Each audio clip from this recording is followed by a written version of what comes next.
it! We got the finals! It looks like CWC Season 6 Finals is coming up tonight. Oh my god, Ulis going against the CivJoes. Oh man, so much skill into one single game. We do have a best of 3 series. This is gonna be the first game and definitely we're gonna have a lot to watch here. I do have to say, we do have a bit of time left over here. The players are still getting into the lobby, and I do need to say we're waiting over here for also me to unlock that microphone. We do have Kacheka on the other side, and we're gonna get to talk to him in a moment. But I do want to say hello everybody. Fire target page Polucci, good evening ma'ams, and of course bonsoir, bienvenue. Philip, good evening and welcome. We got Seb in the house, yay, thank you sir. We got Harim Charm, good evening sir, and welcome. Much appreciated sir for those kind words. Indeed, it is a community of very good people. BW sir, welcome, and indeed we gotta watch out for those madams, man. Oh man. And we do have also Big Z 1992 picking up that first promotion. Neradil, hello there, you are there also. Vis Electra, good evening sir, and welcome. Beavis Simpson, hello. Okay, without further ado, I do want to say hello to Kacheka over here, and oh, I got one more. Spoon, good evening sir, and welcome. Okay, there we go. So now clicking buttons, I do want to deafen and talk to Kacheka. Hello there sir. Hello Michael, how are you? Oh, I'm fine. Oh my god, I can't believe we actually got everything set up for this final. We've heard about it about 4 hours ago that the players want to do it right now, and it looks like we got everything ready. How do you feel about this final? Well, I was sure that I gonna cast today game in CPL, and Okay. when I come back home from a walk, I see like something is wrong, and I check it. I check it CWC and see that it's final, and I'm glad that I'm able to cast it with you, Michael, because this is you just can't miss this game. You just can't miss this game. We make a long path. Yeah, I know. 5 months. 5 months of games. Oh my god, that is unbelievable over here. And we got 2 big teams. One, Ulis coming up today with Lege. Looks like Astikos, JackTheRipper, and GodGamer will play for them. On the other side, we got JamesBong, Ben, but better, Omegaia, and somebody that must not be named. I don't know who this is. We're gonna find out soon enough. And I believe they were waiting for JJJ, so I don't know. Anyway, I guess we're gonna need to wait for him to join over here. But definitely both teams had such a good track record over here. Oh yeah, there we go. The one that must not be named, he was kicked. That was easy. Click. Easy. Is it actual player, or he just have to change name? I don't think he's an actual player. Some troll, I guess it's some troll who abusing Steam. You know, you can join to someone if he's your friends with the help of Steam, of course. Yeah, exactly. Well, it looks like he got that Steam link from somewhere, and it looks like he's trolling Jack and the rest of the final as well. I gotta say, please don't do that. We got to get the games going, and of course we do need to get also the players in and ready to go. No reason to actually delay this further. Let's wait and see what's going on over here. Let me check out. Okay, it looks like Omegaia was asking for a few minutes over here for the last one to join, and they did agree to wait a bit. Well, maybe he is just joining right now. I'm surprised that we still have such a problem. Maybe something happened with his team. He said something about it. Who? Omegaia. If they're waiting for another player, maybe they have last moment changes in plans. Oh no! I think it's just a delay. Like the player okay. Needed to get home, or maybe he got delayed on traffic or stuff like that. You know. Yeah, I'm surprised that we don't see Thunder games. Maybe he's just can't play this game. That's a good one. That's a good question. Where is Sandro Games? Or are they keeping him? You know, you told us last time. Maybe they are keeping him for the the last game of the finals, the secret weapon over there. I don't know, man. It feels a little sus. Yep. It's weird. It's weird. I'm glad to see Lege. I believe with Lege we might see some epic game from Team Ulis. Yep. Because when Lege not playing, it's sometimes messy. Sometimes it's a really messy game. Like they're playing like sloppy. They boss is not here, boys. Let's have fun. You know, something like this. Yeah. Well, I guess we're still waiting for that last one over here. I guess he's gonna join. I hope he's gonna join. We can talk about the teams over here. I guess CivJoe did get made up of players from 2 teams from the last season. Of course, we got Courtney from one side, Ben with Omegaia that is coming up from the CVFR community. I believe he was in the Barking Gang, if I'm not mistaken, in previous seasons. And he did join a CPL team. That was actually quite surprising for quite a few of us. On the other side, we did have Lege picking up a lot of international players in this series. In the CPL, he did join the CWC through the CPL qualifiers this time, not through the CVFR ones, because he did want 2 teams actually. He wanted to create Ulis, which is this one, the international one, and Ulisi, which is the CVFR one. And he did recruit a Falcon, Sandro Games. We did have later on Astikos and Carrier, with finishing up with Nyreen, I guess, only got to play 1 game because he was added as a substitute, I believe, last week. Well, it's surprising. I just wondering why did they change name, and now I know it. I just had to wait like 5 months to get it clear for me. Wow. So it's a CPL game. Yeah, that was. Yeah, these are both actually CPL teams. Yeah. And I thought that Ulis, like previous seasons, it's from qualified from CVFR, but actually it's from CPL. Okay, that's a really good information here. Yeah, that was quite interesting to see what has happened, of course, with CPL qualifiers. Honestly, that's one of the reasons I was definitely expecting something like between a final between a French team and a CPL team. I was expecting CivJoe to get one, and then I was 100% expecting something like a Barking Gang. Was actually quite a surprise, and I believe Sandro Games was a big part of that surprise with Ulysses' performance in the last few games. And I don't want to see, like you said, I don't want to see if they keep the performance up even without Sandro Games over here.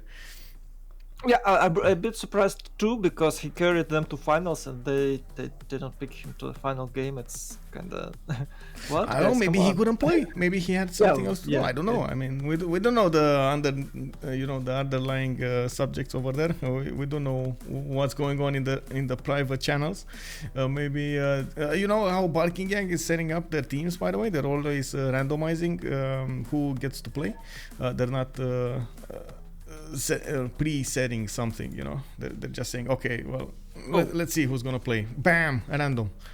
Nice. Yeah. Well, I hope we'll see Sandro Games in the future games. But I was expecting Barking Gang and Forever Young teams to play finals, but something happened and they did really great, both of teams, and they couldn't make to the finals. It was a big surprise for me. So I have no idea what to expect from this game, but I'm sure that we'll see some epic today. I do also want to point out we're gonna have a lower final. We're gonna have a fight for the 3rd and the 4th spot over there between Barking Gang and who was the other one? It was oh my god, who was it? WCG. I suppose. WCG. Yeah. So we're waiting for the schedule, and I'm gonna put it up on the website as soon as I get the information. Isn't it tomorrow? Oh, I mean, is it on a Sunday first game? No? Was it? Let me see. Was it? Or Saturday? Yeah, it's Friday. It's Friday. Friday, Friday. Sunday, and it looks like Monday, Tuesday. Okay, yeah, I'm gonna put it up as well. Okay. I didn't after get the game. to accelerate with the finals. Yeah. Okay, after the game, I'm gonna put it up. I was so surprised that I double checked all scheduling and like, okay, I have a few hours, so I can go for a walk because I'm turning into a pig because of the stress. So I decided to have a brief walk in the evening, and like I'm coming back home and oh my god, it's it's the finals today. What do I do? Yeah, exactly. It looks like we do have already the teams choosing a map. It's gonna be Highlands, and we do have the bands started. Okay, first one Cree and second one Goal. Okay, they took out the Goal and of course Cree's those internal trade routes. I definitely want to see if they're gonna take out Maori, especially after yesterday. We saw Teddy Bulmus doing amazingly well, but I think it's gonna be a bit different picking Teddy Bulmus against CivJoe.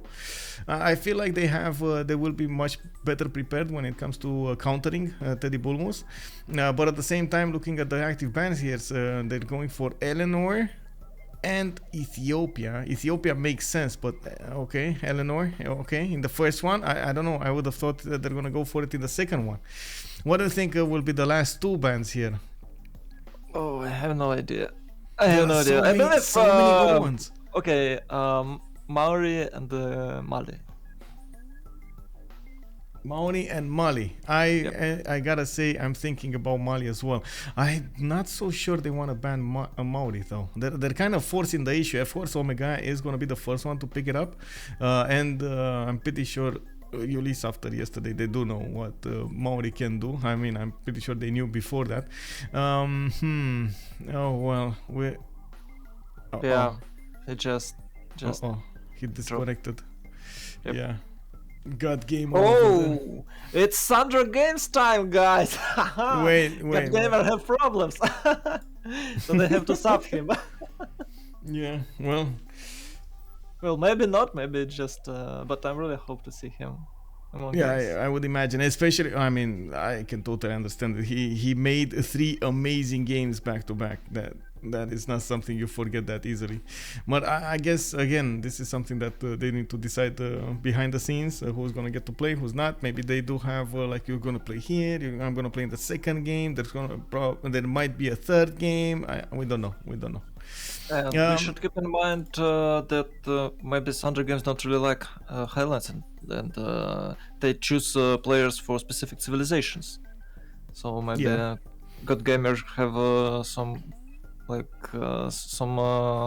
to say it, preferable civ for him, which will be good on Highlands. And Highlands as a first map, it's pretty obvious, and I believe they can't replay it further in the final series.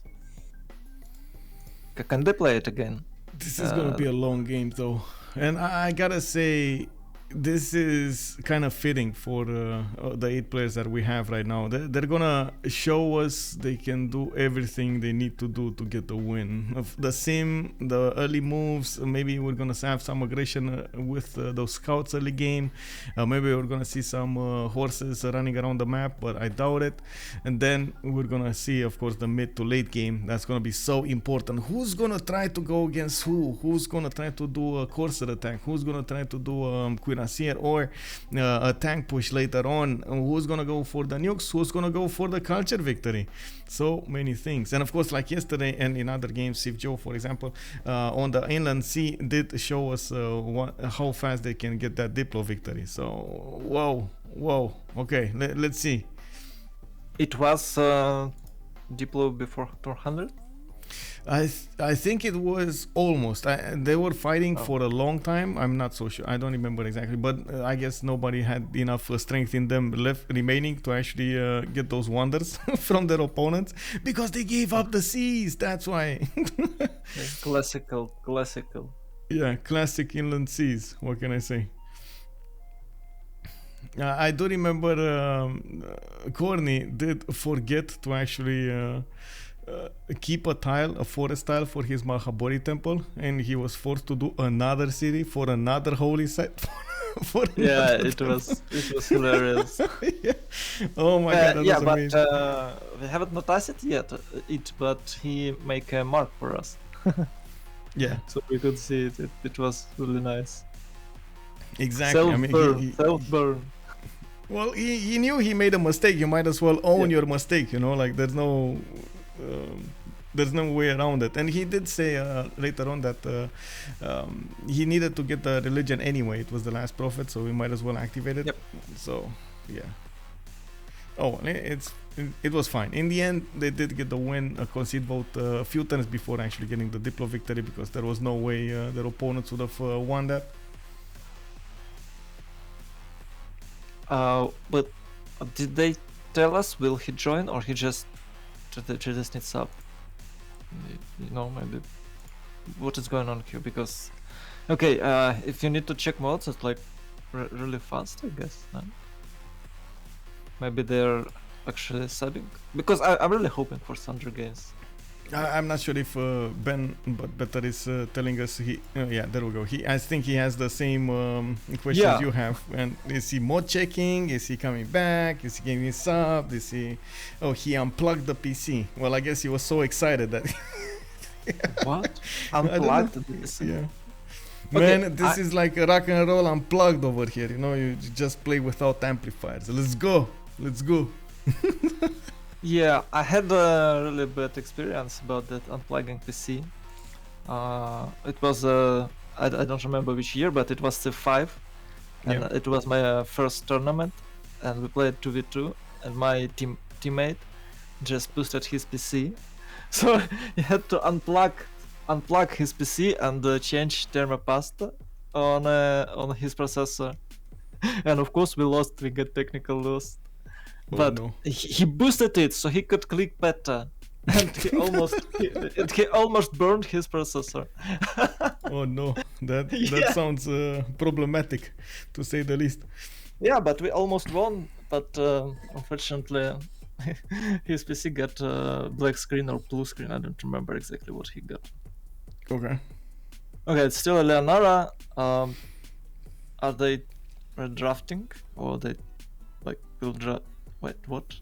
I guess they're gonna draft a little bit differently. They wanna cancel and restart the draft because they wanna switch the drafter. From what I can see, the information in the.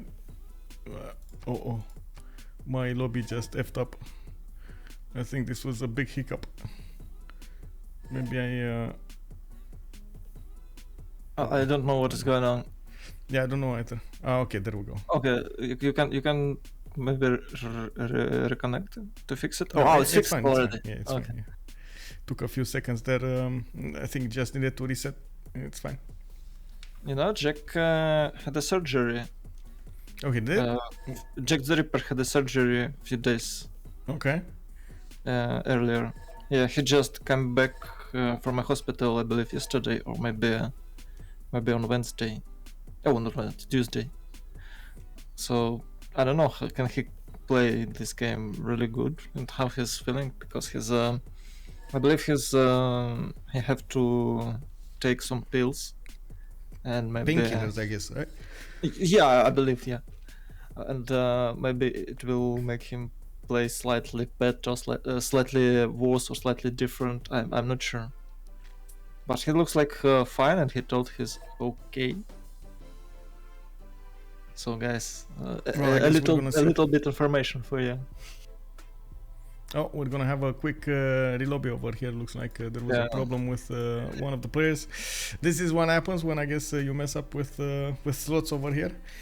Up, down, sleep, swap, Yeah, do this, do that. Classical Civ game. Just join, do nothing, wait till everybody get in the lobby, swap, and press start. And then see you have problem. yeah. For I don't know why, but Civ lobby is so unstable. Even if you're not in the game, like we just saw, sometimes it just crashed, and nothing you can do with it.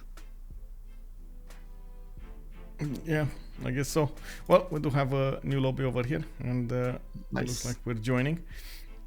It should be fine now that we have everybody in the same voice channel and everybody's getting fast in the lobby. It should be fine. Oh, there we go. We got JJJ. Okay. It's fine. It's fine. We're getting there. We're getting there. One step at a time. Oh man, come on, move out of the slots. Is Lege spectator? No. No. Okay, there we go. Okay. It's Malm who's gonna get the slot. Or should get. There's a viewer telling us that when your processor fries, you get no image, so you have to be careful with that. You know, you get the opportunity to click fast for a few turns, and then boom, no more image. How are you gonna do that? How are you gonna play that game? Well, you don't. We lost actually. We did some cheese there. We used Siam and Sweden. Siam and Sweden. Oh, C5. Yeah, C5 was. Yeah, the Siam had the best swordsmen there with the random promotions. They was really strong, and I don't really remember what Sweden did, but I believe some sort of gold or maybe tech boost. I don't remember what about Sweden anything. Yeah. Okay. I don't know. I just don't know what to talk about while we're waiting, so I just remember. It's all good. Story. It's all good. Any subject can do. I guess. I do have to point out something else about this. It was a very big surprise. We actually had 2-0 in the semifinals. That was a definite performance from both of these teams, and now watching them play against each other, it's making me extremely anxious to see what's gonna happen. Yep. Quarterfinals was pretty dramatic, I believe. There was, I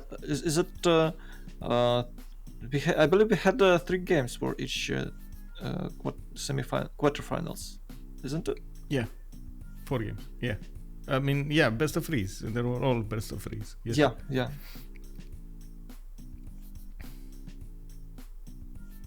Okay. What is going on? Okay. I thought that everybody in the lobby, and it appears that still someone haven't joined yet. Yeah, I'm not sure who. Oh, it's Carrier that didn't join. Damn. That's who's missing now. Oh well. Bam just joined the slot. Carrier is probably gonna join on his, and we're just a few seconds away from getting this back. So they did get 4 of those civilizations banned. We were waiting on the last 2 when this hiccup happened. Let's see, Ethiopia got banned, Eleanor got banned, we had Cree banned, and who else? There were I know there were 4, but I don't remember the 4th one. Yeah, me neither. Oh no, we gotta... Yeah, I'd like to talk about Teddy Bulmus. Do you think they will pick it? Is it that strong? I know you could have a really good stats and a lot of tourism, but it's so weak. And I don't really like that Teddy Bulmus. I've seen a lot of games when he just died from a good push. Yeah, that's usually the problem with it. In the early stages of the game and in the mid part of the game, it's extremely weak, but if it does manage to get everything going in the late part of the game, is extremely strong. It goes from weak to strong quite fast. I'm on the fence. I guess it's a throw of a dice. If it actually gets a good land, decent amount of distance between him and an opponent, especially on the Highlands map, it is possible that you're going to be somewhere in a corner or far away from everybody else, that you do get to do your thing. In other cases, if you do get spawned next to Zulu or Genghis Khan or civilization like this, they're definitely gonna wipe you out quite fast. Now, going for preserves going for holy sites and then trying to get the science as you try to get your encampment going and government plaza is, not to mention commercials, it's just not realistic in the mid part, in the beginning of the game and mid part. He's really dependent on the wonder. He shows a really good results when he spawn next to natural wonder, because he gets extra appeal, extra stats, and he's boosting his science and culture really high.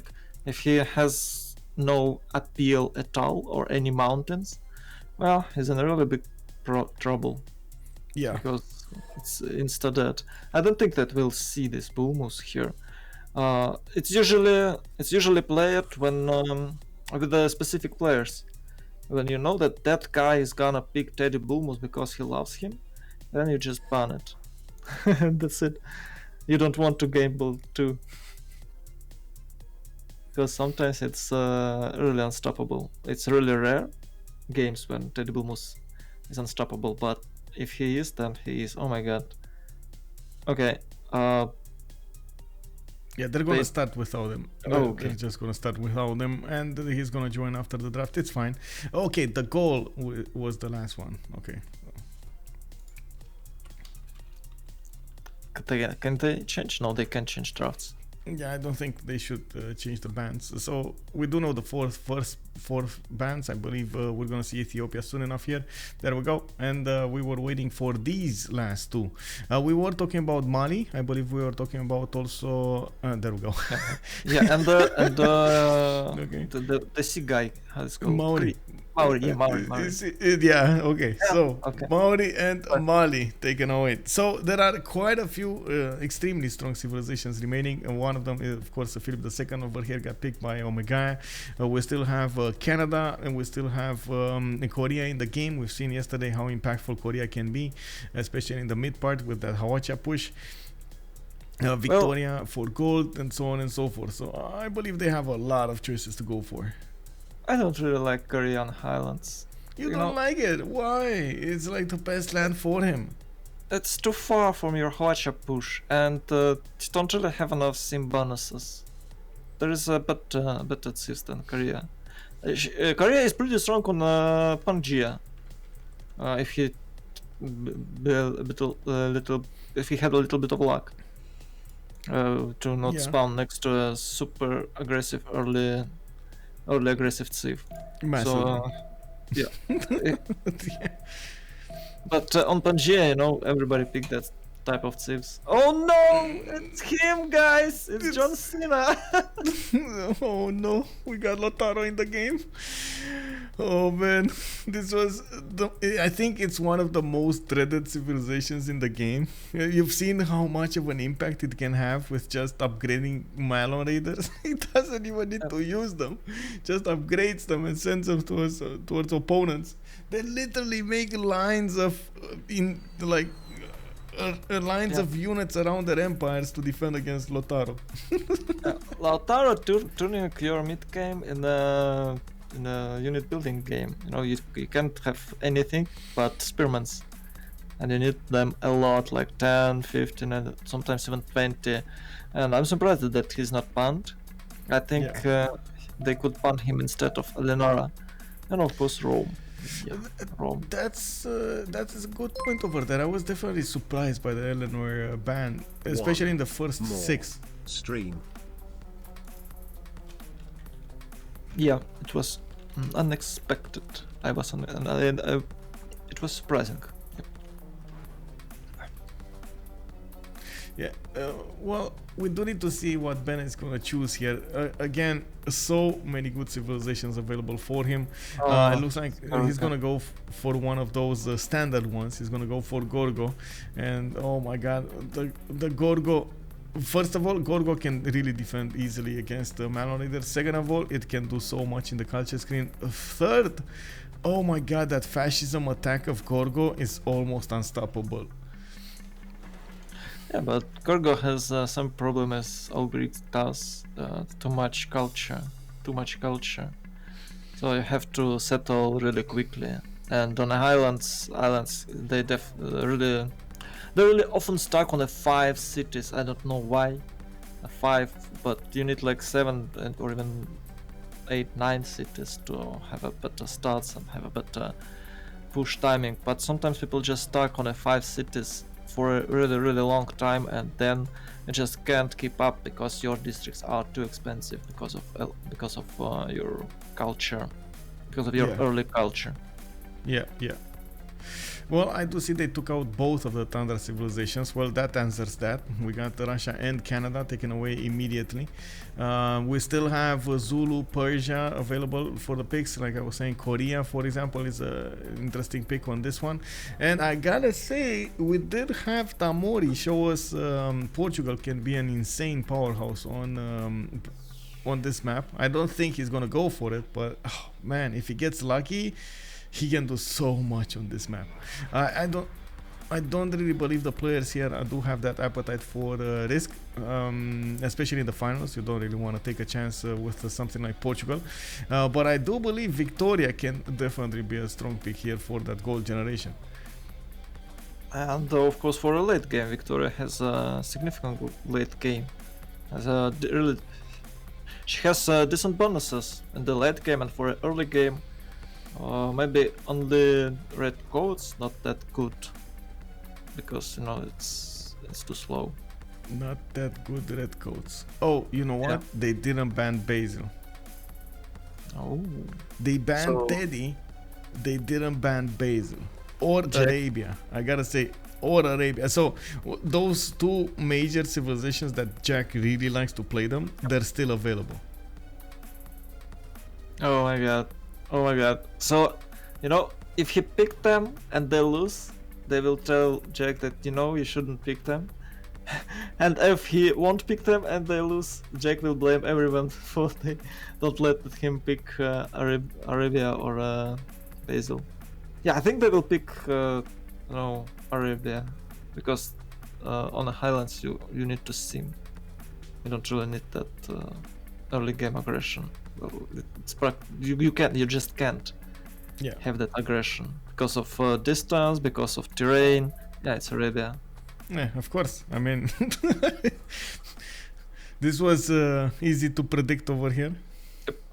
Yeah, and there is Gorgo there, so and they already have Lautaro, so they have to spend some medieval gold, some mid-game gold to upgrade Lautaro's units, so they won't have enough gold to upgrade full-scale aggression from Basil. So that is another reason why they pick Saladin. Yeah, Saladin has Mamluks, but I don't think that he'll build like an army of Mamluks.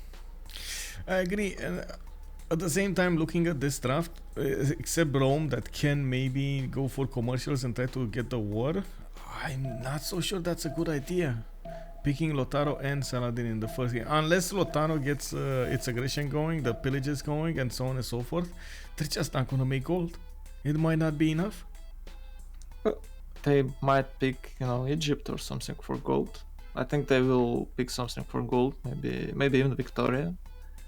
Okay, we now see the Basil. Yeah. Well, I don't know, guys.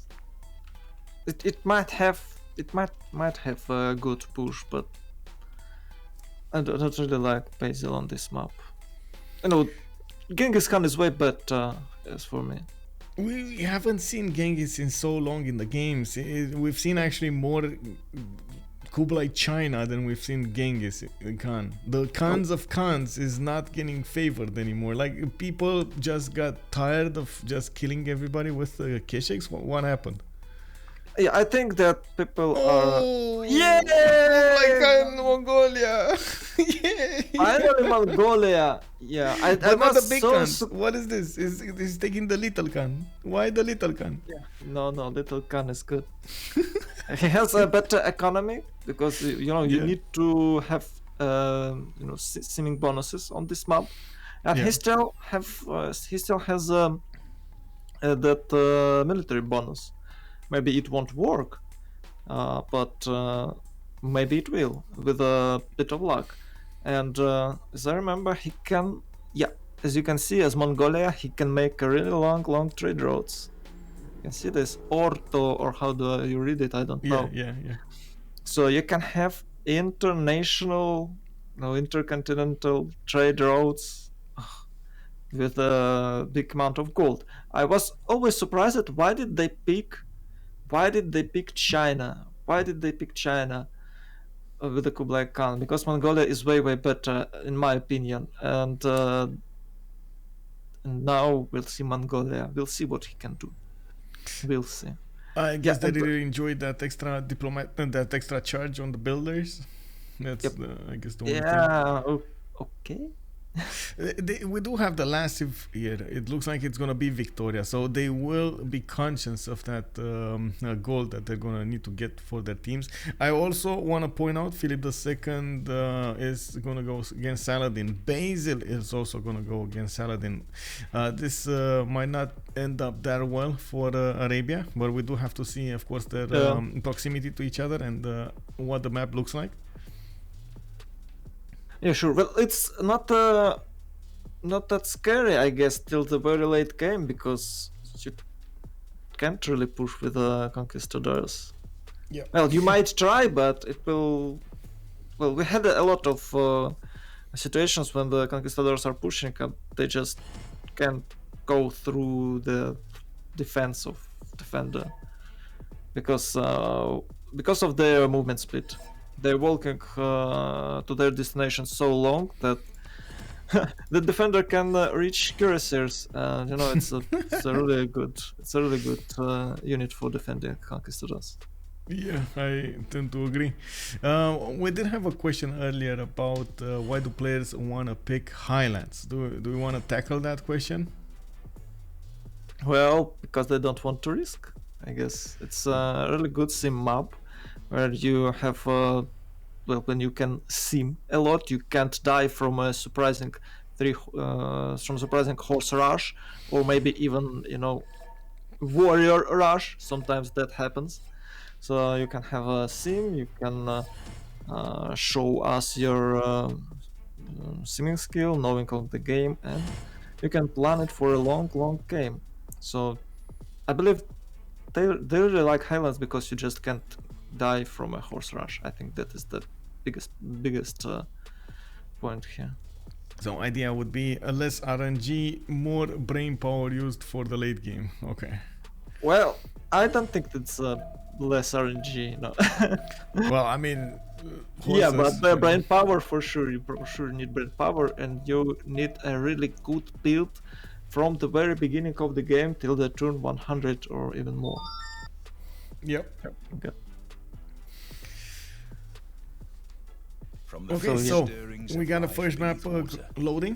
Looks like we're gonna see JJJ coming up with Kublai Mongolia. We got Omegaia on Gorgo, JamesBong on Spain. Ben is gonna be on Basil II, which is surprising, I gotta say.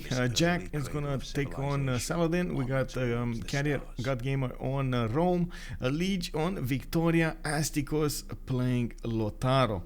I gotta say also Astikos did start to have better and better games coming up from his side. It looks like he's starting to feel a lot more at home with Team Ulis, and it looks like we did have him doing amazingly well in the semi-finals.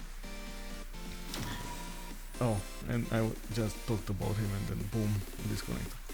Well, I hope the AI didn't settle. No, it was actually JackTheRipper that instantly settled on his 2-2. Okay, so we got a first look at Arabia's spawn over here. He's gonna have some sheep tiles, some horses to work. Looks like he's gonna have a lot of resources for that. Oh my god, this is a lot of resources for the initiation of what is that?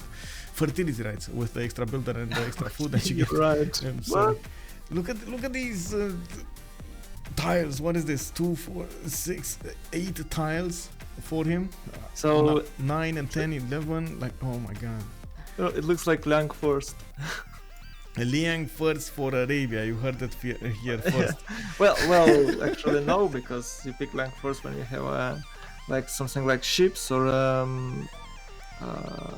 hills improvements where you don't have enough food, but with this position he could have 20 pop city, like turn 60, 65 if he build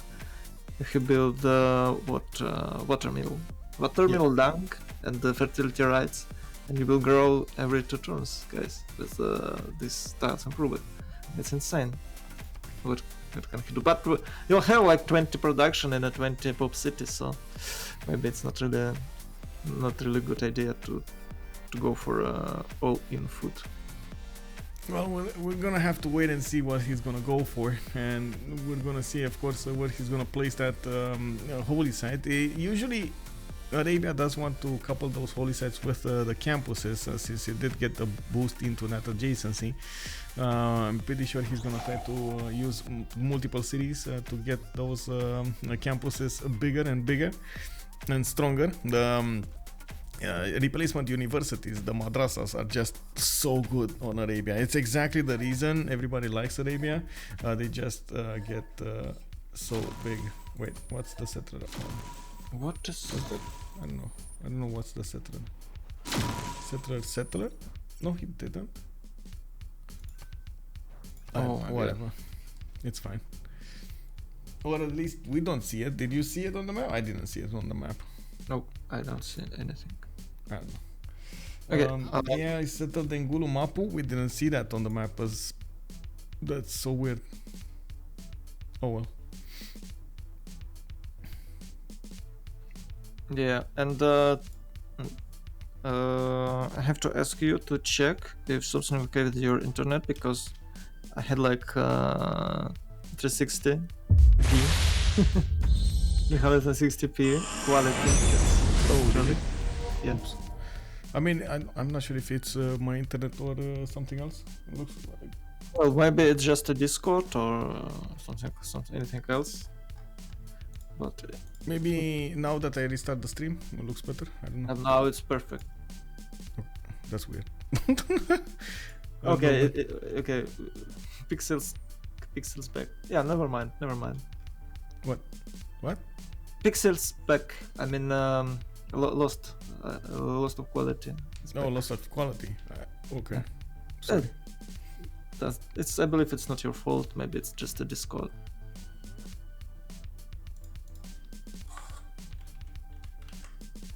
I don't really like, when the game's starting like that, because it might lead to 10 hours of unstoppable pain type of games. Yeah. And I'm already nervous. The best part of it that I'm restreaming you, so I don't have to sit all these 10 hours, so I just can quick make a raid or something like that. Oh.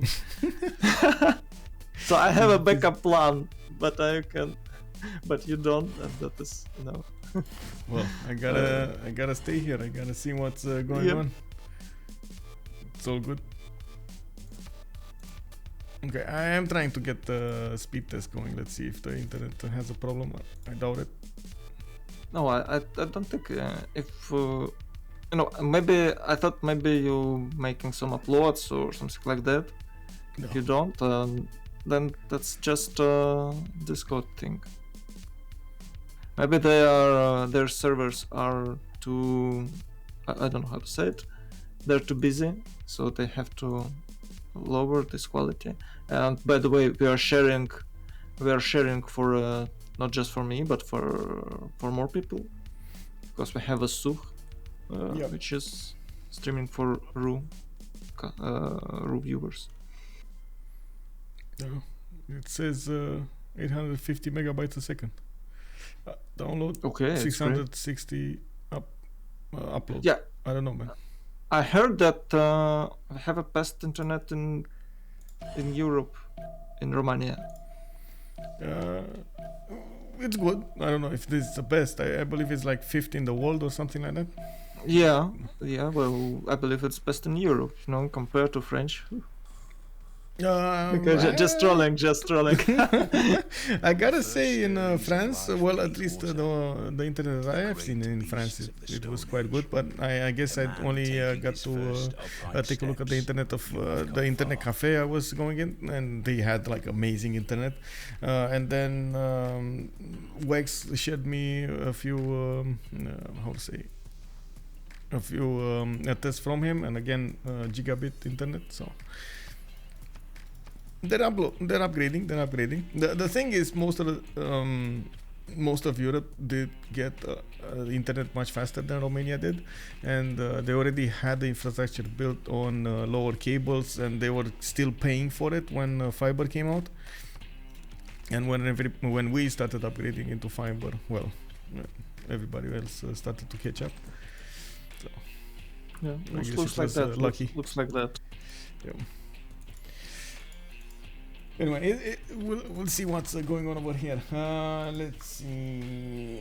I do want to make a quick prediction over here, but it is going to be for the how many remaps do you think we're going to have? How many do they have? They have one for each team, right? They're going to have a token. Ulis is going to have a token. CivJoe is going to have a token. Turn 8, we're going to pause the game. We're going to see how that will end up. And of course... well, usually you don't have any remaps on the Highlands, so I'd say we won't have any remaps. Any remaps? Oh. Yep, 0 remaps today. Okay, 0 remaps today. Okay, I'm gonna actually keep the submissions because I'm not sure how fast this is gonna go. Well, anyway, we talked about Cairo. Let's go ahead and talk a little bit about Greece over here, Omegaia, with Sparta. Can you imagine? He didn't go for the tobacco tile, totally ignoring that early ability to get a Pantheon here. He just wants the 2-2 base, wants that 1-3 worked coupled with the bananas, and ignores everything else. Okay, I mean, sure. Yeah, well, if you settle on tobacco, like you don't have any tiles to work on. You have 1-3, 2-1, 1-2, and here he has 2-2 and 2-1 base. So maybe he's not really interested in that Pantheon, but he's really interested in a tempo. Yeah. He's going for bananas Totally and then for a deer. Tempo. It's really good. Totally different tempo. I tend to agree with that. The land is going to force him to develop his empire towards the north and the west over here. I don't really see good land on the east of, and of course Greece is not really well known for building granaries. Yes, it's granaries and it's Tutu city next to banana. No, I don't know, man. What? Yeah, next to the... No. Well, the second one will be somewhere near that ship. You just mentioned it, and the third one, I believe, will be on the east, next to that mountain, next to that lonely mountain next to bananas. Oh man, I was thinking about this one. Look at the sugar. Yeah, maybe here. Sugar one, bananas, a lot of hills, amazing. Yep. You're right. Yeah, I think you're right. Yeah, sugar tile is good, but it's a coastal city. It's not a lake. That's the problem. True. That is true. He's gonna have weaker housing, less housing, I guess. Okay, well, we'll see. Next up, we do have Spain, and I do see he's on a continent split. Immediately, the geothermals give that away. Let's see how it looks. Okay, he's gonna be on triple continent split. You're right, man. This is gonna be amazing for him. He already can trade with Greece, his ally, and he can definitely put quite a few cities over here, including coastal ones. And I do believe he's gonna want to settle all of this or as much as possible on the red one, so he can get amazing missions. Yeah, red one continent looks great. Yeah, I believe you're right. And this, can you show once again the continents? Yes. Oh yeah. The second city will be next to that sugar. It's maybe on a 2-2 tile. Oh, it's amazing, guys. It's epic. It's epic start for Spain. Yeah, JamesBong is gonna have such a good time. Good city on the east side as well.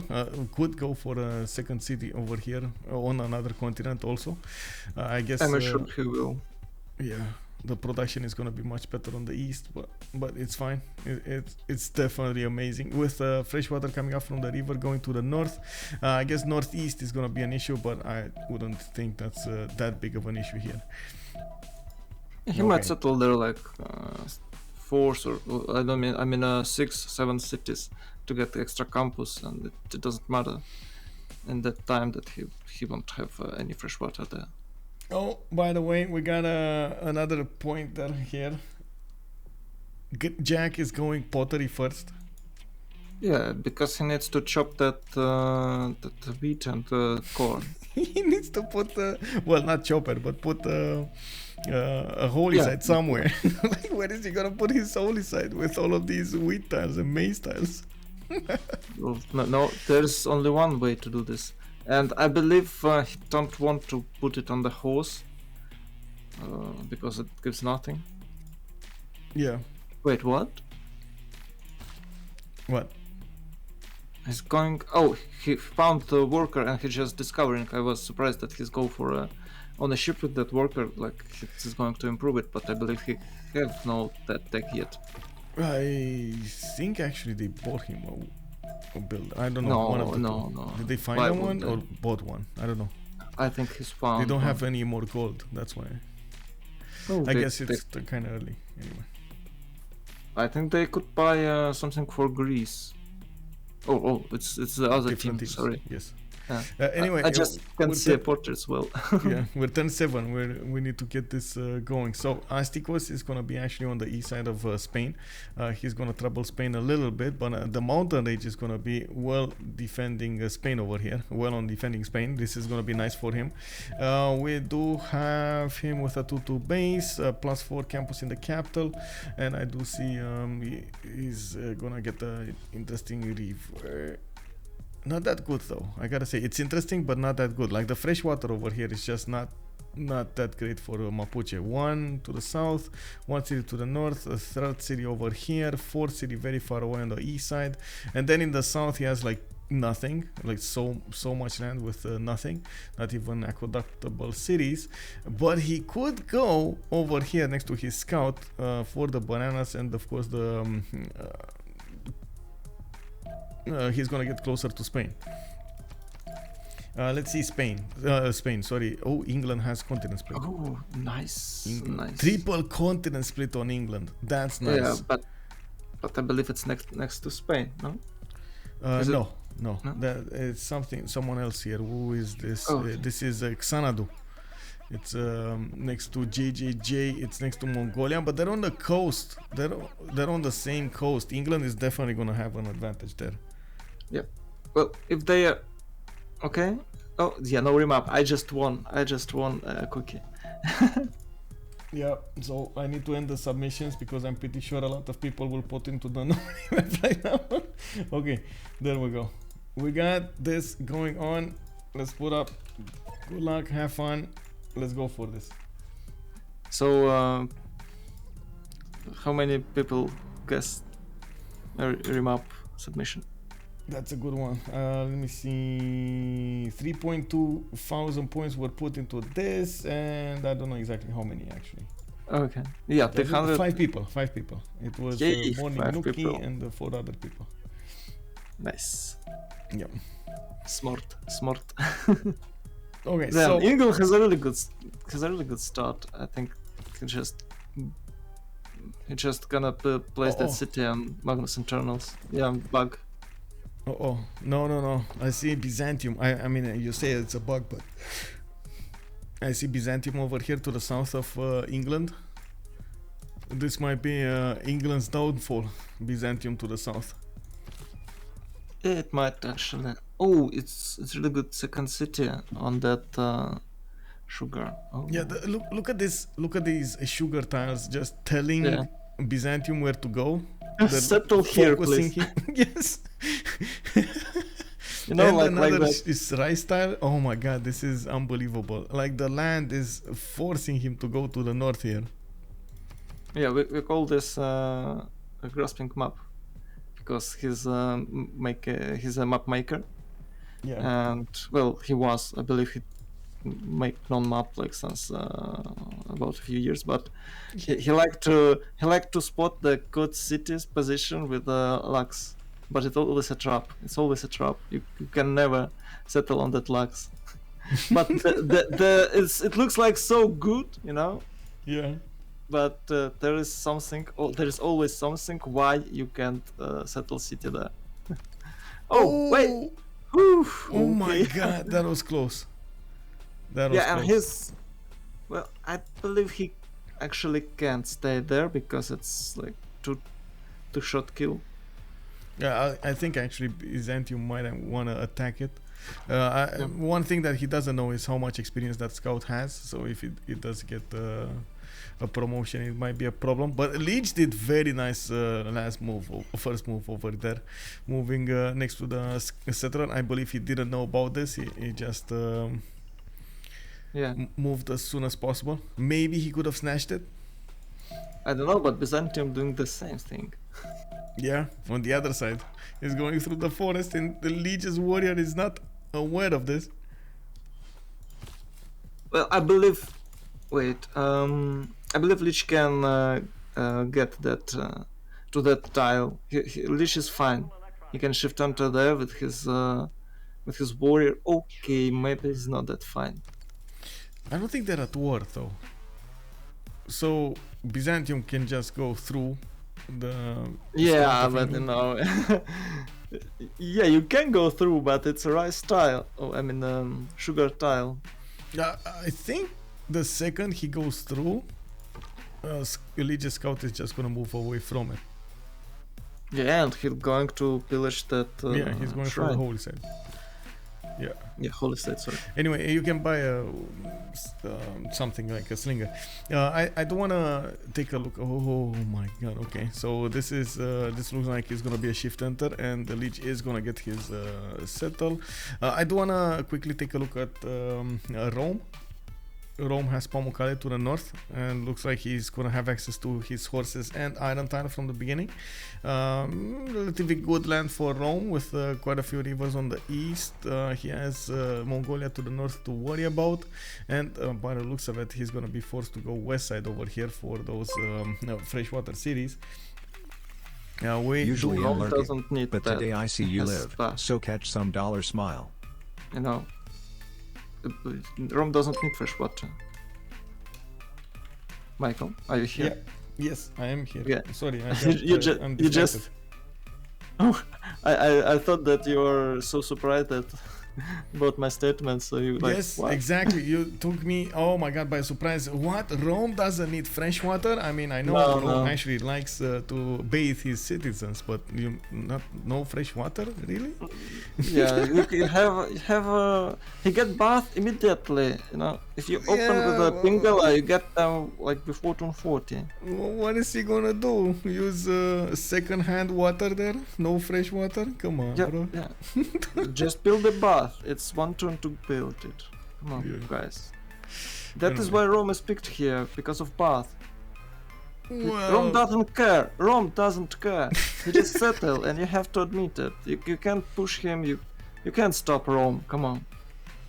And if he'll get religious settlement, oh come on, like, it's like 6 city opening. yeah. It's Oh, too did strong. it get better, by the way? Did the stream get better? Well, it's going from really good quality to the disgusting quality. It's okay. It happens with Discord. I believe because we're now in some sort of prime time. Yeah. What time is it? GMT. What? GMT 7 p.m. GMT right now. So I believe it's just a Discord thing, and we'll have it better in a few hours. I can't change the region to be closer. It's Rotterdam actually right now, and I don't know if there's no other closer country to this. Yeah, don't worry. I believe mine is somewhere in Germany. I just forgot the city name. Okay.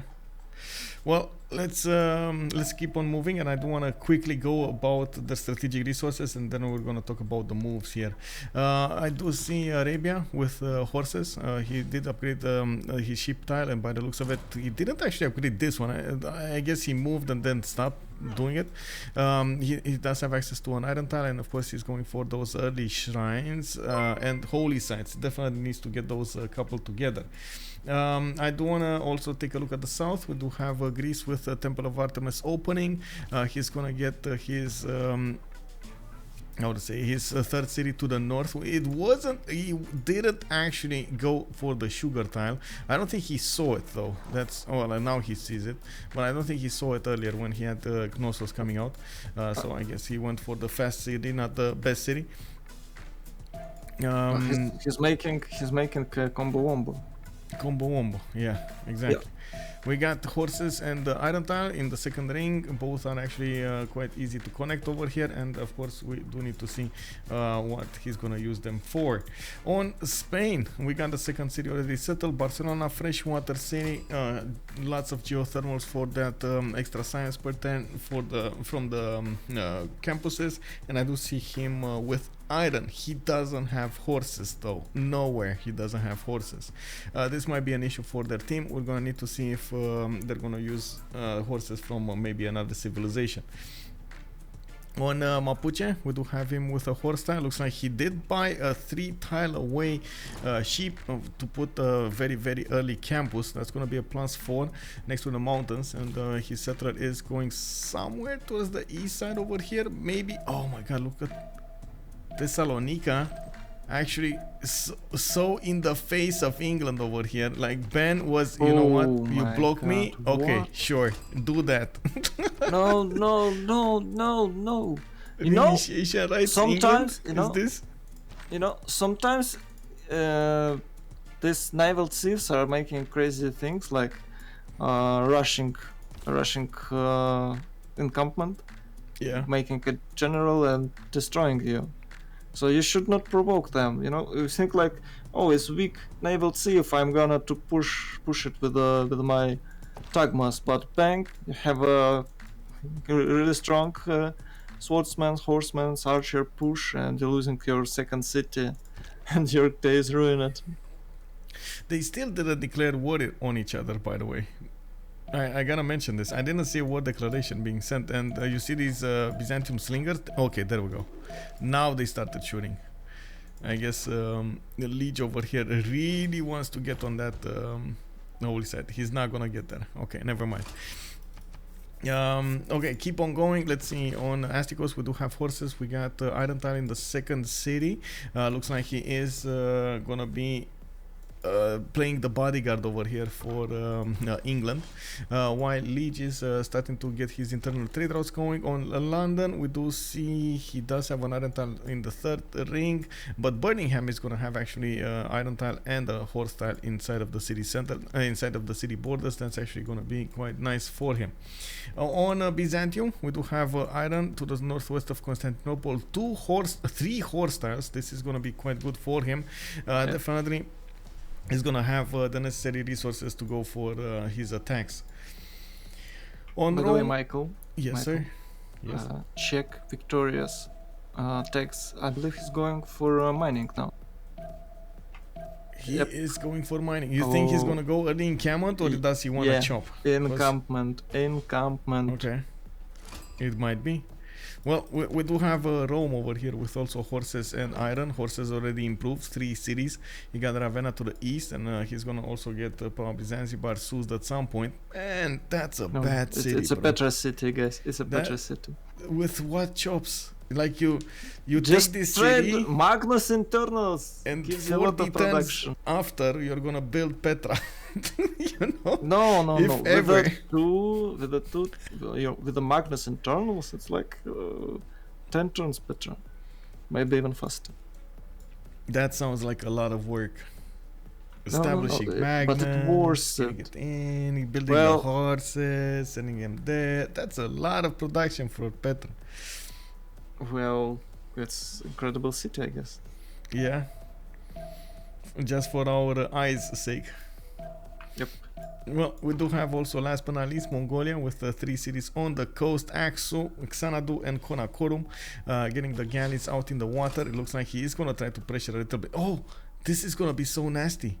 By the way, if England goes in Camelot, he might die to galleys. Can we, because you know, England gets free galleys for celestial navigation, but you actually need to get from the harbors. You actually need to get the harbors for those. Well, you know, good players are building galleys. They can build galleys. They don't have to build harbors to cut them. But yeah. Oh, it's England against 3? It's 1 versus 3? Yes? No? No, Mapuche is... okay. It's 2 versus 2, I believe. We got GodGamer versus Mongolia. We got Byzantium going against England. And I guess Mapuche is going to have to deal with 2 of his opponents here. And at the moment, I see Byzantium does have a bit of an issue. He needs his 3rd settle on the sugar tile. And he's preferring to get other things in the meantime. He did manage to get the 1st religion, by the way. It's SADS, choral music with the crusade. So, okay, he's gonna have an extra +5 against his opponents. Easy peasy.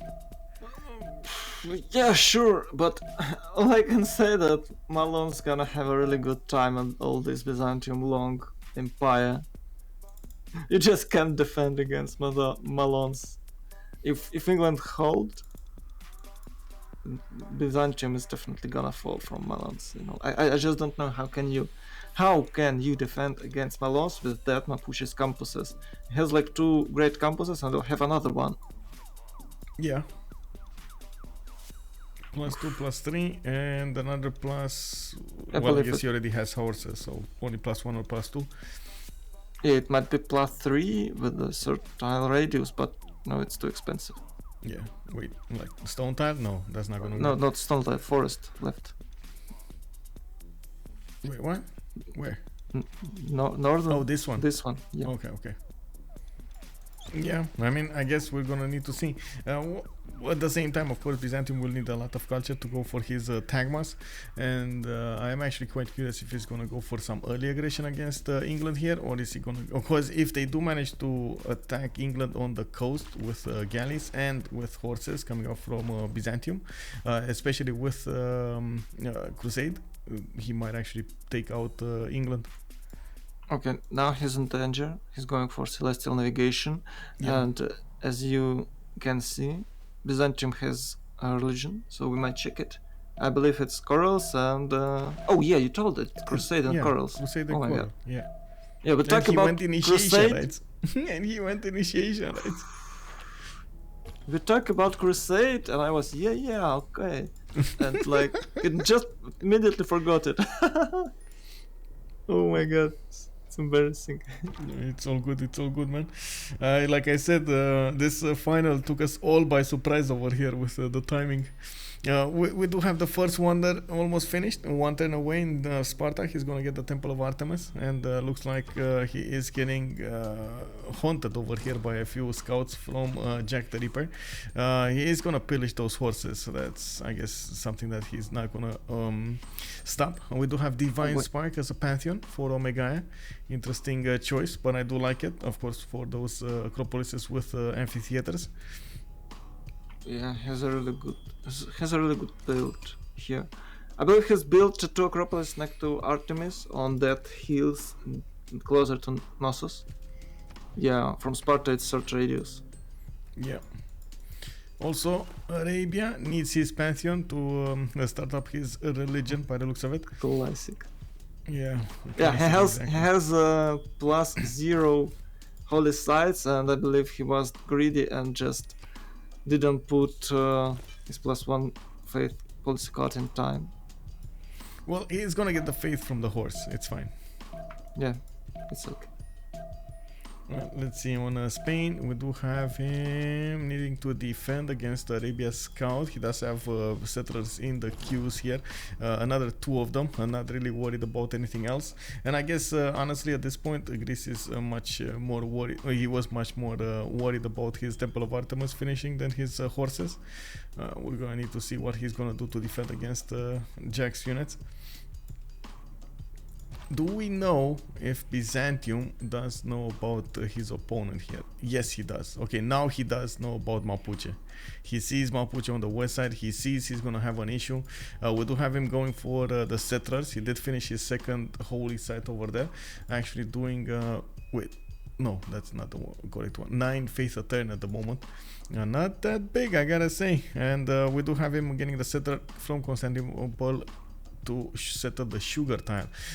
Usually, I guess we have seen Byzantium try to go for gambits over here instead of the fourth city. It looks like Ben is gonna try to get as many cities out as possible, and this might give him the chance to keep up with Mapuche. Well, yeah, of course. And since England decided to go celestial navigation, well, we might not see that big fight right now, so we have to wait. Well, we might see naval fight because China is building a lot of galleys. Well, and God of the Sea already started to improve his fish tiles. A lot of production, food coming out, a lot of crabs in the second city. That's gonna be quite nice. Also, look at this awesome campus over here. 1, 2, 3, 4, 5, 6 campus in the city of Axel. they're really strong, and he has a +3 harbor there. Yeah, and I gotta say, he shouldn't be worried about Rome from the south. He just needs to get a city on the horse tile, and he's gonna lock that off. Yep. Yeah, that city is really great. You just can't capture it. You can't shoot on it. Just one tile, just a single tile to get there. So it's impossible to capture that city. Yeah. Alright, so we got pre-built archers over here, slingers coming out from the cities of Lege of England. We do have some in the Thessalonica city of Byzantium, and of course I do want to take a look another time on the pantheons here. Oh, finally we got a pantheon. Stone circles coming out from Spain. Interesting choice to go for stone circles, but I guess he did have 1, 2, 3, 4, 5 to improve in Madrid and Barcelona. Yeah, and you'll get some faith, which you might use later in the game by apostles or missionaries or something like that, because you're Spain, you have inquisitors and etc. It looks like he's actually gonna use his city of Madrid for Magnus, not going for Moksha first here. And I think we do have another religion, Islam, on Arabia. He went for feed the world with pagodas. Also, wait, did he go open sky? He went for open sky as a pantheon. 1, 2, 3 culture points. It's really cool. Up. Yeah. You know, monumentality still has really low stats. No culture, no science at all. And since he's going to build a lot of campuses, so this pantheon will help him a lot to get feudalism, to get his allies. So it's cool. It's cool. It has 3 right now, but well, maybe he'll get more later in the game. Well, we do need to see the city-states, and at the same time, we're gonna need to talk about their bonuses. Vatican City coming up over here next to Greece. We do have Nazca coming up in the northeast for that faith generation. Looks like we do have also Armagh over here next to Arabia. That's gonna give him some extra points if he gets that's so much faith that can be generated from one single envoy put into these city-states. And Cinquetti, this is unbelievable. Yeah, Cinquetti that give you that extra faith for every follower in the city that you send a trade route to. Oh my god, it's amazing. It is amazing. It's really cool. Spain and Byzantium would like to have it. Can they trade with each other? It looks like they can't. No. We do have Namadol, Mohenjo-Daro, Caguana, and Antananarivo for the culture, and I'm just gonna click on each of them to actually see their bonuses. Mohenjo-Daro is actually an extremely good city-state on this map. You get that full housing from non-freshwater cities for every city. That's amazing. Yeah, and Namadol could be quite useful because, as you can see, we have a lot of naval civs on the Highland map. Rome, I believe, Victoria, Spain, and even Arabia has its own seas. Yep. Well, we got Brussels also with production, and then we got Buenos Aires as a pretty good city-state if you want to keep a SUS there. It gives you that nice and juicy amenity, turning your citizens into much happier citizens. And then we got Lahore in the game over here. The cities can train Lihang units, and of course we're going to need to see if anybody's going to try to use those on the map. It's been so long since we've actually seen them being used. Even if, I gotta say, everybody who likes to build military academies, they just don't like Nihangs. Yeah, they nerfed it. Yeah. They were imba, but now they nerf it, and like it's too expensive. You just can buy regular units if you have faith. If you don't, maybe Spain could buy them because he won't have a lot of faith. But I don't know. You just buy regular units. Okay, finally Antioch is settled. Yes, he's getting and that he extra needs loyalty. Trout. Oh. Where is he gonna settle this city? Is he gonna settle it on the west side towards Mapuche? Is he gonna try to make a border here? I guess so, right? He wants to get he's waiting for the warrior, so he'll settle on that hill. Yeah, he's also, you see how he's setting up his perimeter here? I love this, by the way. You've seen this in so many quote-unquote big players, professional players, experienced players.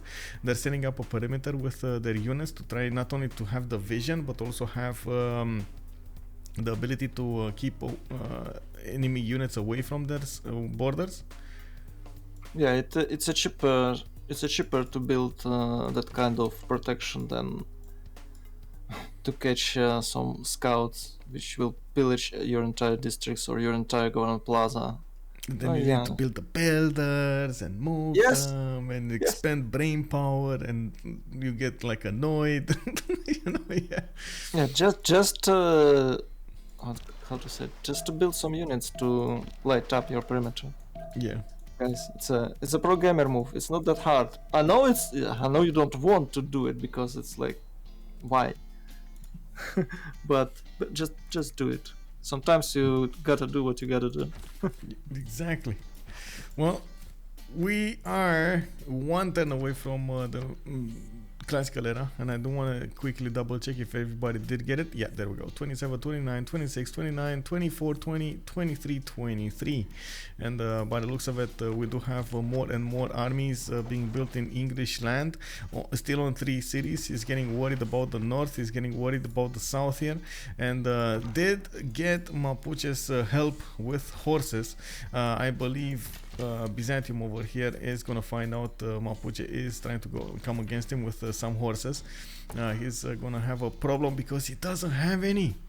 Is this a bit too, how to say, courageous, too slow from Ben? What is he gonna do here? He's not building any horses, and these horses are like 4, 5, 6 turns away from hitting his cities. Well, he needs policy card to build it. Yeah. And I believe he doesn't have any monuments yet. No, he's getting some. Yeah, Constantinople. He's a bit delayed because of his corals and everything. Yeah, he can keep up with the corals, but he doesn't have monuments and doesn't have shrines yet. But he'll get it in time. Well, one horse is not that scary. You can defend it with some archers and some warriors. It's okay. Yeah, but look at this. Is 1, 2, 3 horses. Yeah, 4 horses. It looks like you have to buy one. It's starting to be scary. It's starting to be scary, man. And put down an encampment. I mean, I'm pretty sure we know what Astikos is thinking right now. Ooh, juicy Byzantium. Give me your land, bro. Yeah, and he's going for a sword shrine. I mean, holy side. This is all about the sugar. I gotta say, this is all about the sugar. This is sugar fight right here. You know, he saw cookies in Byzantium land. He wanted those cookies. Definitely. Yeah, he wanted to settle his third city there, but because of his, he had to travel 5 more turns to that point. He delayed for that horse rush in about 1 or 2 turns, so it might actually be pretty successful. And you might see that PL Mapu is building road toward that reinforcements.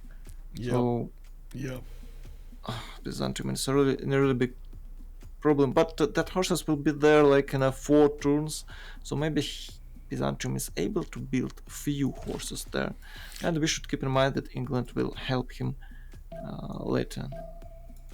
Well, really quickly here, let's see their bonuses. Pen brush and voice bonus on Astikos. He is on 14 science, 20 culture, getting that awesome science from his campuses. We got the Liege, free inquiry golden is 16 and 13, and by the looks of it, JackTheRipper is going to be in his first monumentality with only 14 faith a turn, but he's getting more of these holy sites built, and of course he's going to try to build more cities. We do have GodGamer, pen brush and voice, 10, 19 and 21 gold. It looks like he is rushing commercials like there's no tomorrow, and he did get a few tiles upgraded with something. I'm not sure what this was, but you see the 3-2 tile here. Yeah, there we go. We do have also a JJJ, pen brush and voice gold range on Xanadu. 4 turns for an audience chamber in his capital. He's getting his harbors out, and he did stay on 3 cities, which might actually prove as a mistake in the late game. Spain, 5 cities already, going for stone circles, a lot of production, going for pen, brush and voice golden age, 18 gold a turn. Well, you might say that's not that big, bro. We got the Omegaia, 9 and 18 on pen, brush and voice golden age. He is to the south of Arabia, and he is starting to be annoyed by these Arabian units. He's going to need to deal with them somehow, getting his acropolises out and starting to get his production towards something else. I guess I'm just waiting to see when is he gonna start his second expansion phase, and where is he gonna go? Northwest towards Arabia, south in the non-freshwater cities? I don't know, man. It feels like this is gonna be a tough one for Omegaia. Ben but better, monumentality golden age, 11 faith a turn, not that great. He did buy a few builders, and he okay, there we go, horses. That's fine, that's enough, that's just enough. Well, that's more than enough. And you see also Ben doing the same thing. Thessalonica and Constantinople are getting connected here by a trader. Yeah, but he's a bit late for 1 or 2 turns because of his long journey in the beginning of the game. Yeah. Okay, and he has to chop. As you can see, he has to chop for the horses. He needs to chop, or maybe 1 chop and a few turns to build a single horse. It's actually pretty expensive in this time. In this time. Yeah, it's in this timing, like turn 33. He can't 1 chop horse yet, and it's about like 2, maybe 3 civics to be able to do so without the Magnus. And as you can see, it doesn't have any Magnus. And we see like 1, 2, 3, 4, 5 horses. And by the way, keep in mind that Mapuche has +5 because it's Mapuche. Keep that in mind. Yup. That is and Mapuche is going for a general. He's building encampment, and a holy civ. Well, it's kind of expensive for you to build encampment that early. Maybe she should get one from Ecomedia. No, he built from to get one. He needs to get one. Maybe over here on the cattle tile he gets some. Yeah, I think about that. I don't see any good position. Maybe in Nicomedia, on the west of Nicomedia, on the hill. Yeah. To protect this area from Malons in the future. Oh, lost. Yeah, but it's a Ben pretty was dead archer. I gotta say, Ben was on point there. You saw he shot first. Even when, like, immediately when Astikos came out of the forest, he was getting shot by those archers. Pew, pew, pew, pew. Oh my god, exactly like in the movies, bro. Yep. Well, I'm interested in England. Okay, 1814, England going for, wait, it's going for free inquiry, yeah? Yeah, free inquiry, yeah. Okay. fertility rates, free inquiry. Oh, Mongolia his did soul- force him to get his- galleys out. Oh, he's in a really good position. Okay. Is he? He's in a I really don't know good. if Yeah, he's yeah, yeah. in that good. Well, I guess he does have all of this coast Yeah. to keep on settling. That's Yeah. the good one. And yeah, I guess you're right. I guess you're right. China can't do anything right now. Well, maybe in the future China will go for a caravel rush, but I don't think it will be successful. And England can settle like 3 more cities, while Byzantium has to chop horses. So England have an advantage, I'd say. Yeah. Oh, Colosseum Rush from Rome. Nice. GodGamer putting down that first entertainment complex in the game. He does have 1, 2, 3, 4 chops available in the capital.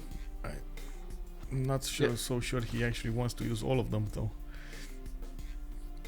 well, of course he wants to. You think? I- I don't know, man. Is Spain gonna try to do something? No, Spain doesn't have any. He's ignoring this threat of. Well, we've seen yesterday actually in the games Rome get Colosseum, but not actually be relevant in the game, especially late game. So I don't know. Maybe I Okay, guess we're gonna There need you to wait go. and see. We just got an answer why this tiles fertilized it because Yeah. of Tempest.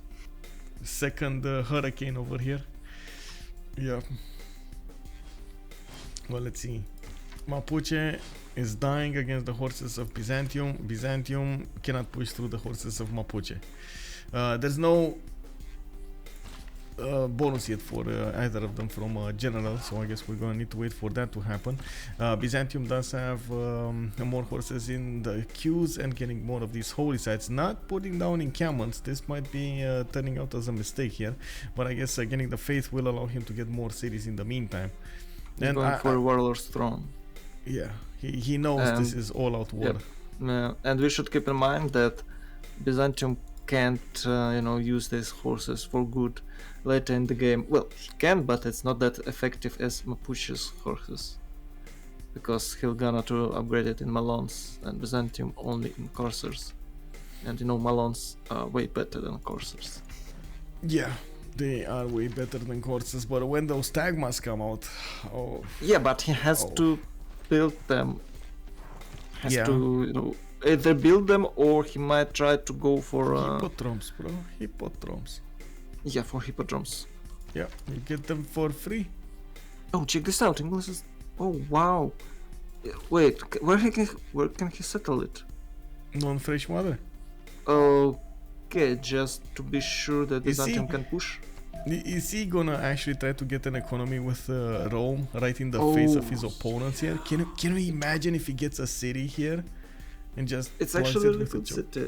Yeah, I know, right? And he gets Rome to put another city here, getting those trade routes going. Okay.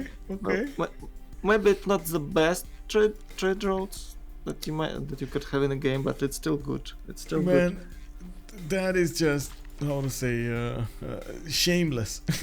You know? No shame over here. No respect for your opponent at all. No fear. No fear. Yeah. Show him no fear. He knows when you're afraid and he will attack. So if you settle right next to him, he will see like you're a really brave man. Oh yeah, he's going to chop that bananas to build theater. third district there. How it's called? Theater Square. Yeah, always forget it. Always forget the district names. But he only has one more chop remaining, and it turns for Colosseum. He should be fine actually. Taking a look at nobody You sure else's. it's just one left? Oh, Yeah, one. it's a shame. Yeah, all of the other ones are too close to their opponents, and I think he already chopped the banana production.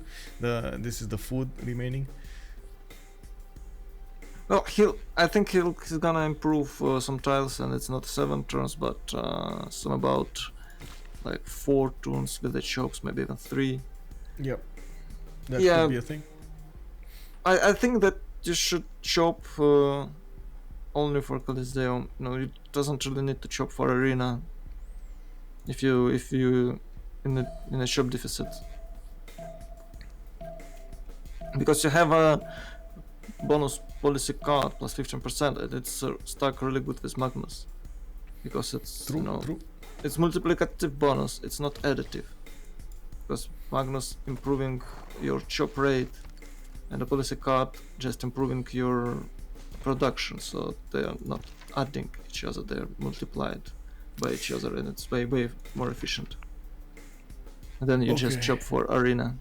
I gotta say, we got a first general in the game. Astikos did bring Burica to the front line, and these Mapuche horses did get an extra damage. They're still not strong enough against the horses of Byzantium. Oh, they're good.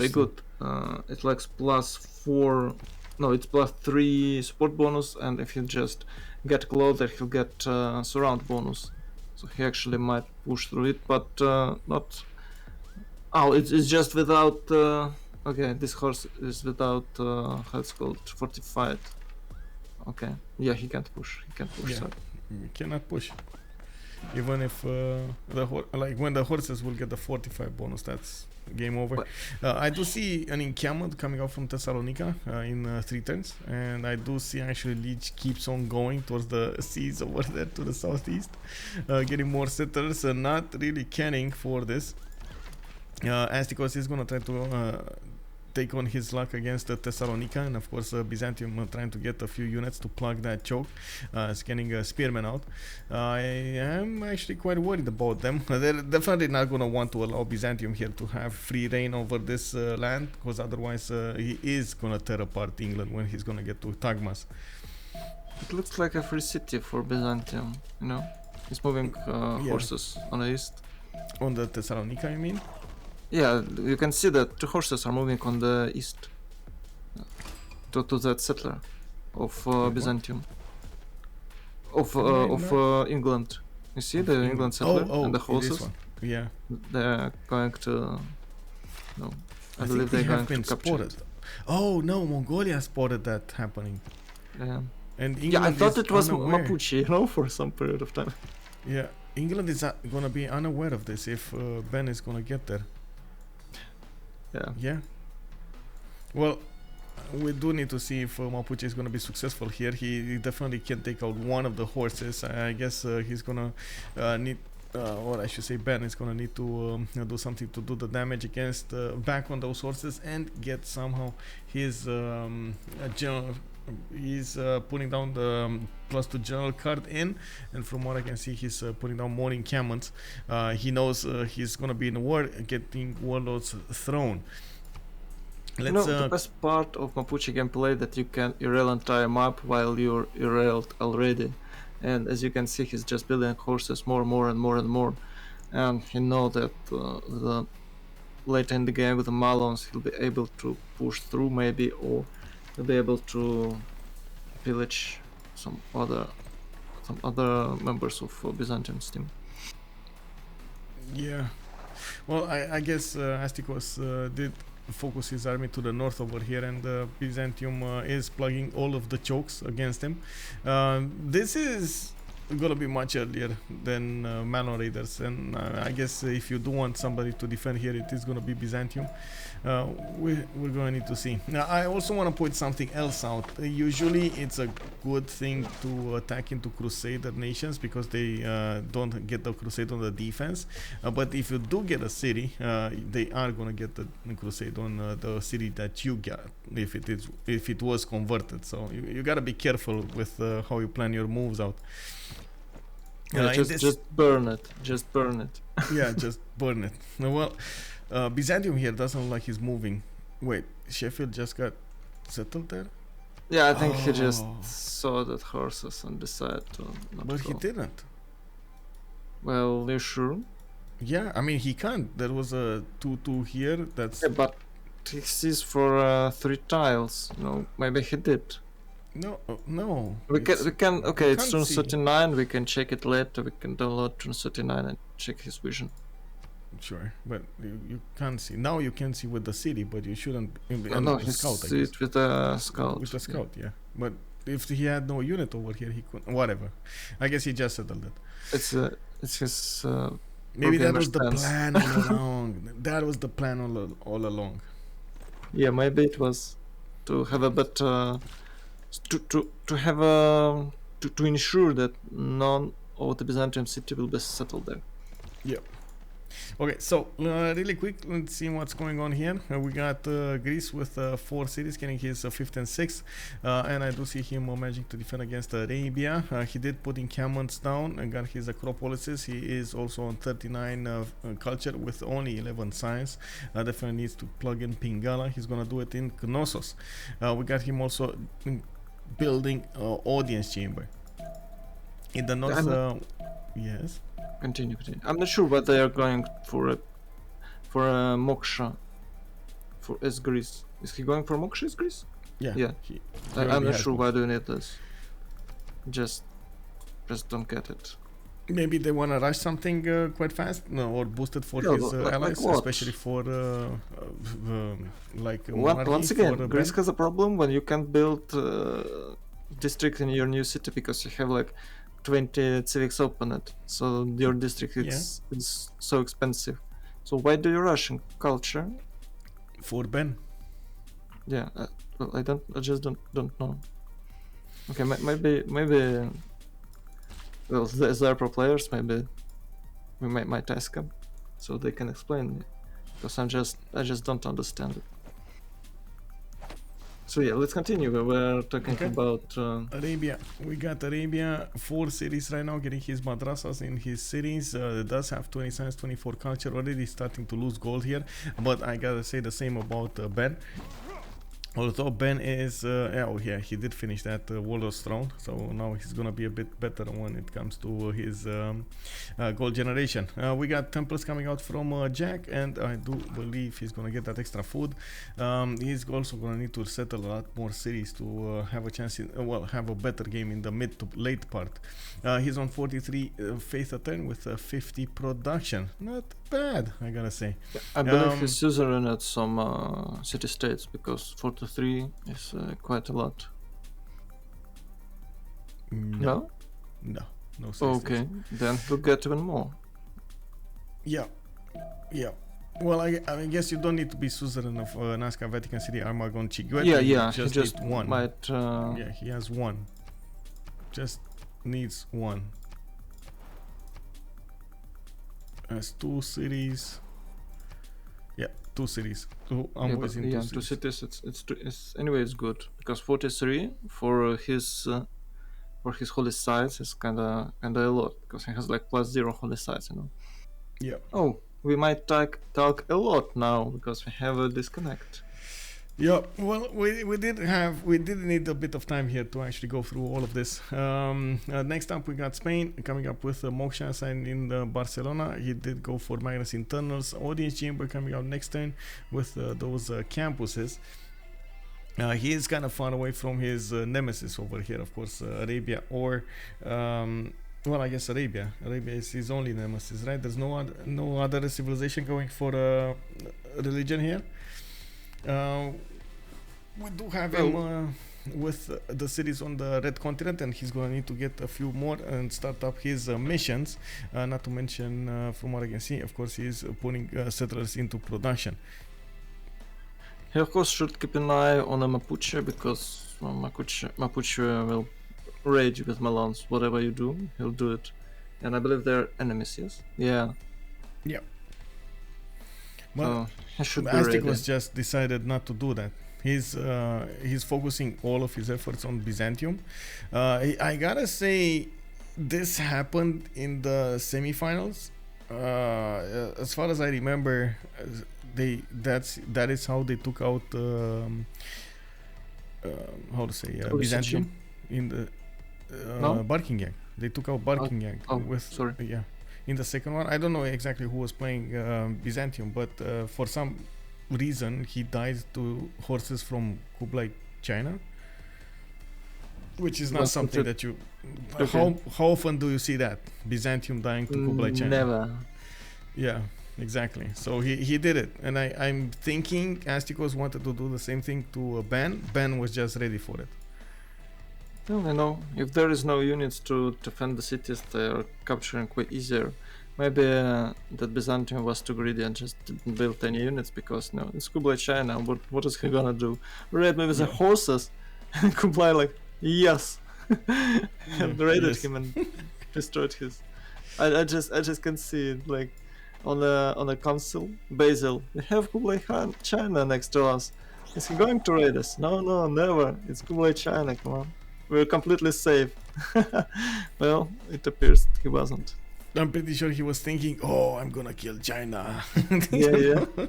And then horses appear. On Tagmas, Oh. with the Tagmas, but they are They forgot inimitable. to time you know? us. Yeah, that's the issue, right? When you're overconfident when it comes to your opponent, and you get surprised by a very powerful opponent.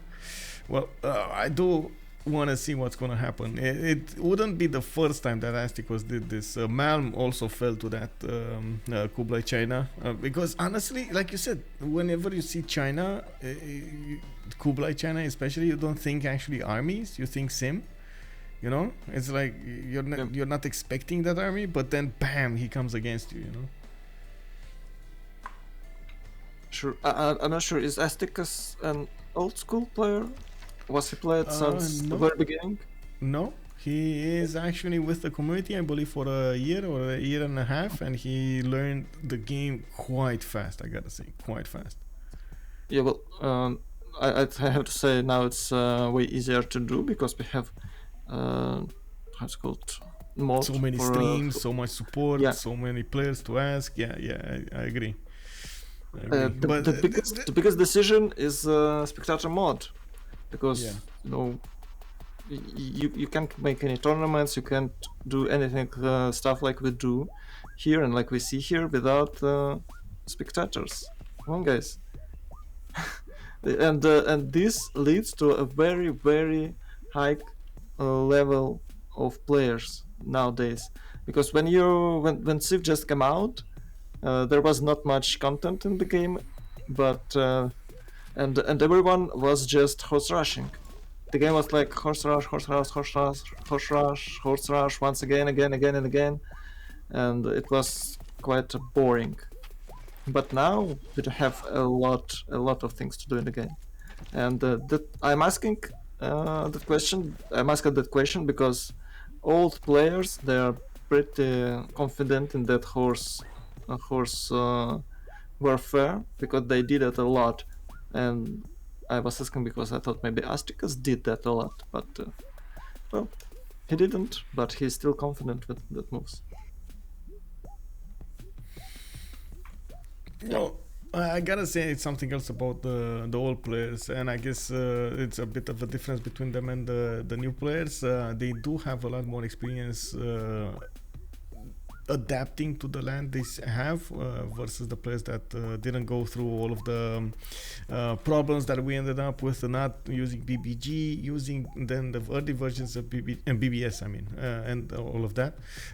They did learn how to use the civilization bonuses to their maximum effectiveness. I believe that's actually quite a bit of a differentiator over here. That's so much experience.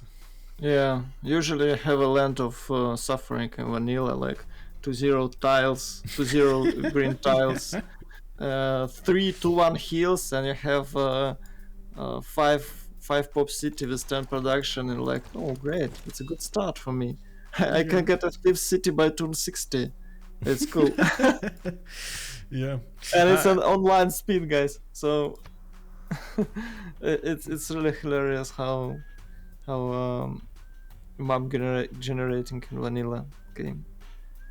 Well, we do have Astikos 9 turns away from getting his castles. Ben is irrigation, recorded history in 3. I'm not so sure he's actually gonna get to Tagmas in the next turns. Of course, he needs to get to Divine Right, so he needs to go recorded history, civil service, and then Divine Right.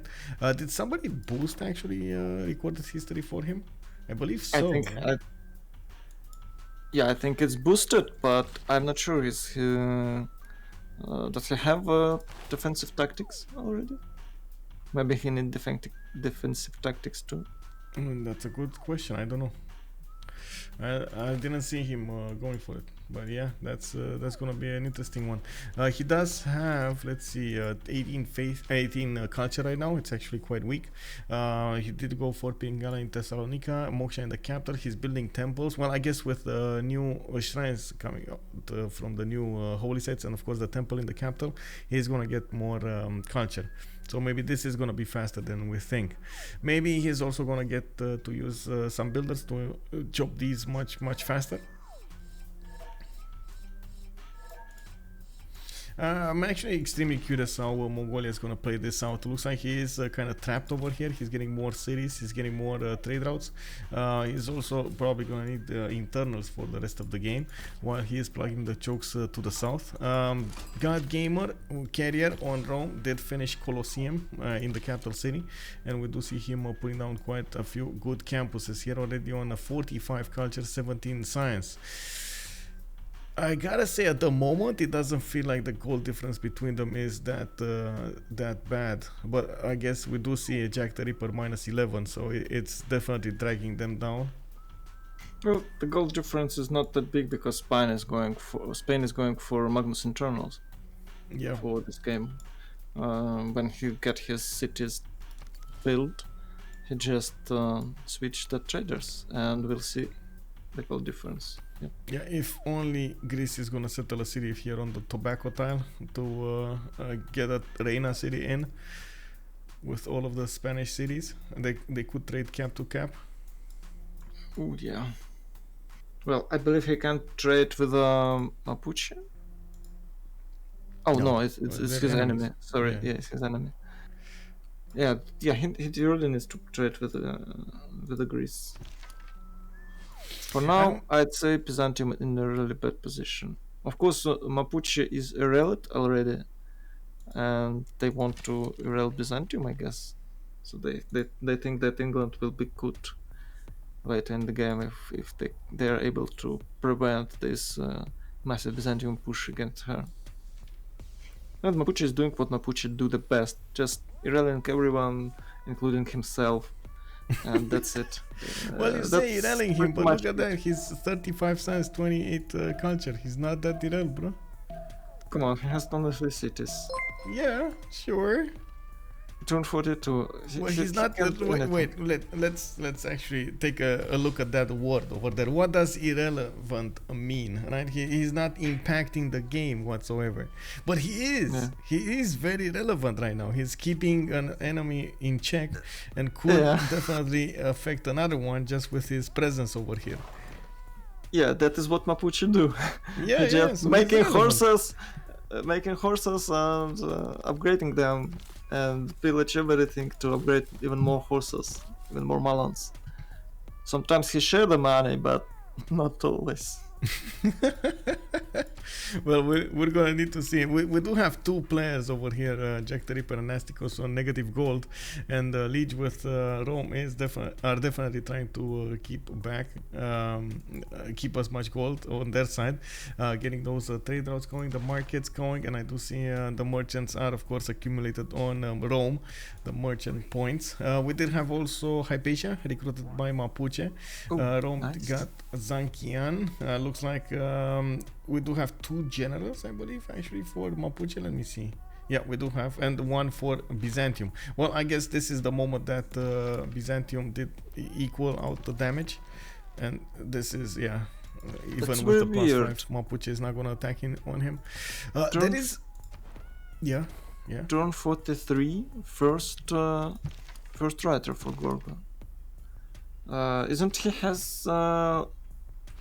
Doesn't he have Divine Spark? Yeah, but you he's need not the building. amphitheaters. Yeah. Okay, he has only 5 cities and no amphitheaters. Like, he's not doing pretty well, I'd say. Yeah, I mean 6 cities is definitely going to need a lot more. It's the 6 cities. Okay. Yeah, 2, 4, 6. And I do think he's trying to keep in check Arabia to the north, and I guess 4 cities Arabia over here. We're gonna need to see what he's gonna do in the next stage after he's gonna get his madrasas going, getting some science, getting some culture on his side, some extra faith as well. 86 faith at 10 at this point. It looks like he's definitely getting big. Omegaia 24 science and 50 culture. Will need a lot more science to work against his opponent, but he does have a very good campus coming up for Athens, and I guess he's putting down some in campus. Just pre-placed them, didn't actually build them. which I'm not sure if that's a good thing or a bad thing, because honestly I would have thought from Knossos he's gonna get campus. He could have gotten the +3 next to the mountains and the geothermal. Maybe he thought he's gonna get attacked or something. I don't know. It doesn't really need that much science early in the game because you have hoplets, and I'm not sure that Jack is able to push him with any units. Like maybe, I don't know, maybe with the tanks or something like that, because they doesn't really have a lot of gold. Maybe England will be able to do more gold in the future, but for now Gorgo is pretty safe. I think he needs to build a few more cities if he can find a good place, because the biggest problem here is the fresh water for Gorgo. Man, I gotta say something else. We talked about Malon Raiders, we talked about their awesomeness, but then we gotta see, first of all, Astikos doesn't have mercs. Second of all, they don't have the gold. Those are 70 to upgrade with the card on, 140 without the card. So even if Astikos wants, they can pillage that Kagwana, no? I mean, sure, but that takes like turns to get there, turns to pillage, turns to kill. Oh, well, you got few Malons, you pillage Kagwana, you upgrade some in Mapu and push. Yeah, that's exactly what Byzantium needs to get his Tagmas. Yeah, because he didn't have defensive tactics earlier, so he's going for it. Yeah, so it's take him a while to get first Tagma. Mahabodhi Temple? Wait a second. Really, bro? Okay, well, we'll see where that will go. Ben, in the meantime, he did get 29 culture with 18 science, so definitely needs a lot more. I guess now coming closer to the cities of Mapuche, well, those cities are not converted of Mapuche, so he doesn't actually have the +5 coming up from his crusade ability on his opponent. And I do believe actually Byzantium shouldn't push more into this. He should bunker down here. Get those Tagmas. When he gets the Tagmas, maybe that is a good way to push. Of course, he could try to push into English territory, and I think he's actually doing just that, by the looks of it. Well, the more horsemen you kill right now, the less Malons you'll have later in the game. So maybe that is the logic. That's a big if. Yeah, but he can't. He just can't because it's Mapuche +5 and defending just. Yeah, no, that's not gonna happen. On the other side, we do have England with a few warriors that can be taken down, and if he does manage to take down a few units here from England, he's going to convert the cities. He's going to start having a +5 into these English cities, which is going to allow him to be better here. I do have to also point out, England did manage to get 246. Oh man, he missed it, the timing. He can't take that swordsman out. Oh well, I guess maybe he was just more concerned about keeping the borders there, keeping the chokes closed, rather than anything else. On England, we do have a possibility for him to actually red coat Byzantium. I just noticed. It's a 3-continent England. He has 2 extra trade routes. Oh. He does. That is why Sheffield well built there. It's on another continent. The mystery is solved, guys. I still think he should get one on the cattle tile, but it's too far away right now. As in, Rome cannot get a coastal anymore. Oh well. Well, he got himself a free trade route, so it's completely fine. Look at this total change of direction here. Mapuche going towards the west. JamesBong is gonna be the target. James is not ready for this. Like, he has 28 science, 43 culture, 41 gold, but he doesn't have any kind of army. Oh my god. And he sees this coming. He sees it. What's the reaction? He's going to chop horses. Are you sure? Are you? No. Well, if he don't, he just die. I don't know, man. It feels like maybe he's like, oh, they're just horses, bro. No Malon. Okay, it's fine. I'm safe. They're just Mapuche horses. It's gonna be good. It's gonna be good, bro. I just give them some food and they're gonna go away. Yeah, he's pretty confident about that because he's moving his another city toward Mapuche lands. He'd probably settle on the river. I don't know how it's called. This one, I think he go for it too. Oh, no, gritty bro. boy. Bro, JamesBong, don't do that. That Oh was my a great God. city, guys. That was a great city. Yeah, that. Oh my God, don't. This is. I mean, yes, it's bad. If you like. So river defense works on the city defense also. So if you settle cities behind rivers, they're much better than settling on across the river towards your opponent. It's too tile, you know. Sometimes you just.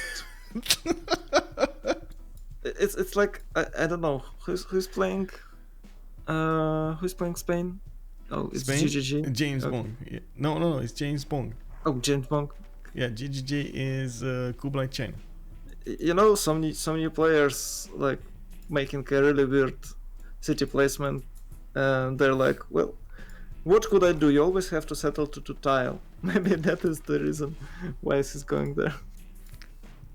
Like I have nowhere to because say. they saw it on the streams and everybody's talking about that 2-2 tempo and it's much better than anything else, and they totally ignore the other bonuses.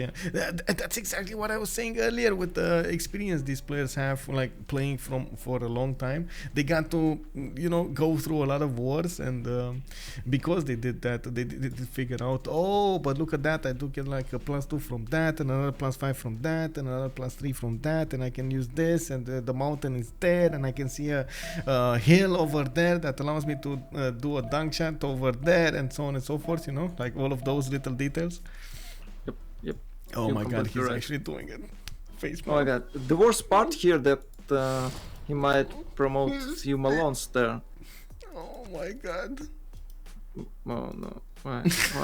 Okay, I believe he has horsemen somewhere, because it's 26 defense. 6 turns. Good luck with that.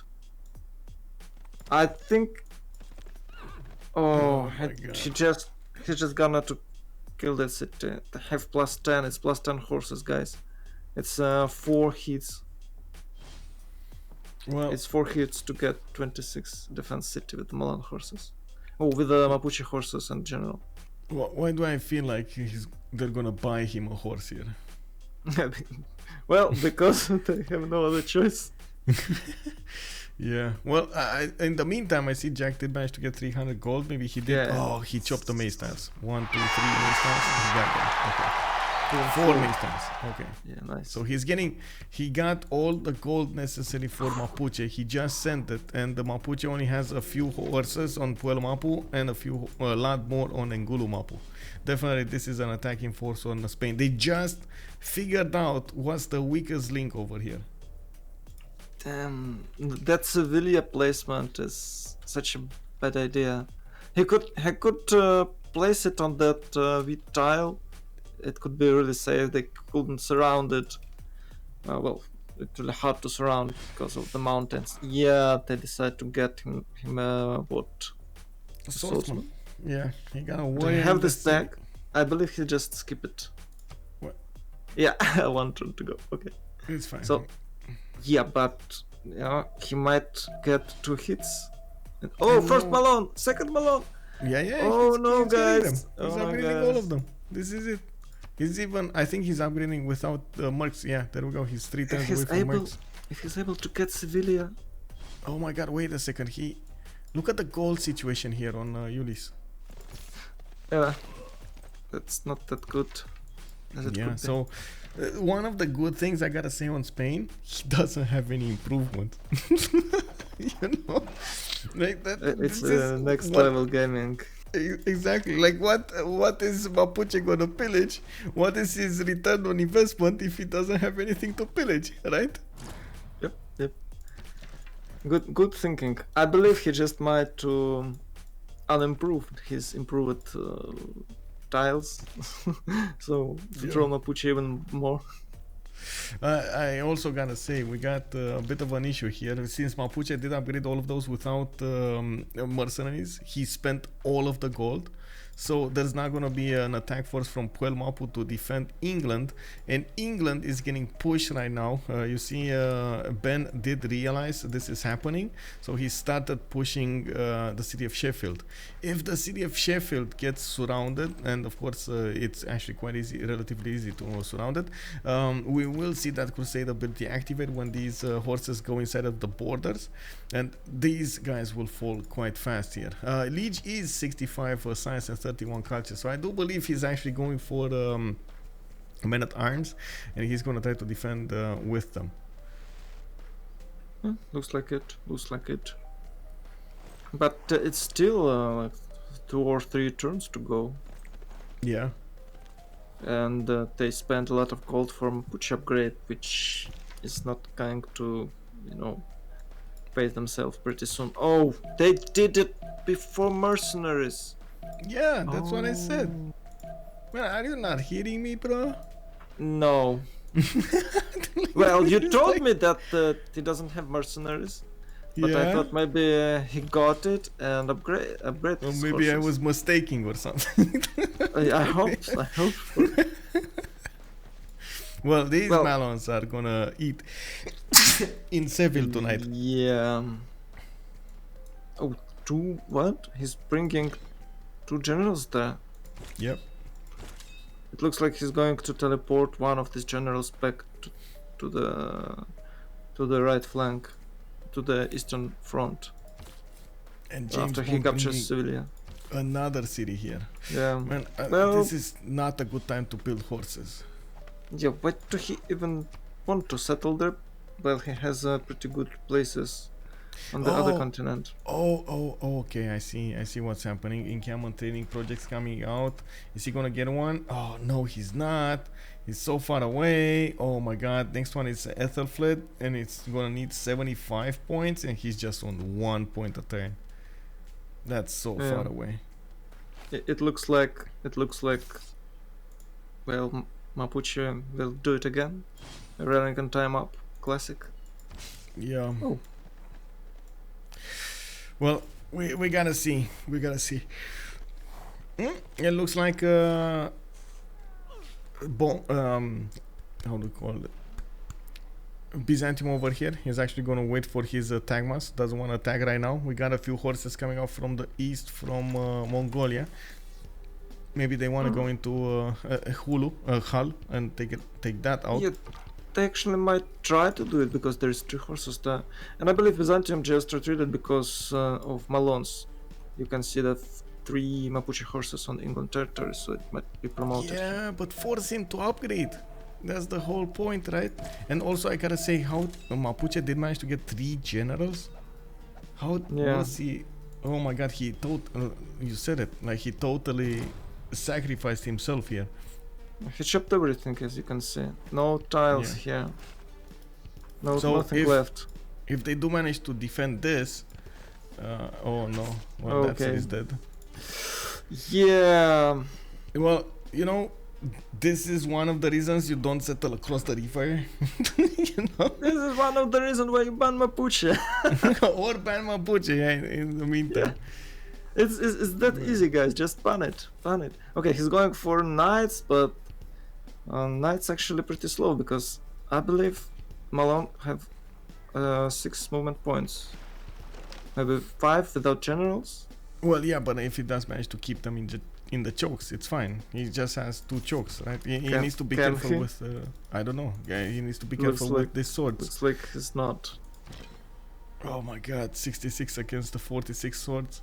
Yeah. It's too late on this. No units. The greedy way of doing your empire, not building a military. And then when Mapuche, who is next to you, comes with Malon leaders, well, what are you gonna do, bro?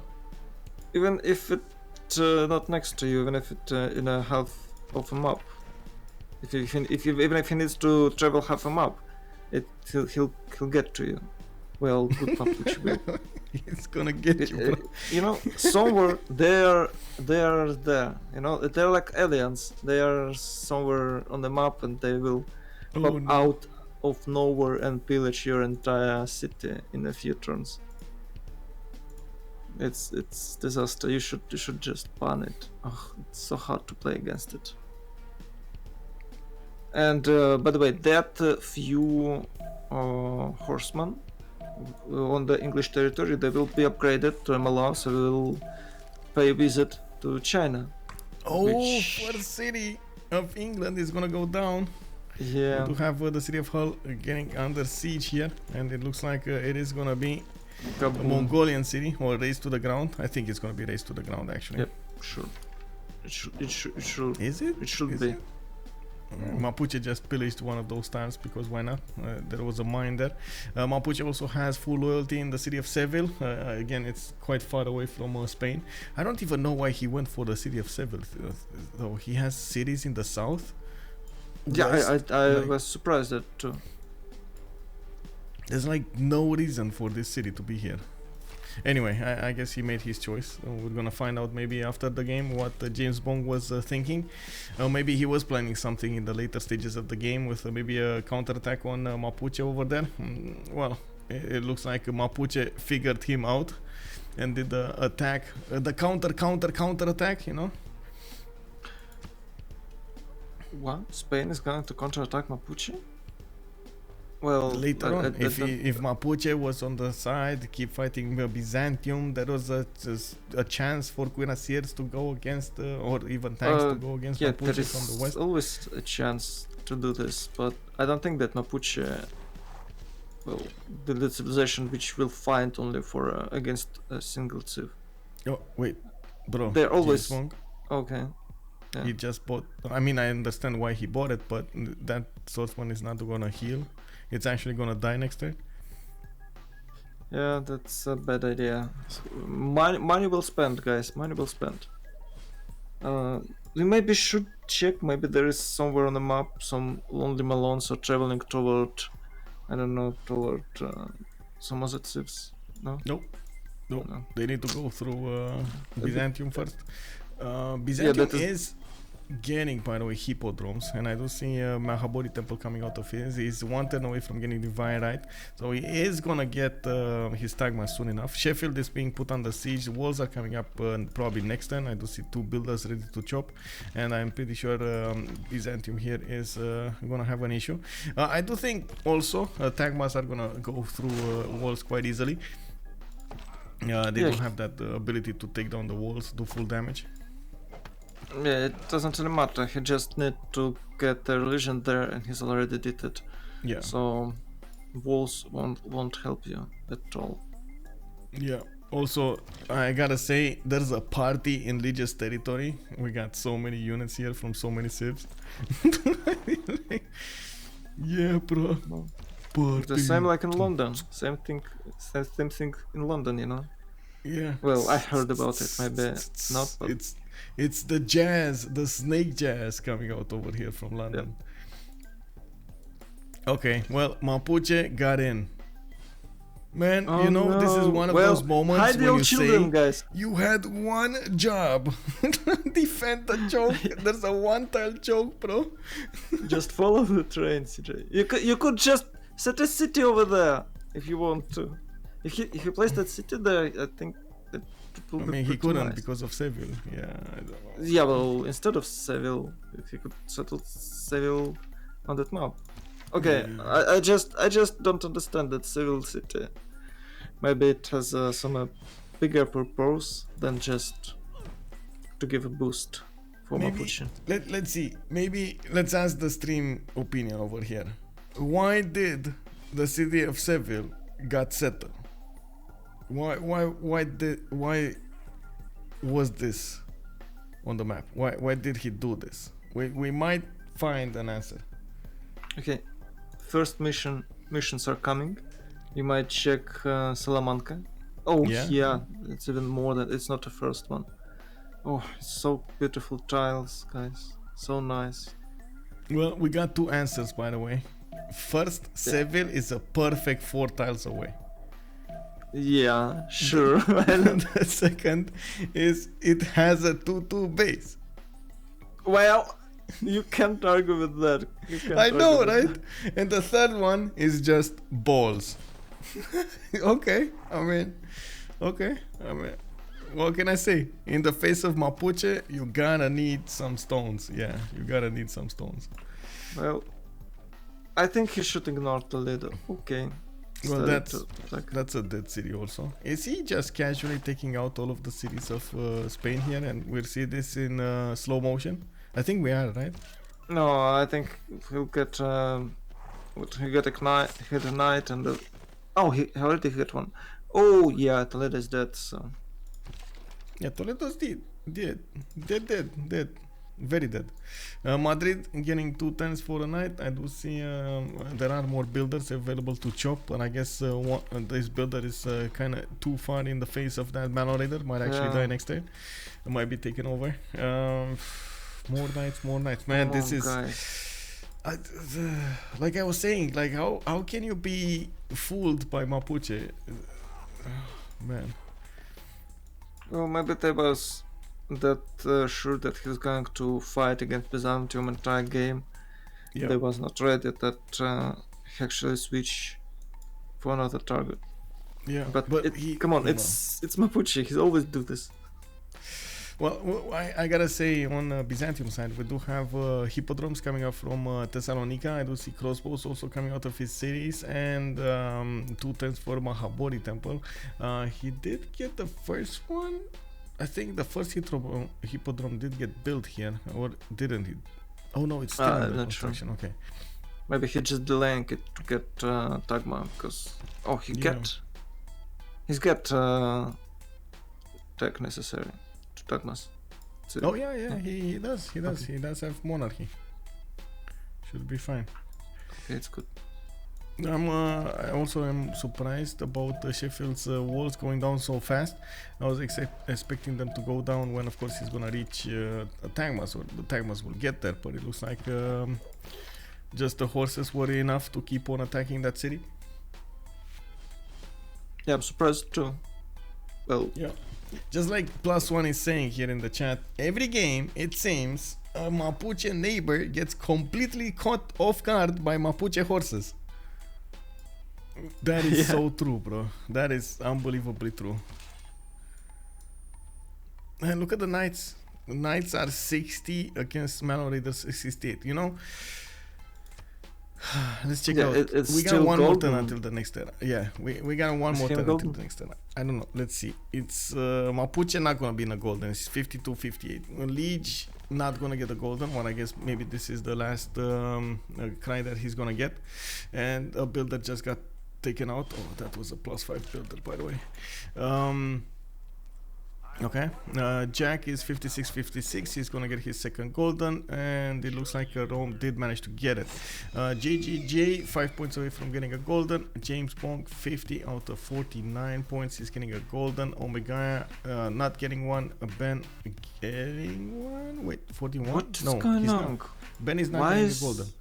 Why is there so many people not getting golden? Okay, Mapuche fine. England is fighting, so okay, but the rest. Well, okay, what? I don't know what Omegaia what the problem was China? What did he do so he couldn't get golden? I'm surprised about that. China, I guess, caravel rushing. Like, that's what he's doing. Yeah, but he just skip it. So I think he just skipped it. So Mapuche didn't have plus 5 on him against him. Is it worth it? Well, maybe it is.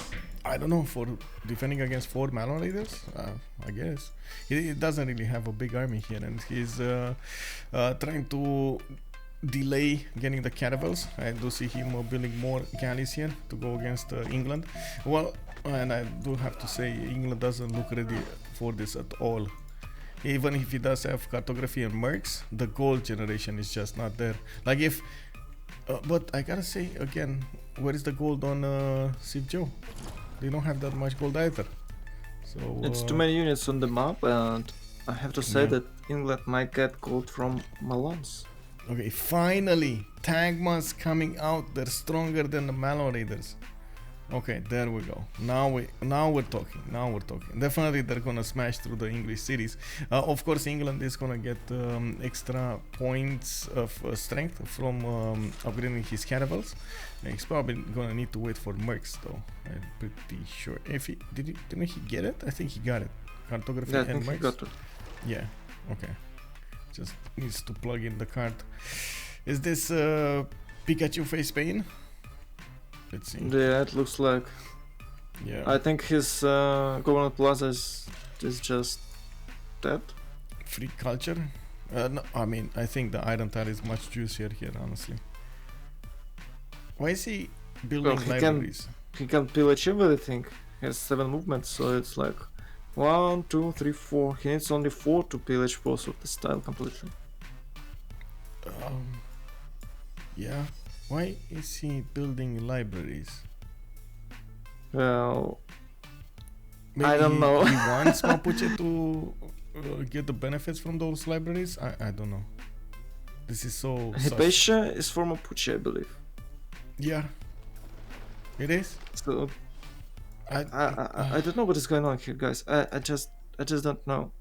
It happens. I guess we're gonna see. Maybe he's that confident that he's dealing with this attack of the Mapuche raiders, and he's not gonna give that much gold to him or that many pillages. Maybe that's what's happening here. But usually, even you know, not swordsmen, pikesmen are good against them if you have some other units to deal with them. So they just can't smash through the pikeman lines, and you can keep up with your other units. Yeah. Let's see what's going on here. Looks like Byzantium is starting to push through a bit. Okay, let me coordinate with the man. Cotton, I didn't see. Oh, +5 Congress, bro. No, it's +5 Malons. What is this? Do they have more? I'm not sure, but no, they don't. Oh, it's fine, they didn't it's fine. split it well.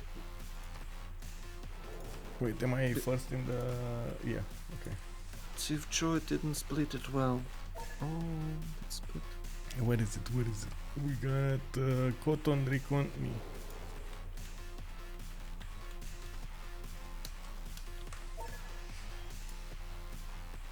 It looks like they both have same maximum amount of voids. So it's 40, 40, 60, 60, and there you can see something similar. If they split better, they could win.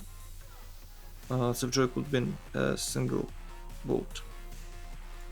They can, of course, you know, split their votes, and they're able to win like 2 congresses, but they could definitely want +5 for Malons. I gotta say, give me a minute to get water. Yeah, sure. So guys, now I have to talk a lot.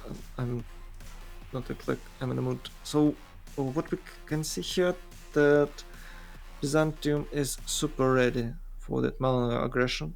He's pretty confident with his units.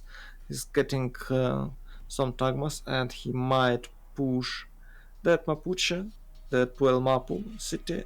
I think Byzantium can do it, and he's going to a full all-in. He got himself a few Tagmas from that unique district. I can get like 2 from each because of arena. So yeah, he's doing pretty great, and he most importantly he get some crossbowmen. So this push is pretty strong and pretty scary, and you have to keep in mind that Astikos Mapuche doesn't really have enough science, doesn't really have a lot of science, so he's kinda in a big trouble against that Byzantium push. Of course, England could help with with the 63 science, but Okay, I'm back. well, maybe not right now. Yeah, I was talking that Mapuche is in a really bad position against Byzantium. Oh, for sure. Especially now that Byzantium doesn't have a golden age anymore. Actually, we got JJ normal age. We got Ben normal age. I guess James is dark age, golden, and it looks like he does have a big issue. Oh man, this with malnourished. Check the votes. Check the votes. Let's see what happened. Diamonds, no amenities, light calf. Oh, they pushed it through. Did they not focus this at all? They did not. They only got like 4 votes into B, light calf. Okay. Okay. Wow. Maybe they think they got this. But no, actually this takes out the... Oh my god, the tag must shine. The tag must shine. No. Well, cities of England are falling though. Wow, how can he do this? Oh, it's because of Crusade. Yeah, I forgot. Crusade. Yeah, sure. Okay, see, and so the walls went down. Now we do have him with an ability, I think, next turn to get them. I'm not sure. Yeah, I think it's enough strength, right? Yeah. Should be enough. Or he might try to kill some more units because... Oh. Wait, what? Where is... He deleted his archer. Yeah, he did, to get the swordsman in, and he might actually take down a horse before it actually gets an upgrade.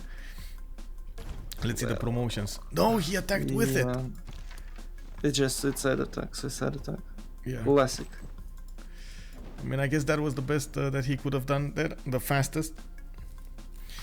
We do need to see what the Tagmas are gonna do. Of course, now with the cannibals being upgraded in the north, we do see a lot more strength coming up on all of the cities of London, of England. We do have cannibals coming up from Mongolia and wait, extra diplomatic visibility maybe sometime? No? Let's check. No, he doesn't. He doesn't have yet. Well, you can hover it. No, he doesn't. Like it's oligarchy, legacy, oligarchy, legacy, and that's it. You should build, tier 3 building. Oh, tier 2 building. That's intelligence agency, I believe. Yeah, let's see. He's getting a harbor shipping projects, trying to get Himerios. Oh, they passed it. They locked the admirals in. Interesting. Well, that's gonna be an issue. Arabia to the rescue. Yeah.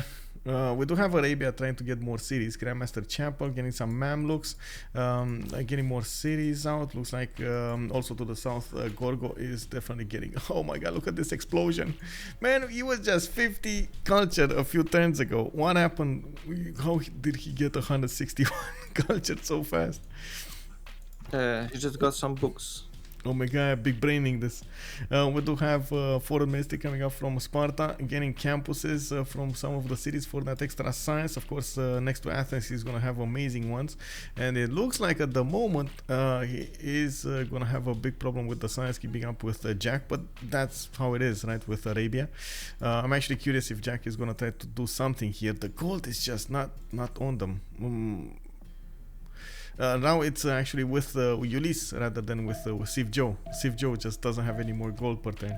Maybe cards, maybe. I'm pretty sure Spain over here is having a big issue. I believe it's, Spain is, but I believe it's because of Russian voice. They just lost additional income from that dedication. Yeah. Well, it looks like the Mapuche attack is coming to an end here. Well, oh my god, another trade route. Oh man. Too big. Yeah, well, he sacrificed that melon for the trade route, but still, that happened. Well, he got 2 cities, come on. He got 2 cities and pillage plenty of tiles. I agree, really it's good. More than enough. It's really good. Yeah, with what, 4 melons? 5 melons? Yeah, just... Yeah, it looks like he didn't upgrade that horseman's... Oh, so young, so naive. He's building walls against Byzantium. Well... I'm actually not trusting this attack coming out from Byzantium on Mapuche. Mostly because of the +5 coming up on the Malon Raiders. Oh, no. This attack is pretty strong. No crusade. No crusade yet. Yes, yeah. And I believe no general yet. or No, what? he does. He does. Oh, he does. Okay. Shunsu. Maybe I thought that he's somewhere else. Yeah, he just destroyed that English city, and you should keep in mind that he'll get a second row of crossbowmen. England can't help Mapuche, and we can see only 3, maybe 4 units on the 12 Mapu, and it's definitely not enough to hold all these units are coming from Byzantium. Yep. Isn't it much easier to go against Manchester, London, to keep the pressure on England?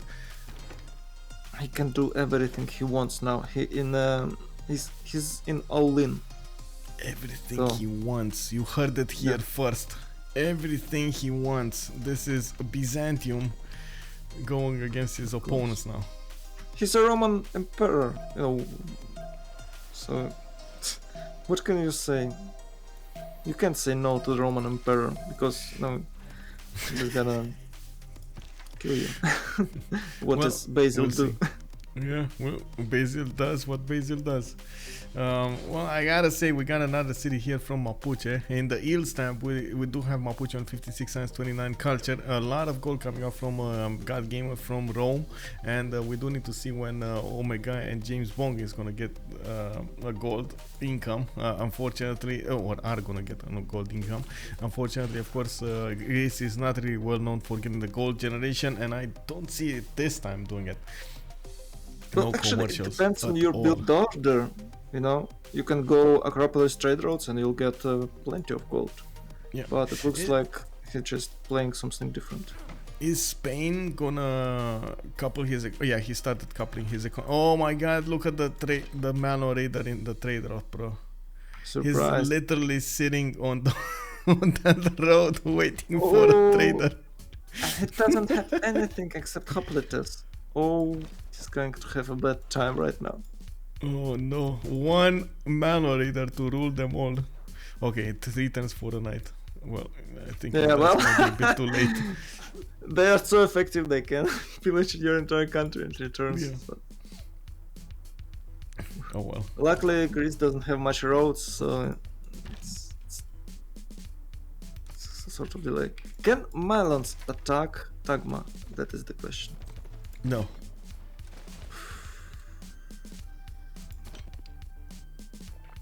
Okay, as you were saying, he just switched toward England.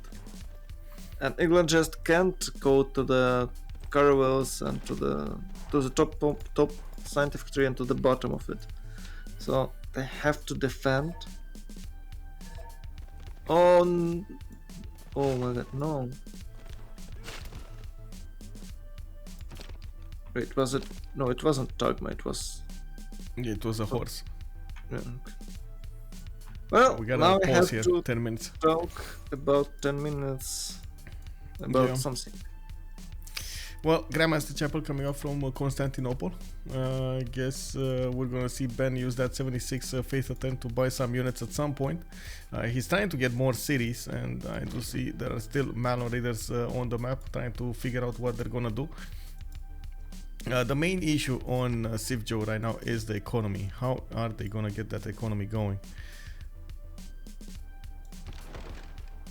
I'm not sure. I believe, but wait, they didn't have a lot called like a few turns ago. Now they have way more. Yeah, It's about I'm what, pretty sure it's cards. Oh.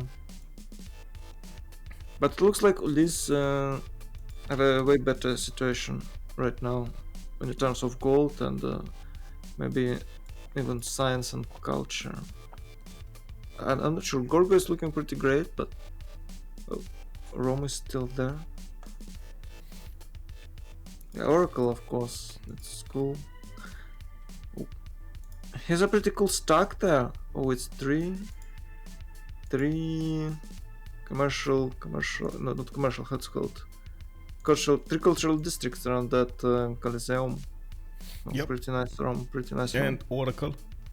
Yeah, and Oracle, of course. Gives him additional... I think it gives a lot. Wait, in which city? In which city Oracle built?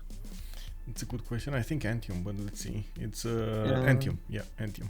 So it's in the Pingala city. Scanning the theater square, and the commercial and campus. TSL commercial campus. Yeah, nice, really nice. I think. Oh, yeah, and he'll have like what? I believe he'll build an industrial zone there to get some engineers to So build yes, even here, more wonders. I guess he could get a +4. Well, I don't think it's really matter if you build it only for great people points. And I don't know, is it worth it to ruin that hills to get +3 Yep. plus maybe +4? Yeah, he has extra heals there. Oh, maybe it's worth it. Yeah, it looks like it's worth it. It's +4, so yeah, I think it's good. We do have a question over here about the map pool choices. So first, I gotta say, of course, they do get how to say the bans going. It's just a normal way of doing the bans. But if they did play a map, they cannot play it a second time. So this is the last time we're gonna see Highlands. You know, maybe we're gonna see something like the Seven Seas next time if they want a big map, or Pangea. We're gonna need to see in the second game. By the way, do they have a Candy Cup on the final? It's like 1-0 already or no? Like we had in the previous season. Do they have a what? Sorry. Candy Cup. What? Handicap? Huh? Handicap? You mean? No. Okay, it's when the one team. Oh, it's actually not It's a double best of elimination. So Yeah. yeah. Sorry, So- I forgot. It's not double elimination. Yeah, it's they just can't have anything like that. Sorry, Yeah. my bad. I don't know. Actually, I guess Best of this 3 or was, best of 5? This is a best of 3. Oh, okay. I do have to actually put up a big poll because now we are ending the season, and I guess we're gonna have a poll for all of the players and the viewers at the same time. But I just wanna get a sneak peek into their in the opinion of the viewers over here, asking them: did you enjoy how the season was this time, or how the season was last time? Like we had a double elimination bracket, and this one a single elimination bracket with a longer. How to say longer groups. Well, I don't really like longer groups because there is a lot of teams that well, maybe that doesn't have I don't know what. I just like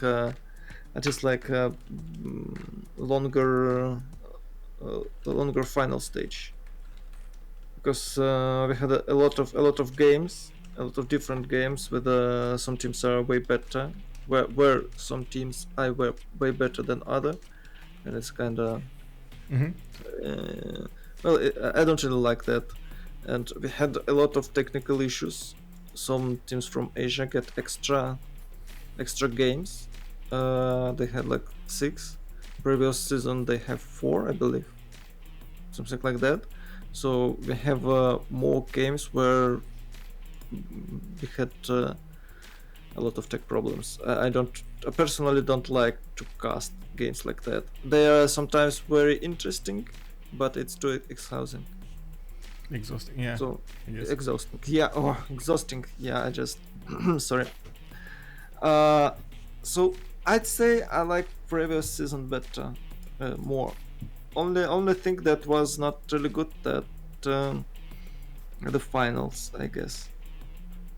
But yeah, the biggest Because problem the in zone of that. control just stomped. That's why. Yes. Oh, okay. Well, I mean. Not like I believe it was a 3-0 or 4-0, something like that, for 0. Yeah. In the series. It was 3-0. 3-0. They needed it was a best of 5, and you needed 3. So yeah, they just got 2. So we had only 2 games there.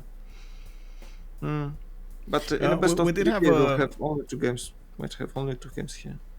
we did have some feedback that it took too long for the lower bracket to catch up to the upper bracket, and the players, or I should say the viewers, lost interest in the tournament. I didn't see that happening, but I guess we can try to do something to adapt to that. Maybe less teams coming up from the group stage, for example, like 3 instead of 4 from each group. Wait, we had what? We have 2 groups with 8 teams, yes? In this season, yes, but in the previous it was 4 groups with 4 teams. Yeah, isn't it And faster 2 to get from each. 4 groups and 4 teams? Yeah, it is faster, yes. But that's another feedback that we got. The group stage was too fast, too slow, too fast. I mean. So that's why we went, and I think we did good. I do like the 7 weeks that we had in the group stage. That's a part that I actually quite enjoyed in this tournament. Like on a week 4 or 5, I feel like I'm lost.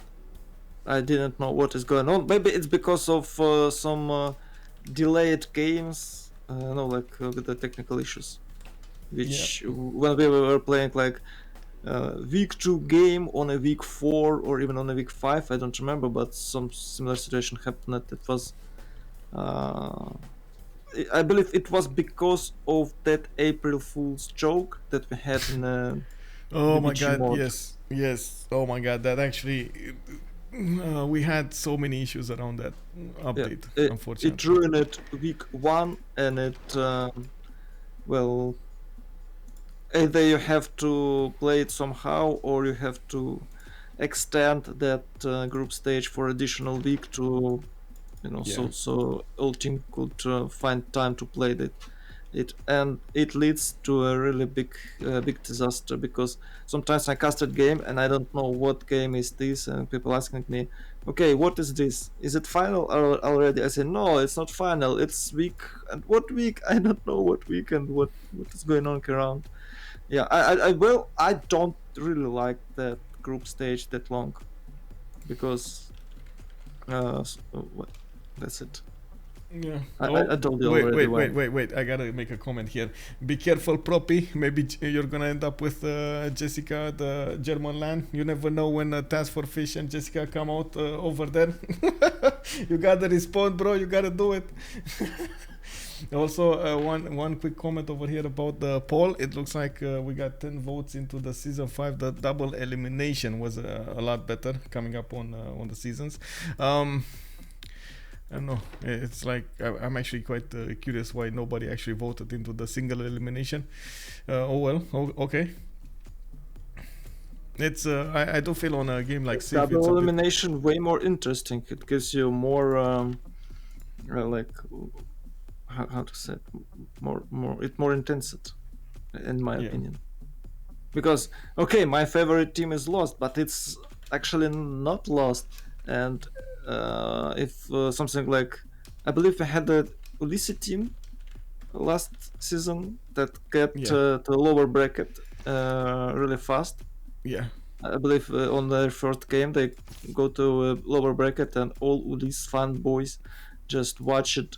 Every single game they played, every single game, and I mean that was such a good comeback. I'm not a Ulis fanboy here, but I gotta admit that was such a good comeback, and I believe it added to the spice of the season also. Yep. It created a story around the Ulysses team. Yeah, of course, and that is why I like double elimination. It gives you a second chance, and it put your nerves to the limit, and nerves of your viewers, something like that. Well, guys, I already said it, but I like it previous season more. Okay. Well, if you're asking. Yeah. Okay. This could have been Forever Young's comeback chance if we had a double elimination. Yes, of course. I gotta say, I smelled that coming from a mile away. you know, they haven't lost a single game, and maybe that they saw that they will have a second chance. Maybe they saw it double elimination. It was like, yeah, okay, we might lose. It's not a big deal. And they're like, what? It's not a double elimination.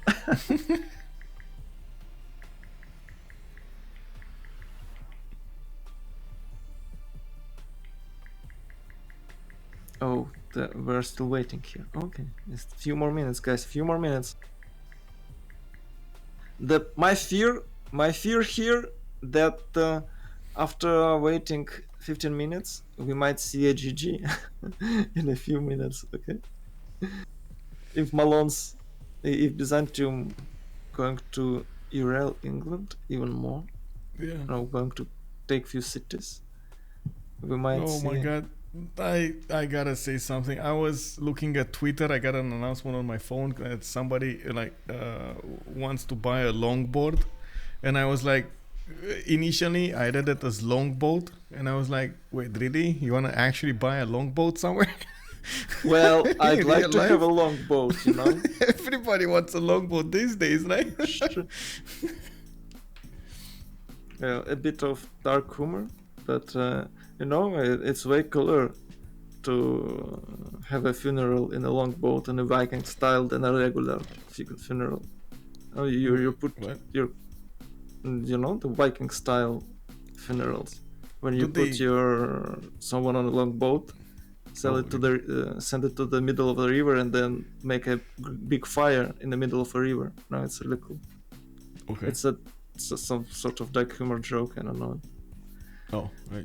Okay. I'm a huge fan of dark humor, but it looks like you're not, so I just won't do it again.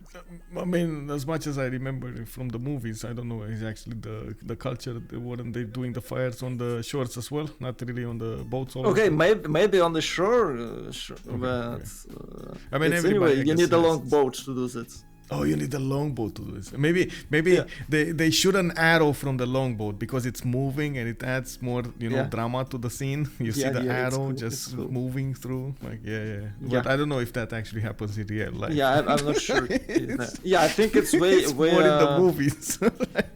Well, maybe they wasn't shooting anything. They can use like fuel on few boats and just burn one of them with all that. Heroes with all that Vikings.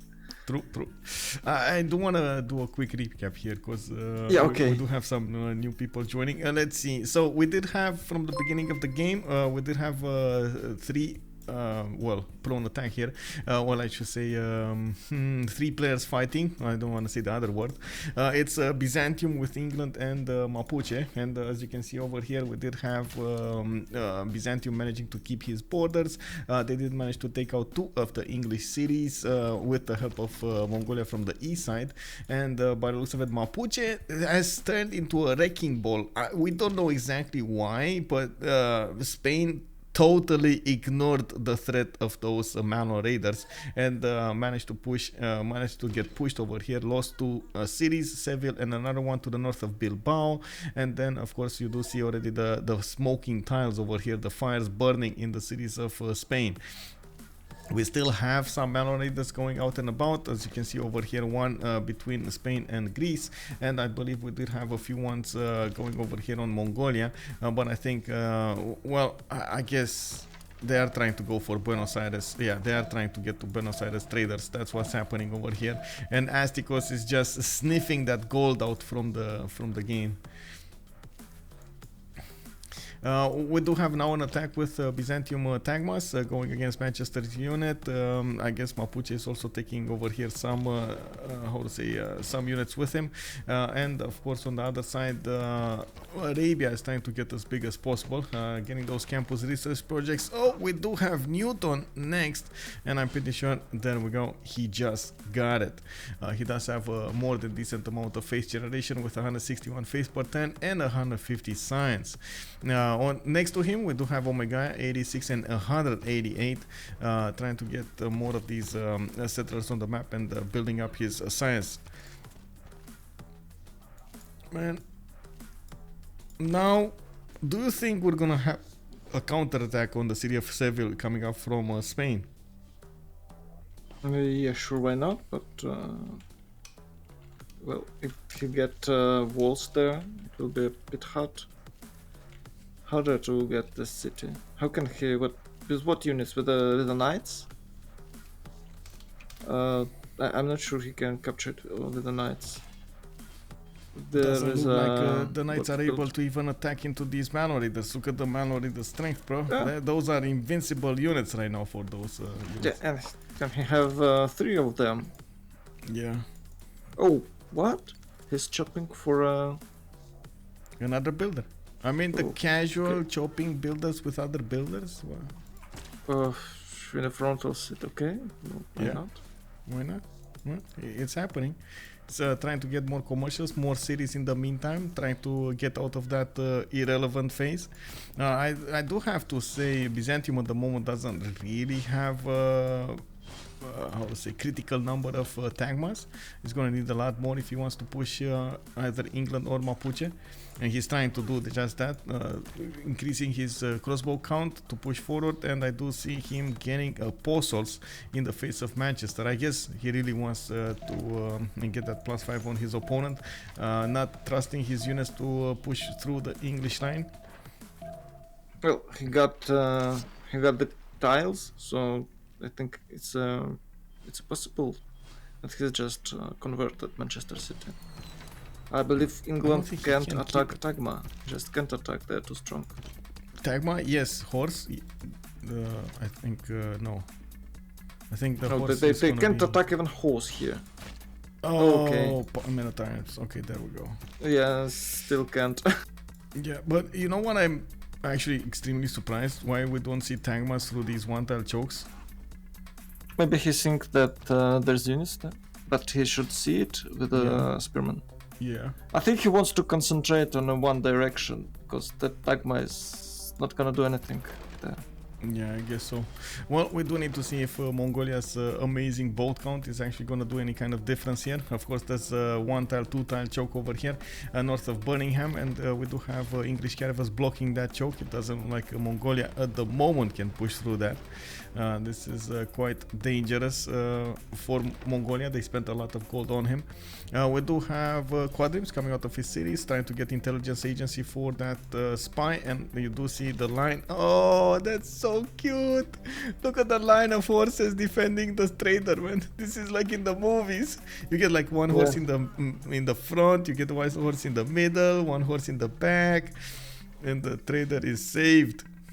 Decent defense. But can they go on the tiles of Buenos Aires?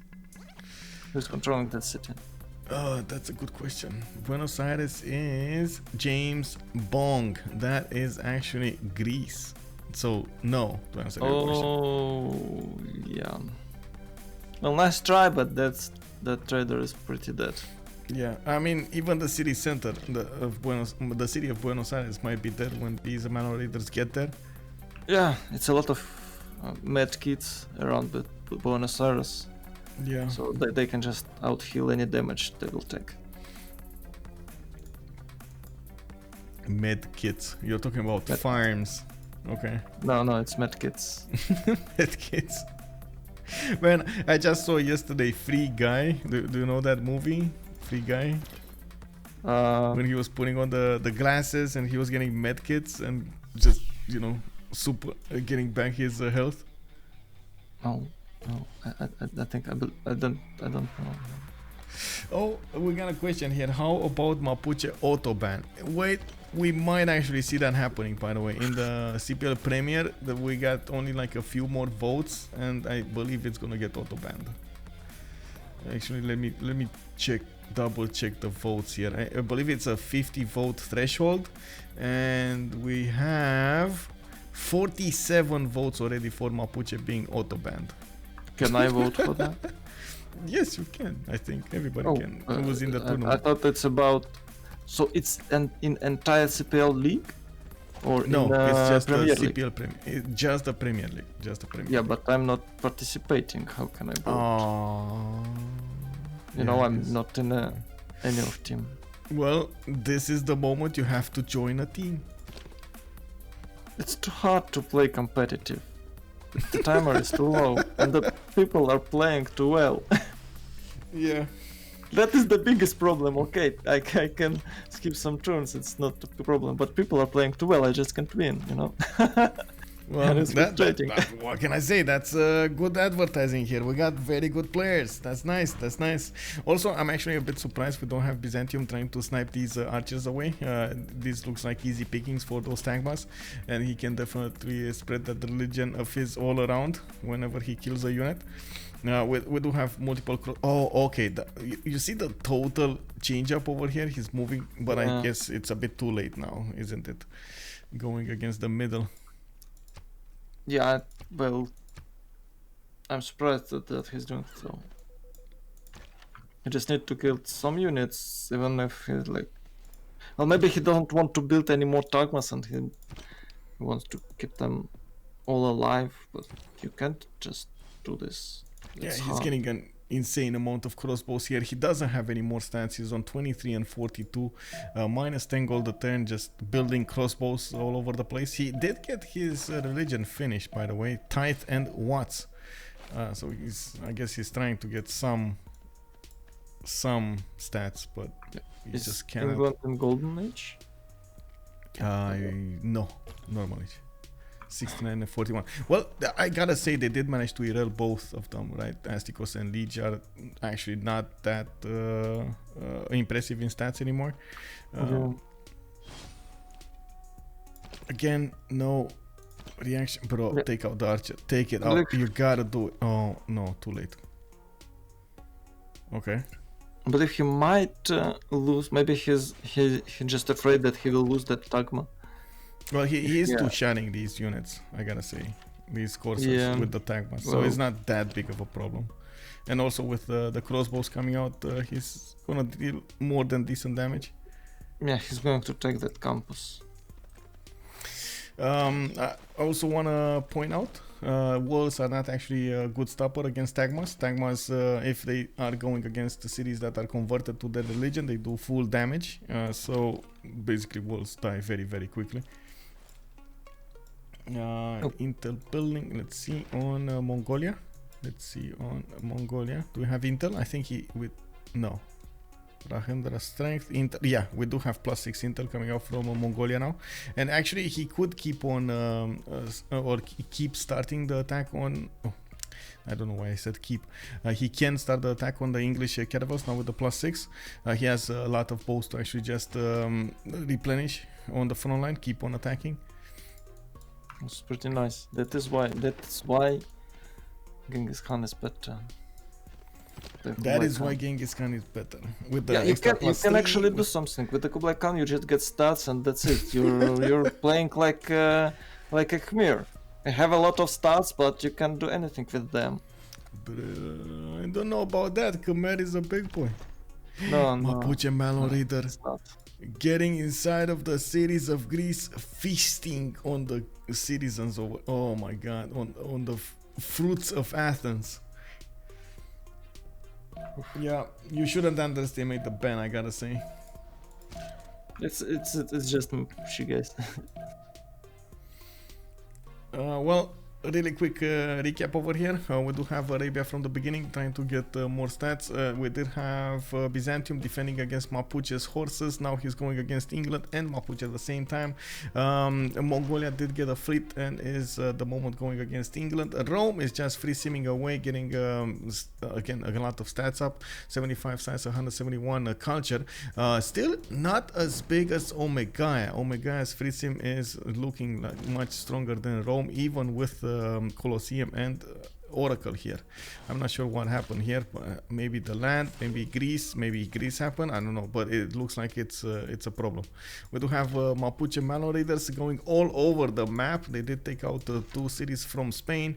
Now Spain is trying to push back on Mapuche. Again, the stats is not really helping him. 80 and 79 against Astikos is 63 and 31. I guess it's all about GodGamer and Omegaia with James right now. And if I say at the moment, Ulis keeps being ahead. They do have a lead here. Yeah, I'd say they're ahead because if you notice, Rome has way more production than Greece. Yeah, he might have a worse stats, but Yeah. he has a better production, so And in the gold. future. And gold, A of lot course. of gold, actually. In the future, it might lead to way better development for Rome.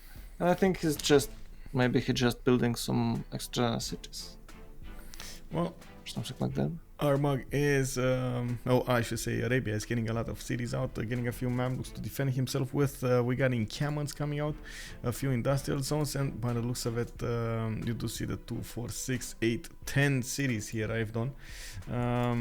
He's not doing a lot of gold though, and if they do lose England, this is gonna be a big problem on their side.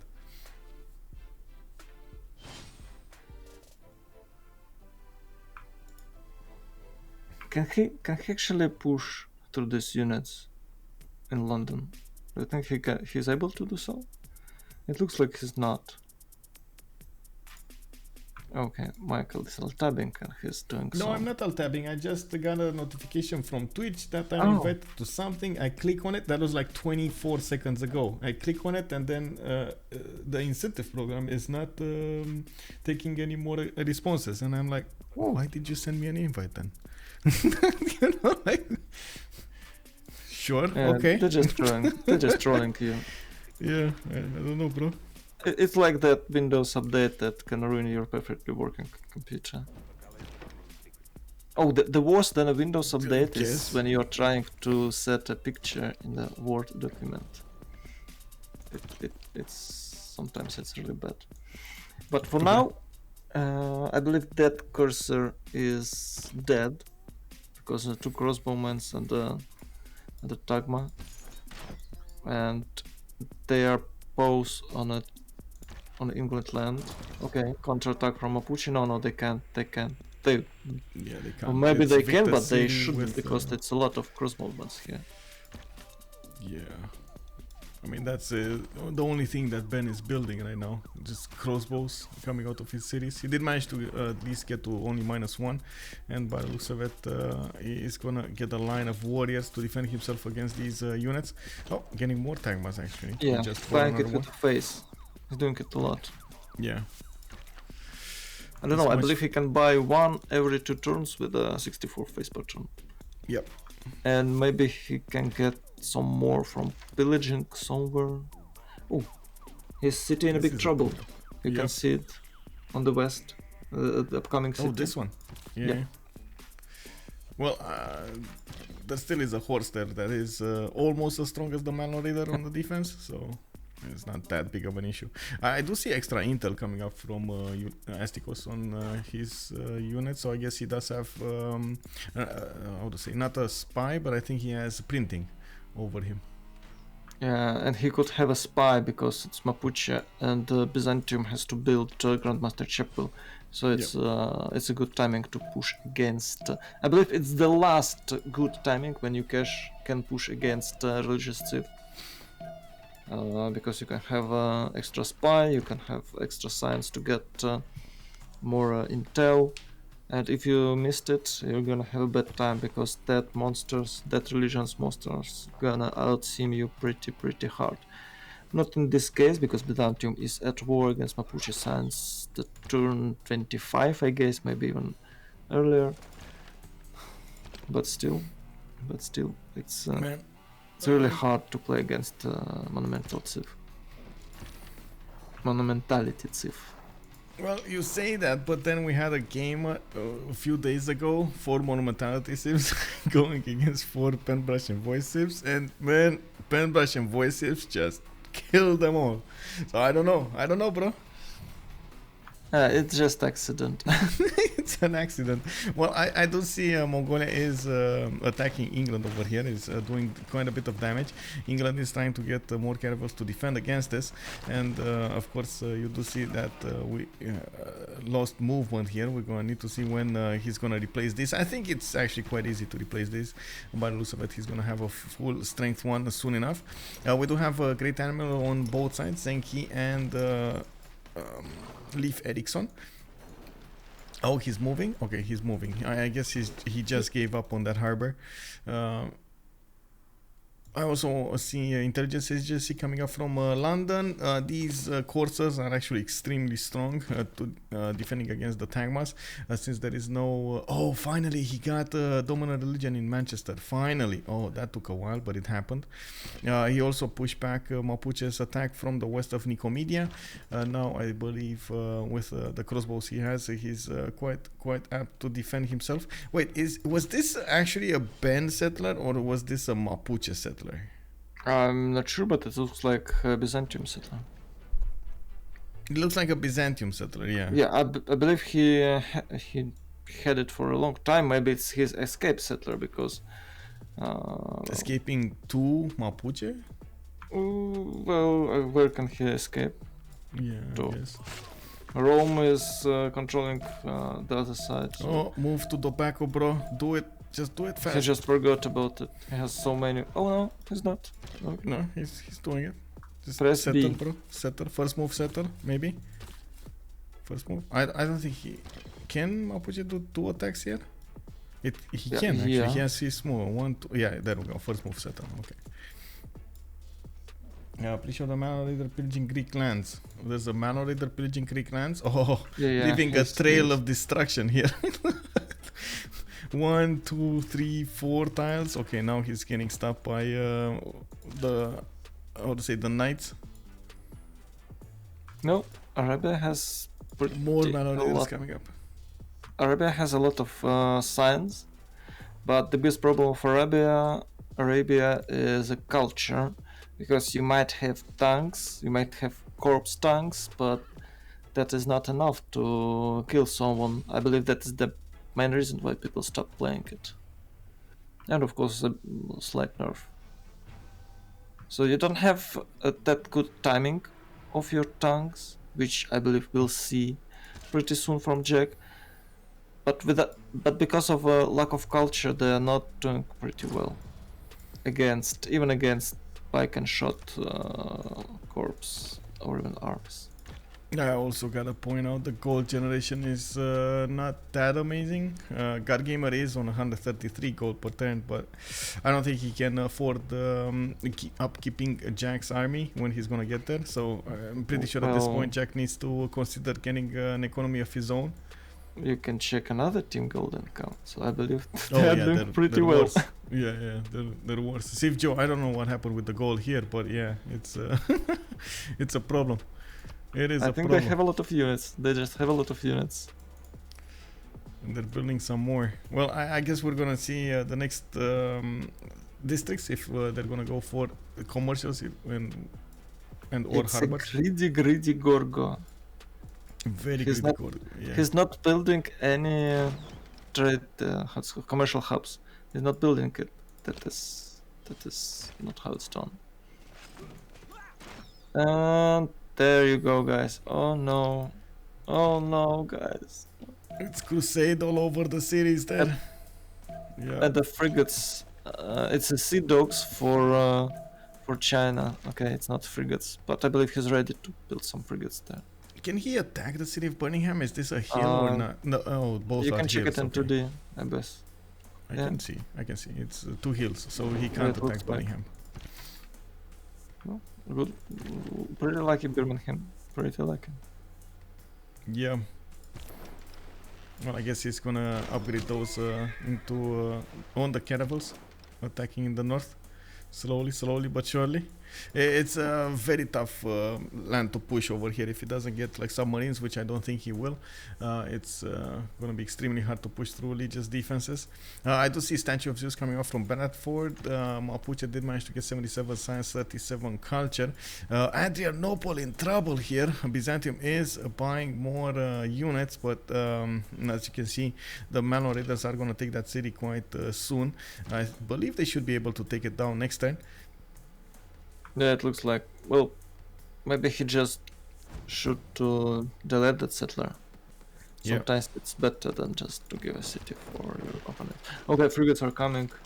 But wait, there are so many of them. No, don't do it, bro. Yeah, but One other thing that did happen, by the way, Spanish trade routes did get for a few turns did get stopped here in the mid part. or pillaged. Now he's recoupling them, so he's starting to get the gold back. Yeah, they desperately need that gold. Mapuche keeps on attacking Bilbao, and again JamesBong it doesn't seem ready for it. Yeah, he built or chopped some tiles for that trebuchet. He actually can get that Bilbao. You should keep in mind that Spine is the only thief in the Golden Age, so Mapuche has +5 against it. It's pretty easy for him to make a aggressive move.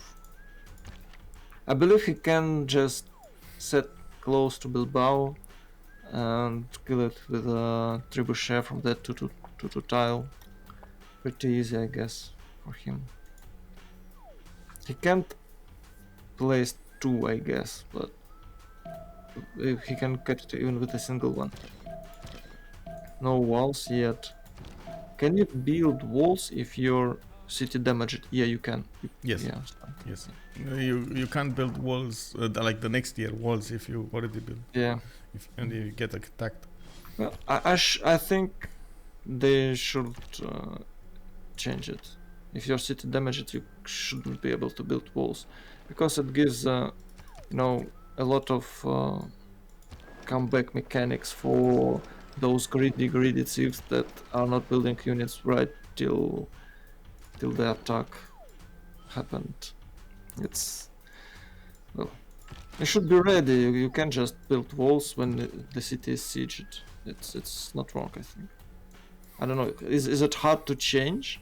But it could help aggressive thieves early in the game, because they don't look really strong nowadays. But we always have some games when players are able to die in 40 turns. So maybe Walls is not that OP as most people think.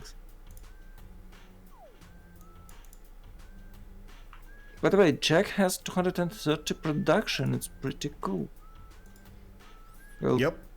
Still minus 14 gold, so yes, 200 science, but look at Omegaia go with his culture and science. I guess we do have an attack coming up from Arabia on Samos, and looks like they are going to take that city. They did notice there aren't that many units defending, so they're starting to do their attack runs. Check this out, it's a forest fire, and Dot Malone is going to burn alive. Oh, not Malone, I mean, that's called Mamluk. Mamluk? Yeah, the Mamluk. Well, we do need to see what. I'm pretty sure that city is dead. How can you? How can you? Well, it happens once again. How can you attack Greece with the horses, with the cavalry, and to succeed? Where is your hoplites? Where is your hoplites? It's so imba. You should always keep like 2, 4 of them. Yeah, I agree. I don't know. That Mamluks wouldn't stand a chance if you had few. That hoplites are even better than knights, you know? They're better because of oligarchy legacy or oligarchy, because of their bonuses. So. Oh my God! Look at the kill. Oh look, it's oh never mind. Omega is just giving up on that city anyway. No, they take it with them alone. Is he? I don't think so. Unless they want to raise it. Yeah, they will raise, I guess. Well, maybe they want to give it to Jack. It might do be they? true. I don't know. Yeah, I think they should raise it, and that's it. It's a pretty good damage. Yeah, there we go. It's raised.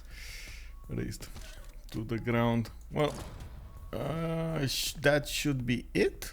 They are trying to go against Buenos Aires, and I do see GodGamer over here inside of the city's borders, but Buenos did get 56 defense, so I think that's a bit too strong for even the Knights to attack into. Yeah, we do have a lot of navy coming out, but it's, oh my god, being held by very few units here. 4 caravels, keeping at bay all of these Mongolian units. Unbelievable how many units Mongolia put, and he keeps on attacking his opponent, but he just doesn't do enough damage. I believe actually at this point, JJJ just should try to sacrifice as many of these caravels as possible to keep on attacking until he breaks the defense. It's just not enough time to repair them in the city borders of Randers, because you need to return home and then wait a turn. Then in the next turn you start to get the heals back and so on. And you don't get to heal that much if you're outside of the city center. You don't have that many city centers actually to heal into. And by that time, the caravels numbers should shine, should overwhelm the defenses. And but it even I don't gets see him worse. doing this though. It even gets worse when the frigates are there. So he's attacking with the sea dogs right now, with the coppers, and they're slightly weaker than frigates, I guess. Yeah, well, we do have English muskets right now, and of course crossbows from Byzantium keep on attacking into these units. Looks like that musket might actually die next turn. Ben did try to get a few more tagmas. Looks like he lost the city in the south. A lot more Mapuche Malo raiders did keep on attacking that city. Man, this is just unbelievably hard for Byzantium to keep up with everything happening around him. Yeah, that Malons are doing a great job. They're everywhere. They're covered entire map. You just can't hide from them. It's just impossible. There's too many of them, and he's going to spam that horses till the game ends. And maybe later in the game, if he's able to reach helicopters, he'll get helicopters to help his teammates when the nuclear war will start. But maybe we won't see that war because Rome is having incredible stats, and it looks like they have more. Ulis have more money.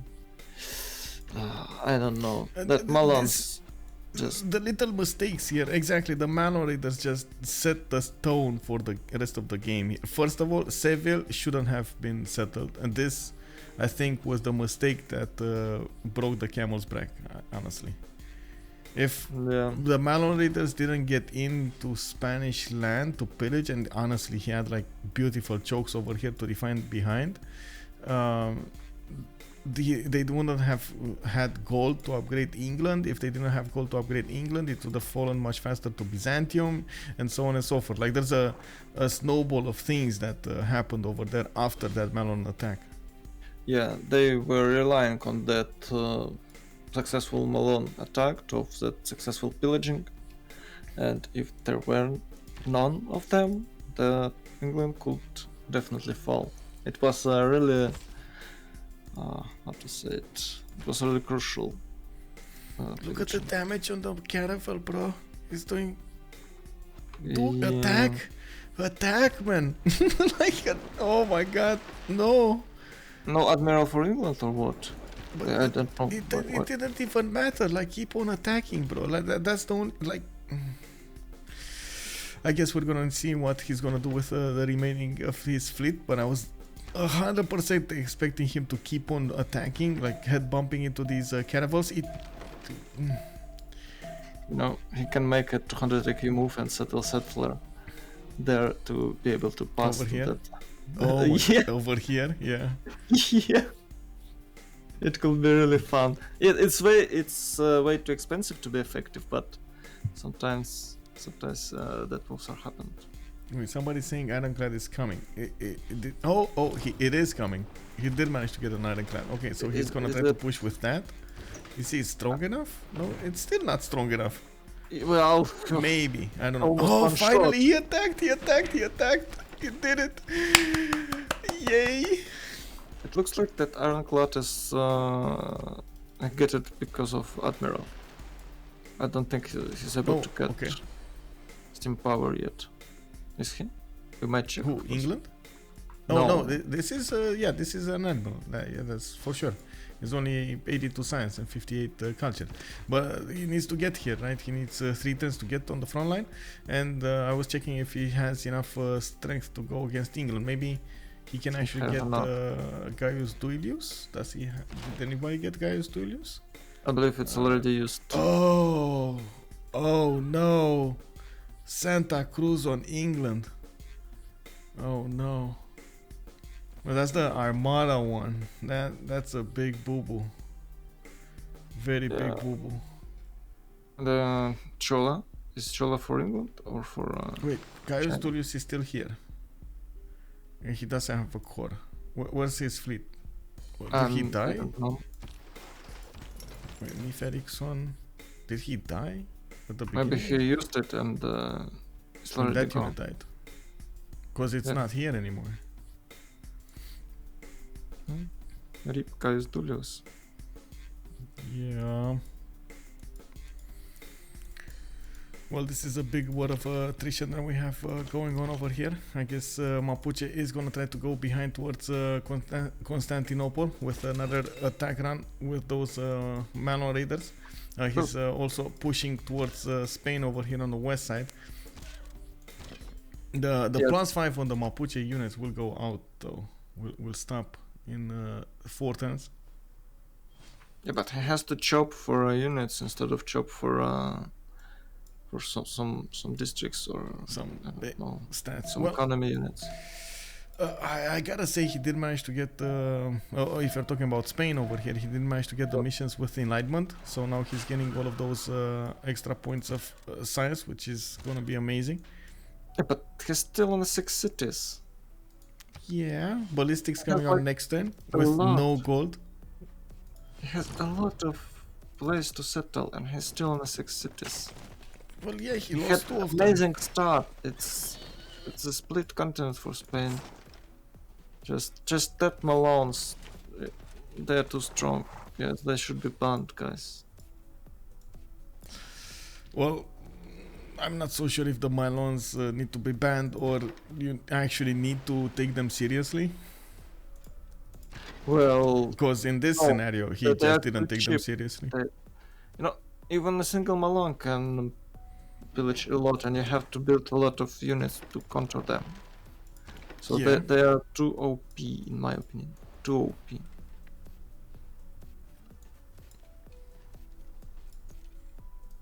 Yeah, of course you should be ready if you are playing against Malons. But they are too strong. Too strong. That's it. So probably you can't go golden. You have to build extra units. They travel too fast, so you're not safe if you're on the other side of the map. There is no escape from them. It's just absolute unit. He can attack all 4 opponents with a 2 or 3 Malons. They are pretty cheap, and even a single pillage will pay back for that Malon. And it's only one turn to do this. Actually double. It's gonna pay back double. Okay. It's 70 to upgrade a Malon and you get usually like 150. Yeah. You know? And he doesn't need really to do anything. Mapuche. He can just spam that Malon's entire game and provide a lot of gold. We've seen a game when he pillaged like 3-4k gold, and it's crucial when it's time to upgrade your tanks or cuirassiers or something. Oh, they have a really good income, gold income, really good production. Gold income. Production. Well, I wouldn't say it's really good gold income. It's good gold income. They have good, it's they have some. I'm actually quite curious. Okay, let's see next turn. Mongolia. Can Mongolia get this? He should. He should. It's just a. Oh my god! Get a unit out of there, bro. Yeah. Okay, I think he did. Or sacrifice this, whatever you do. Oh, just a shoot and the bam. Oh, that's what I was saying. Look at that. Oh my god, There's no time to upheal. Okay, now we're talking. Okay, more units getting attacked here. We do see caravels getting back. Of course, frigates arriving. If he does manage to push through this, England is dead. Like this, the second he pushes through this and gets all of these units, England is dead. But it's like unbelievable that he stayed alive until this point through this one tile choke. Yeah, and I'm surprised that he attacked it earlier. He should definitely last move first move there. Why is he like give him a chance to promote his units or give him a chance to think? It should be a surprise. Not a pleasant, but a surprise. Honestly, with this line of Muskemen right now, it doesn't look like England is gonna fall to Tagmas. But I guess Ben did his job to force England to upgrade so many units, build so many defenses here. Mapuche is also gonna start losing his shine in the next era with the -5 taken away from him, well, with the +5 taken away from him. He didn't manage to get stats up. He's actually losing gold right now, -24, 64 science, 45 culture. Both him and Lege are trying to, well, just stay alive and be as much of a nuisance as possible. Keep Spain from doing anything, which Spain at the moment is actually starting to do something, especially with the piking shots coming out of his cities. And the cuirassiers, the Malloritans just cannot attack into the cuirassiers anymore. It's too strong. It's just a matter of gold though. JamesBong doesn't have the gold. Yeah, but check stats. Spain is kind of let's see. 145, not doing pretty good compared and to Omegaia has the stats, doesn't have the production or the faith. It's just like Jack at the moment is what, 400 production in total with the face generation, or more actually. Even more. Yeah, classical Greek Telema. You either have stats or you have some production. It's really hard to balance that. See, it looks like easy, but it's actually not that obvious. Yeah, we do have Tyrannivo also taken away in external worlds though. Oh my god, it's not gonna be taken away, bro. Trolling. That city is staying alive. And it looks like it's Greece. It looks like that. Oh, okay. Well, maybe he can attack this turn. I mean, he can attack this turn, but who's gonna care? Next turn he's gonna get the walls. Yeah, but maybe he can attack this turn and kill the city this turn. No, it dies. It's 69 right now. Oh, yeah. Well, that looks like that Mamluks are dead. Maybe they can pillage, but that's it. Oh, they're in. They broke through. Okay, we do have England getting attacked by Mongolia on the seas. And honestly, this is another one of those situations that you don't see that often. England getting killed by one of these enemy civilizations that are not seafaring. Yeah, but it's Kublai Khan China. That's pretty cool. It is. Does he have the +6? He does. He still has the +6. Bonus combat from the Admiral, Military Alliance, even the privateers are actually quite strong. And now that he's gonna get to bear, he's gonna get to attack with more frigates. This should be faster and faster to take out the main cities of England. There should be a safety settler being sent somewhere on the west side. It doesn't look like. Well, I don't think he wants to die. Or maybe they decided if England dies, they just surrender. I don't think they want to surrender. Just saying. I think Carrier with the gold. Oh Jack yeah, it's okay. It's Jack's team, so yeah, they won't surrender. Sorry, my mistake. They're gonna sacrifice Lege over here to the gods. Oh, it's Lege on England. Oof, yeah, no, it's Lege on England. It's gonna be fine. It's Lege. You just can't die. Well, maybe just once in this game, and that's it. We're gonna see what's gonna happen. Bridge dam. Okay, I didn't see any dams. Preserves. Well, I guess this is a much different Congress. No more +5. Yeah, melons is getting way weaker.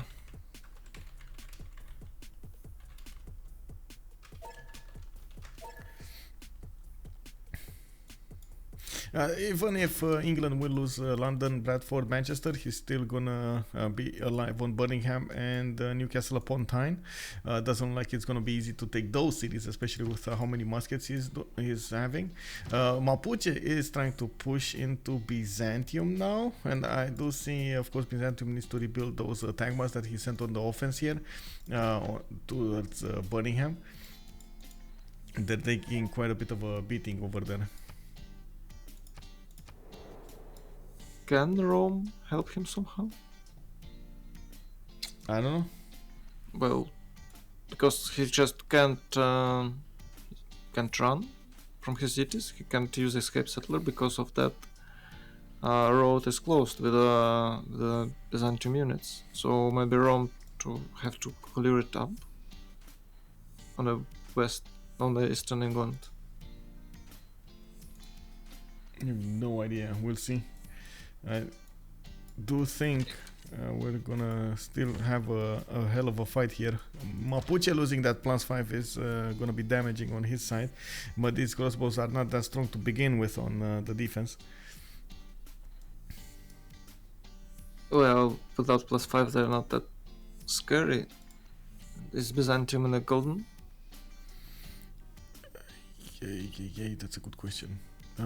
Yes. Oh, okay, So okay, they lost the +5, but they got another +5. Yeah, that is why it's so annoying. And in vanilla it's +10, so can you imagine? Yeah. Well, like I said, 2 more votes to be taken out of the Premier League.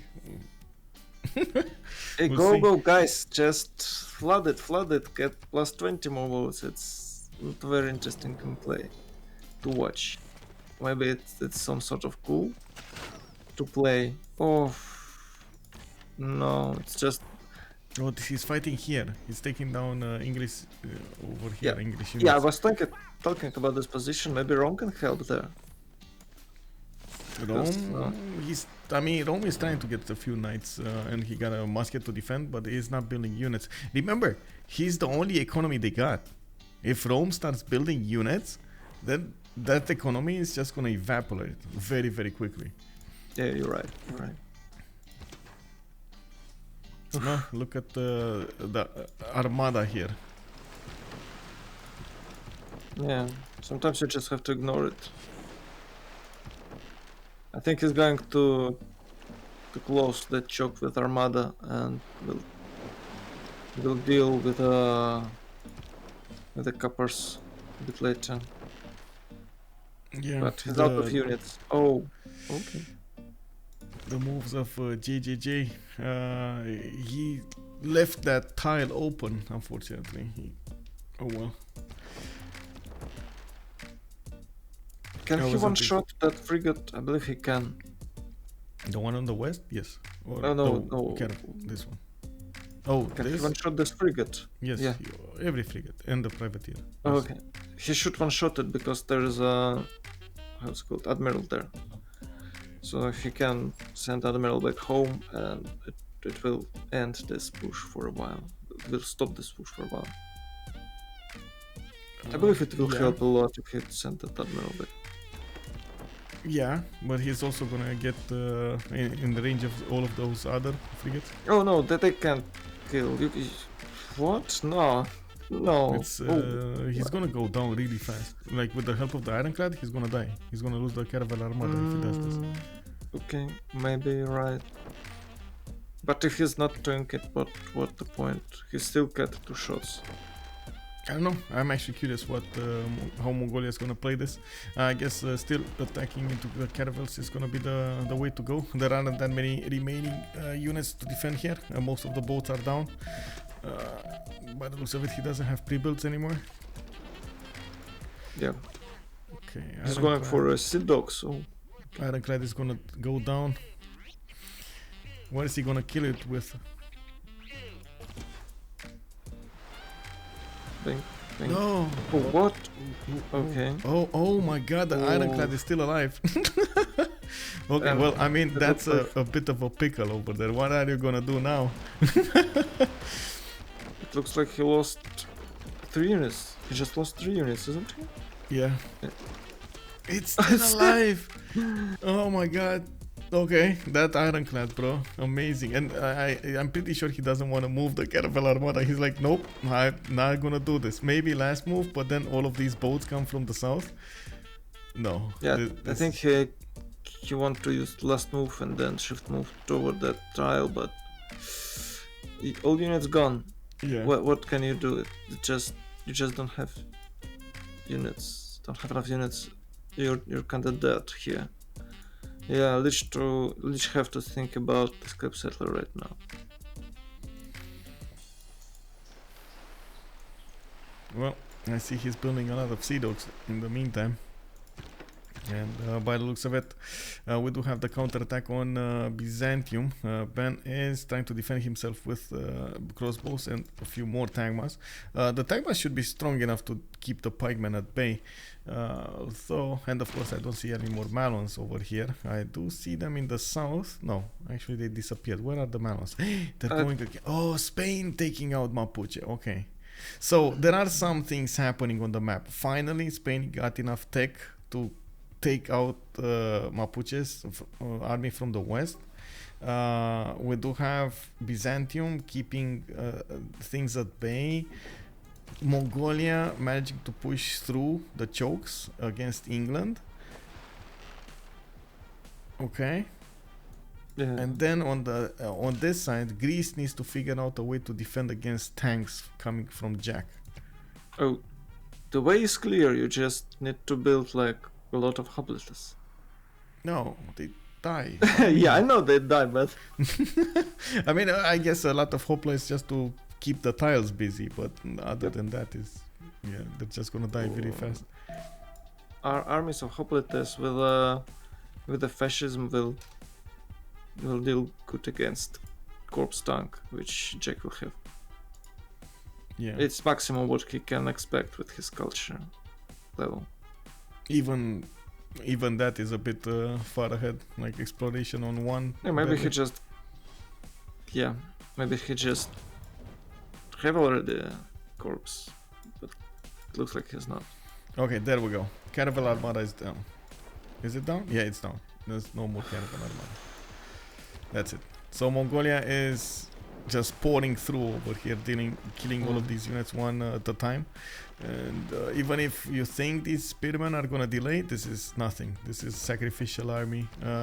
Privateers to take them out on one shots.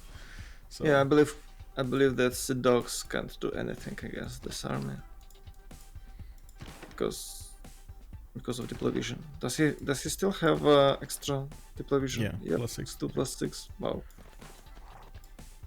I mean, he gotta try to do something here. We do have an issue for Byzantium though. It's getting pushed by these muskets, and they are quite strong coming against him. They do have +6 intel. I guess this is where England put his spy in, trying to take out Byzantium. I guess between the two, he was the weaker target in science, 23 and 42. I'm not sure he was the lower target in anything else though. Okay, Seville getting walls in 2 turns. We do have field cannons over there, and it looks like those cuirassier corps do need at least 2 turns to get to chew through the defenses of the city. There is a pike and shot corps that's not strong enough to push through the city center, though. So I don't think that's gonna happen. Spain could actually go Grandmaster Chapel with the fate that he's getting from those missions. Did he go there? No, he went for the ministry, from what I can see. Yeah. For the ministry. Is this the... Oh my god, another attack of Malon Raiders in the south. This time he has piking shots. Okay. Yeah, just like we were talking earlier, they will attack you entire game.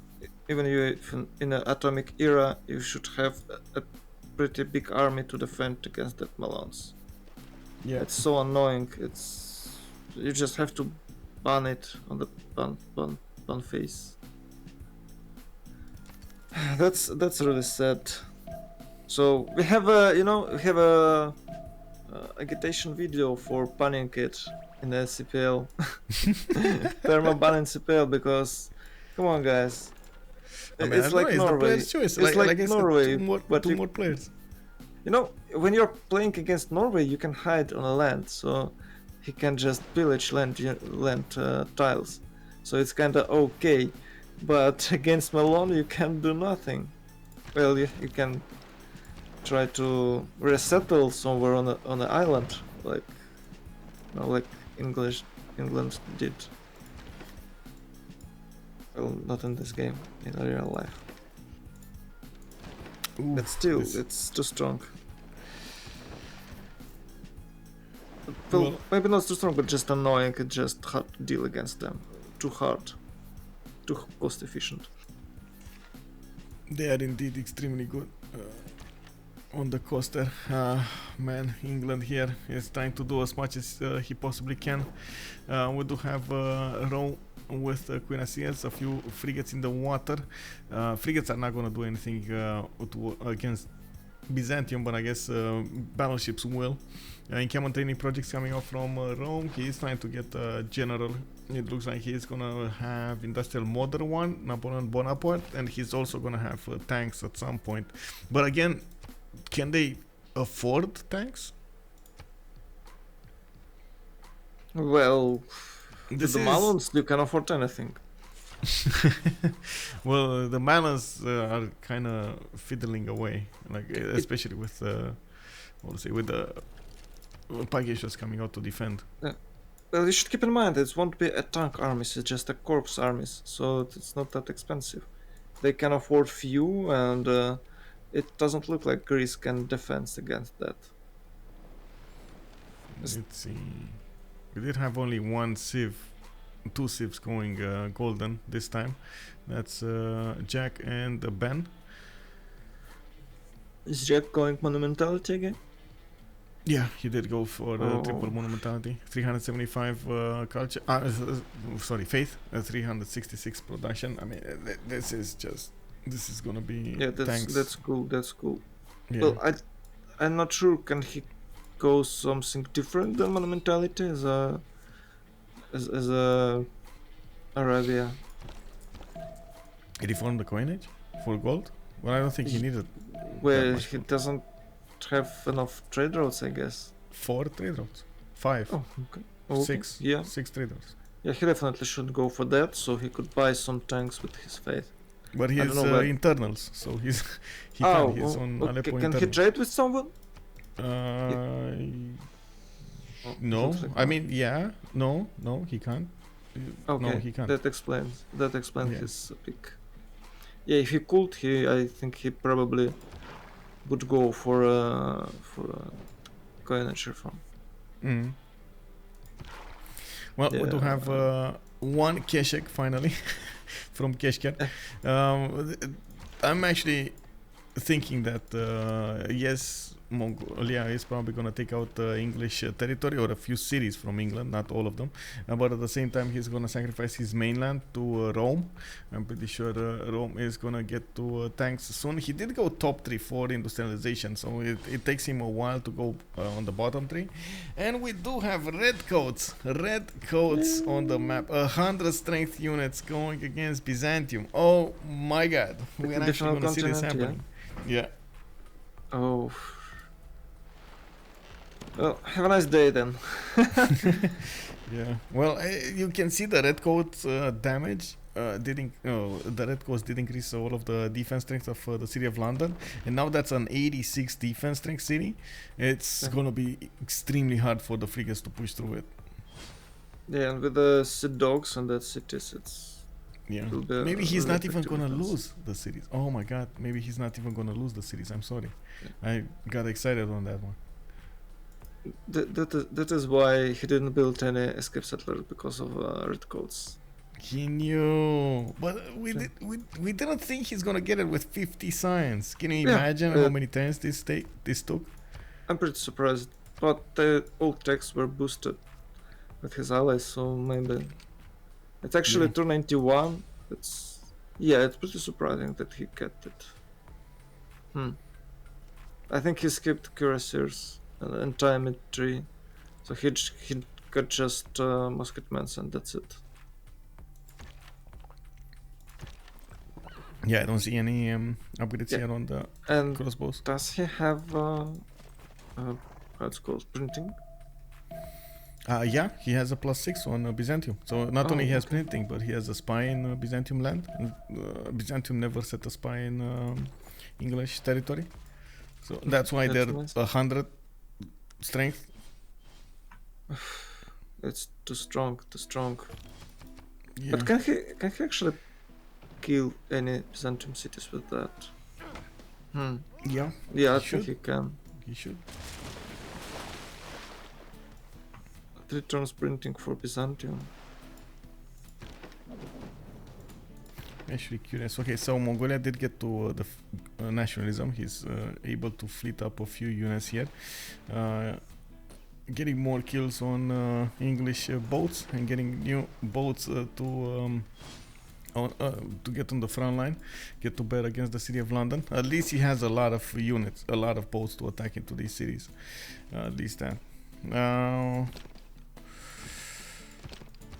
England though. England is gonna do so much damage here. Yeah.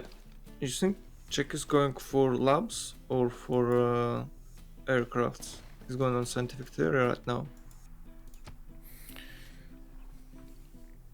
I mean, it Does he could be have- labs, but I guess it's much easier to go planes and kill Greece. Yeah, that was I'm talking.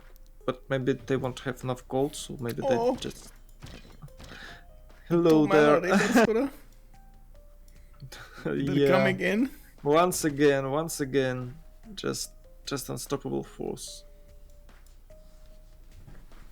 Yeah. I don't know how Mapuche got through. Honestly, we've been talking about Mapuche for so long now. You either take it or ban it. It's like there's no. If you don't have an opportunity to take it, you should ban it. Yeah. I And think they should ban we- it instead of Eleonora. They had first pick here, and they picked Spain. Yeah. Whoa. It was Okay. a gamble. Yeah. And I guess Astikos called that bluff. Looks like. No, Spain is pretty good civ, but maybe they just forgot about Malons because it's always banned. And like, let's go for Spain, and then like, oh no, we didn't ban Malons. Okay, let's GG turn 1. But okay, let's try. But obviously Malone is gonna rail and time up, which they did. Do you think Ben can actually get to Cuirassiers in time? No, I don't think so. No, it looks like not, but 23 biggest problem is science a it doesn't turn. have enough gold. Oof. 26 science a turn. Yeah, they don't have any gold. Maybe they get to pillage they a don't. few English tiles over here. I do see walls are coming up in London. I mean, this is just gonna be way too slow. Yeah. It's It about doesn't like what 10 turns before London will fall. I mean, London's not gonna 10 turns, not even 10 turns. It's like with the walls, Yeah. it's gonna be like 20 turns. It's never gonna Well, fall. okay. Yeah, it looks like never. Yeah. Can we play 20 more turns in this match? I don't think so. Well, I don't know. With turn 83, we got Rome over here with 220 science, 301 culture. Looks like Jack is gonna be 321 with 118, and of course. He's getting his encampments ready to go. I do see he's also trying to get more holy sites up. Well, I say encampments, but I only see 2 of them, so maybe he would need definitely a lot more if he wants to go for tanks. RT push. Okay, there we go. We got him. We got him. So you say planes? Well, I guess Jack is thinking RTs. Oh, he is going for balloon. Yeah. Okay. Yeah. So it's flight, balloon, and then artillery. Yeah. Oh no, he just got that tech and that's it. By the way, Rome is going for a bottom tech 3, And can you check, does he have any banks or something for gold? Who? Rome? Rome, banks. Rome? No. No, okay. So he could get more gold generation if he Yeah. wants to. Usually they're going for at least banks in that situation when you desperately need gold. It will give him a lot of gold. Yeah. Okay, these red coats are These are too pretty strong. Pretty strong. And where's his ram? He had a ram. Where is his ram? It was somewhere around here. It's not there anymore. I don't know where it is. Oh, I see it. It's here. Oh yeah, there it It's is. moving. Yeah. I mean, haven't honestly, got with what- this city strength, he doesn't even need a ram. It's only Well, a 50 strength city. It's way better with a ram. He can place it this turn. You can next one to shot the it, city. yeah.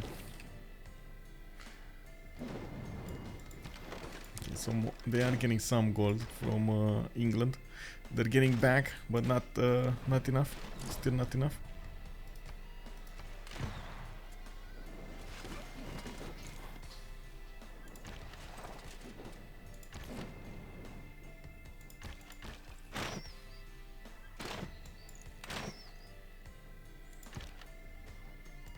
This is just not strong enough. That city, that red coat is getting shot by 5 of these crossbows with the walls, and still it's half HP. And he'll get turtle promotion next turn. Oh, that's Bam, it. one shot, bam, bam. Yeah, well, I guess Byzantium is falling. His city safety settler is going to the south somewhere. He's trying to get. Oh, he has 2 of them actually getting out of there. Trying to stay alive as much as possible. The same can be said about England, though. He's also trying to stay alive as much as possible, but he's doing it. He has walls coming up from London. Doesn't look like Mongolia is going to have a lot of strength to attack into these cities, so I think he should be fine for the remainder of the game. Well, he has himself. He'll have new cities. He's moving to Byzantium. Oh my god, bro, this city is still alive. His own city is still alive on the opponent's hands. In the opponent's hands. Yeah, I'm surprised too. I thought he'll get it way faster. Bombards are coming. Bombards are coming, so not long. But still, it's his city, and he spent so much production to retake it. Oof. Yeah. And lost so many, so much to those Malo Raiders. I think it's a biggest mistake in entire game. Yeah, to settle believe this so. city. That city opened up the way into the Spanish territory. If he didn't have this city, he might have had a good chance to defend with like 4 units here in the choke points, but he settled Seville. Not only to the Spanish lands, I believe some Malons was able to reach Gorgo because of that path. Yeah, for sure. And that's Malons. It's just so annoying. By the way, he upgraded a lot of tiles there, so Spain gets some gold. Bang. So we might say that England is pretty safe right now, even if he somehow will lose his cities on the coast. Oh, this is never gonna happen, bro. Yeah, I agree with you, but look at these guys. They just don't have enough strength. These are just feeding English experience points. yeah, not with the privateers. Maybe with the good frigates. Yeah. Maybe with a level 2 fleet frigates, he was able to get this. But oh my god, it just went what? I mean, they're 100 strength, but what do you expect? Okay. There's Well, I expected more walls. more walls, yeah. Well, not really. It's time to get more Tagmas, more units. Also, there was a comment here that Malons came through Arabia's land. Well, those Malons were like, they went around the earth actually to come through Arabia's land. Yeah. They were so far away. too fast, too furious. Yeah, exactly. Yeah, Byzantium is going down. I don't think he's actually gonna survive here for much longer. This is gonna be a problem though on them. First of all, it's gonna be a problem because of that lack of a military alliance, and second of all, the Diplo victory. In the Diplo points, Ben did get 2 Diplo victory points in the first one. I don't. In the second one, actually, I don't think. Oh, he got in the first one as well. So he's on 9 out of 20. He could have been well on his way to getting a Diplo victory here if he got to a Statue of Liberty. But I mean, with his stats, he's never gonna get there.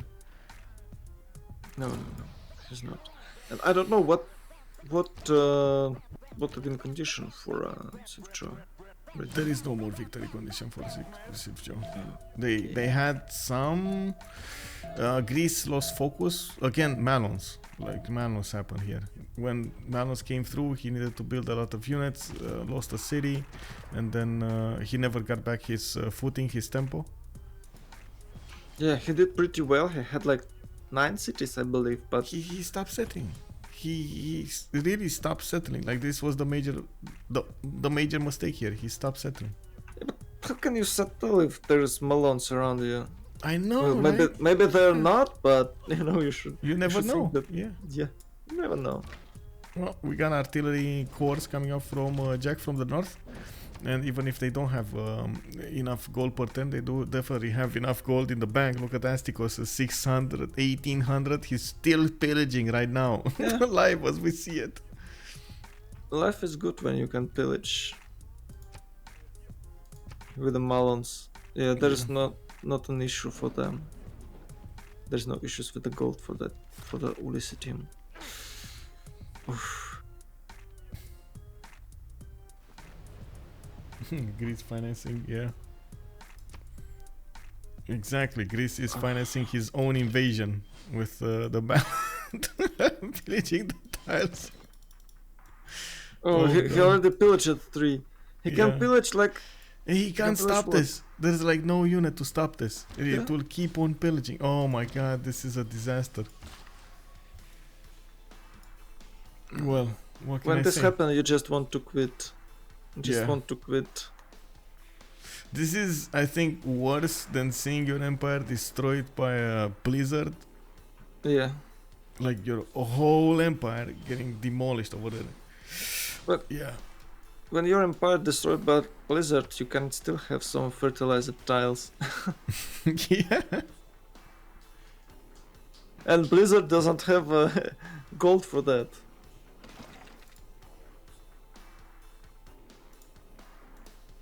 By the way, Brussels is dying, destroyed by Rome, and I'd like to check is Rome planning something against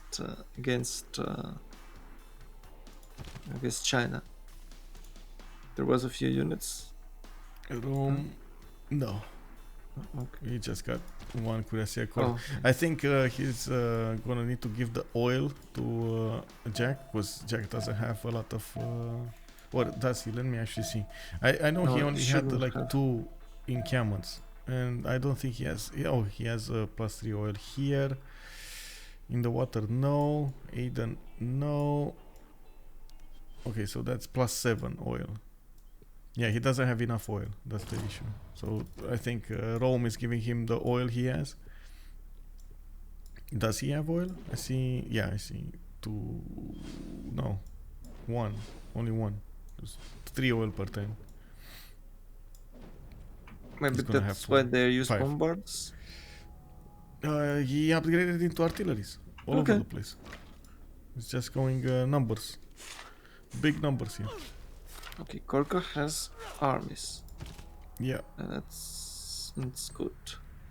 but and his ideology 3, so he's not that far away from getting fascism, but still not close either. So especially looking at how fast Byzantium is dying here, and again England is not dying. I think this is the major problem. England is not dying. You know, if England would have been dying, yes, different thing. Also Spain, can he kill Mapuche? I don't think so.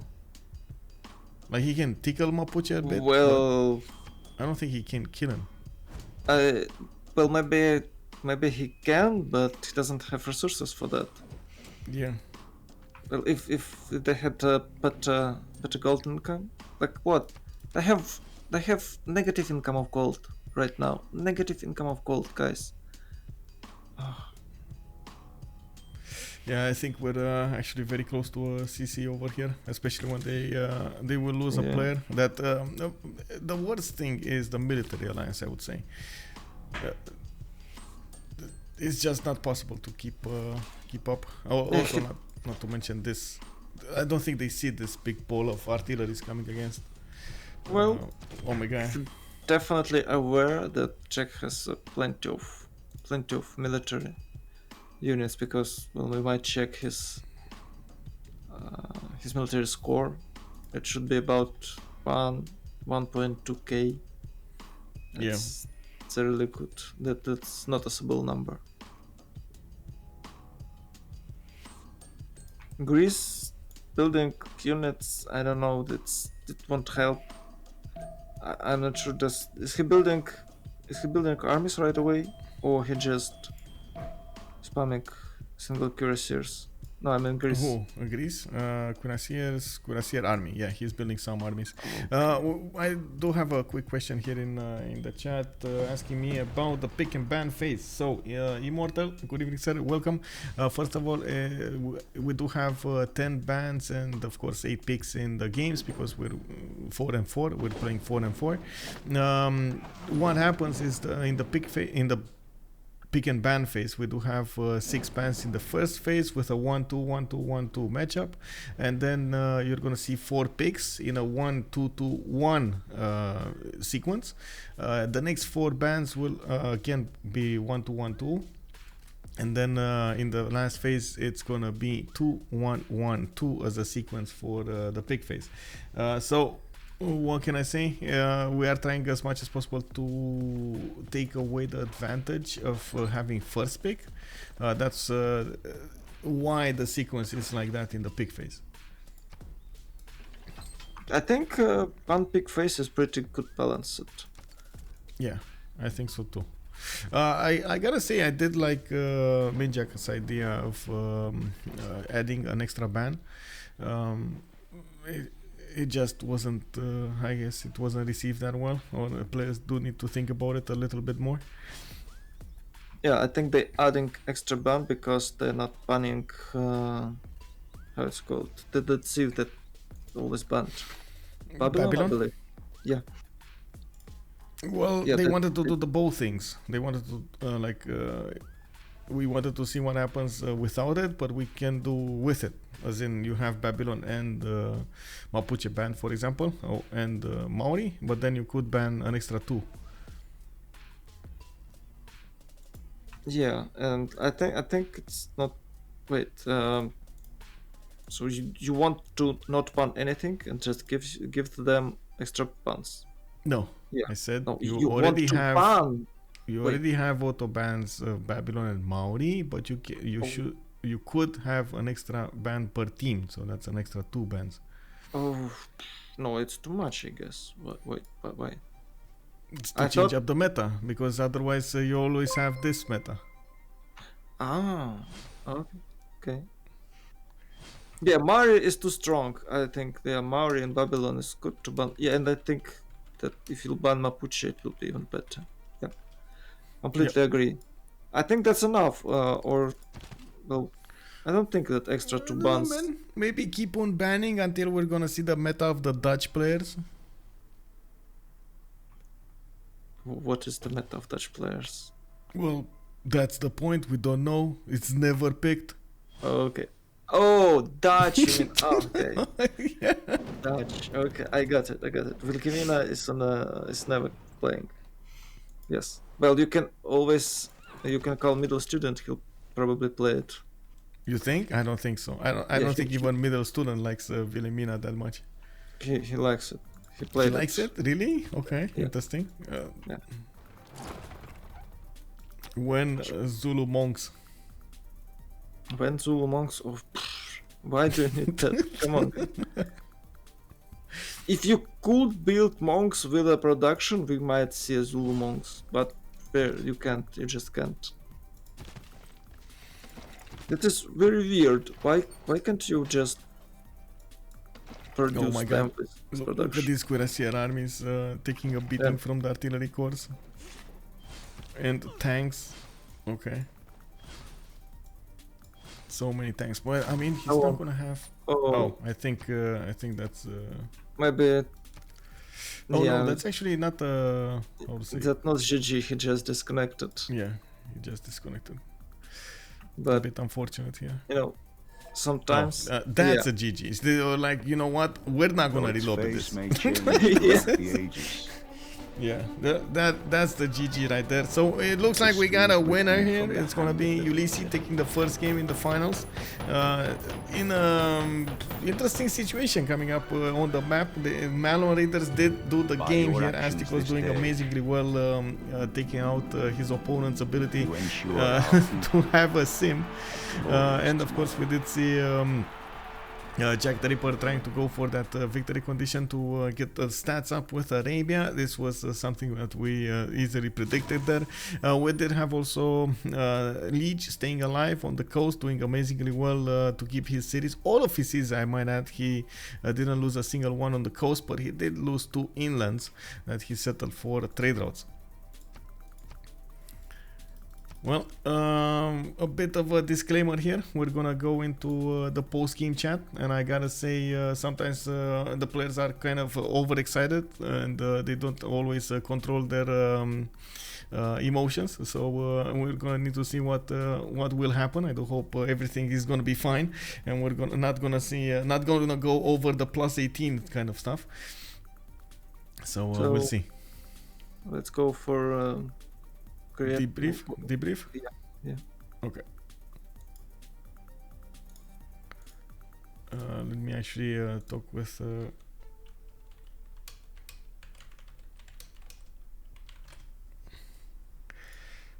Okay, there we go. I did need to tell Su and his buddy to join us as well here. They have been streaming actually. Oh, by the way, how was the quality after a while? Did it stabilize? Was it better? No. No, really? My eyes still hurts. Oh my god, I'm sorry. I don't No, know. it's not your fault. It's Discord. Okay. Well, GG.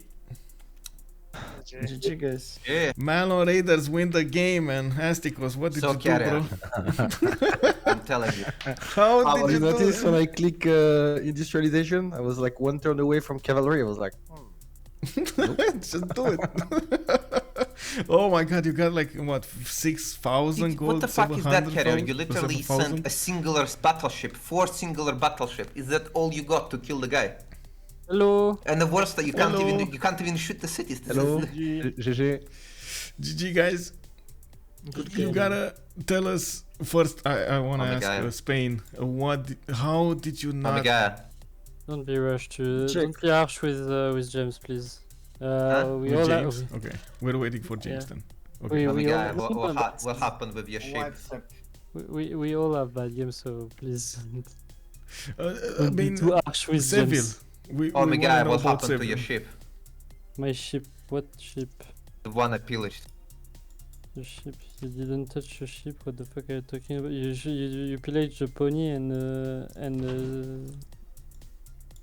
a deer. Hey Jack, I think you were right. Our boy John is not coming. Yes, of course he's not coming, man. The massive Arab killing the entire map. You're negative GTT the Like, whole game. kid, shut the fuck up! I made 500 gold for this. Maybe we can let talk the caster and the team instead of just argue Cursing about and everything? something weird. Team Maybe smart. no more like, cursing. Maybe. So if the caster or if the team has some question or anything, Hello, well played everybody. thank you. Thank I you. have a question Hello, ma'am. to Astikos.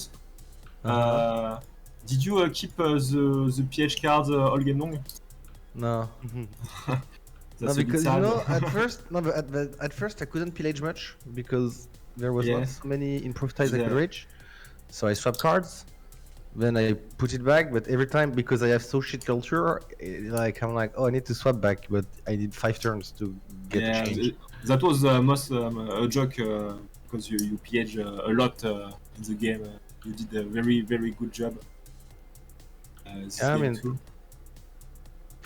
I could derail Spain quite hard, and I could derail Brazil as well. Though I thought I could push him harder. I was a bit disappointed. I couldn't break the line. Mm. I didn't have archers. And it was a bit far to bring archers, but I think I still should have brought like 2-3. Yeah, maybe too much horses early in the game. Like the first horses are good, but when the front stay on the same tiles, I think you need some archers and 1 or 2 squads. But overall, that was a really good game from you and your team. Do you Is guys Basil think- escaped, or did I find the escape setup? Yes. He have 3 settlers on the Well, he's Do trying you to guys think escape. plus and 5 he's on a not light yet. cav was a mistake? I feel like we should have maybe done -5 heavy cav or No. something. It, No, that's how we It raised was cities. pretty good, huh? This mountain Yeah, is but very powerful. I mean, did Astikos actually utilize +5? He was just running around Yeah. pillaging, no? Yes. Yeah, I We killed, killed 2 cities. I killed unit, I slammed cities, and the trades on my balance must have been really shitty for him. I think you funded all of the upgrades for like what 40 turns, 50 turns. Yeah, boss teams was really low gold for like 80 turns. Yeah. I mean, PH was really game breakers. You even use the gold Then, from Gorgo's mines to fucked up fund with the a bit, armies of JackTher. The only reason we were making gold is because Kerry had economic alliance with England. No.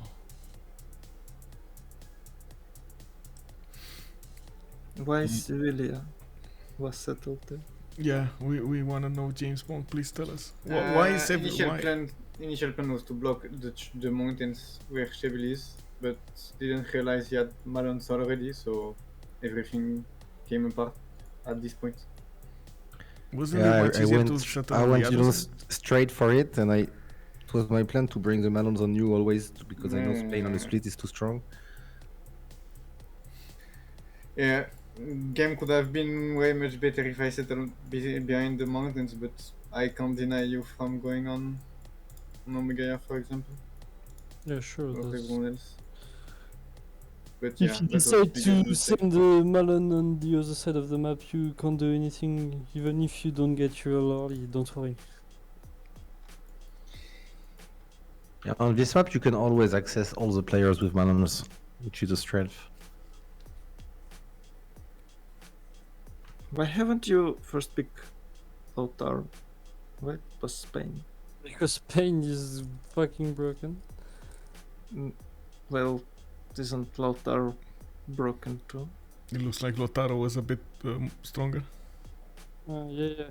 But It depends, guys, because for Spain, example, like here we're all very separate from each other's, so we can't protect each other's, and there's a lot of place to go in and kill the traders as well between them. Yeah, But it's not always so easy to access everybody. and Spain just often solo win on this game, so... Oh, okay. Just even if you're together, I think you spent a lot of production to protect against that Lautaro wandering units. It's always somewhere there. You have to react, you have to prepare, and you're like having a worse progress, slightly worse progress because of that Malons are somewhere there, and if he's like able to get in your territory, it's completely disaster. You just can't catch them. So I think he did well. What you should just ban it. No, maybe not you. Yeah, I agree. I mean, I think it should be banned by the first team, to be honest, but they decided to ban Alienor, Cree. It's like the kind of strong civilizations, and so they kind of force us to go Mapuche. On the draft, you decided to pick Gorgo over Zulu. Yep. What do you think about Gorgo and Zulu this map?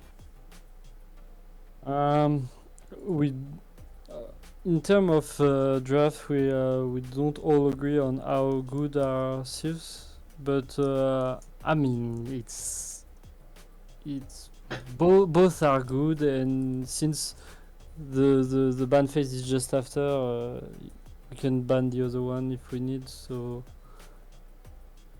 it's pretty similar in terms of gameplay, in terms of impact, and I mean, personally, I think Zulu is better, but not the team. So. Okay. And Gorgo is not bad. Like you can reach on good spawn a good amount of culture to boost I think everyone. what's for me the little edge of Zulu on this map is that you get the extra habitation on your Yeah, encampment. sure. So I agree. here you have probably like I don't know, like 2 coastal city and 3 gray city. But Gorgo makes. I have another good point is that you boost the team in terms of culture. So I mean, I prefer Zulu, but Gorgo is really fine too.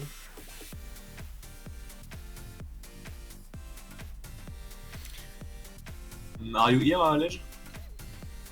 Pardon? Sorry? Yes. I want to ask you what did you think about you putting your spy on Byzantium over Mongolia? What was the plan? What did you expect? I was thinking it was very hard to take the sea where we were with Mongolia, and I think the naval sea was a kind of IRL war. I mean, I don't think it was a good play to IRL that much on this sea. So I was expecting to get Byzantium with my UU and try to defend at a point with maybe frigate, but Sea Dog are way better to defend. So I did some Sea Dog after he break my wall. I think it was a mistake. Did you expect him to break the wall, or did you think you will hold the wall? I was thinking I could hold with 3 stars or with 3-star Sea Dog, to be honest, but I didn't at the time to get Sea Dog at this timing, and I was a bit surprised, to be honest, but he managed well, and he has first move on me, so it's kinda difficult to do the boss part, because Byzantium was always worrying me a bit. I mean, always some trade, always some horses in the back PHing me or something like this. So it was pretty difficult game for me. The position was very hard to play. So the good thing was Astikos putting his third settle in front, and then you can brace a bit. Yes, totally. I don't have a general. I have a Crusader at the time on me, but I think we did the right thing with Astikos to push him back and to try to scale over him. Yes, that was a good thing to do in the game. And everybody did very well. I mean, the carrier did a very good sim plan in the early game, and he did a lot of gold in the early. He was like 50 gold, like all the early game. Yes, he makes a difference on gold making. Yeah, totally.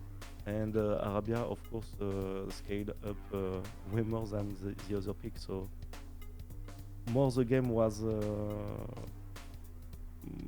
longer. I don't know how to say in English, but plus la game était longue, plus c'était gagné. Voilà. Yes. Sorry for the last part.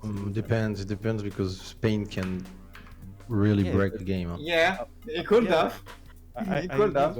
Yes, but when you PH Spain, he lost 15 turns in the game, so he's way behind.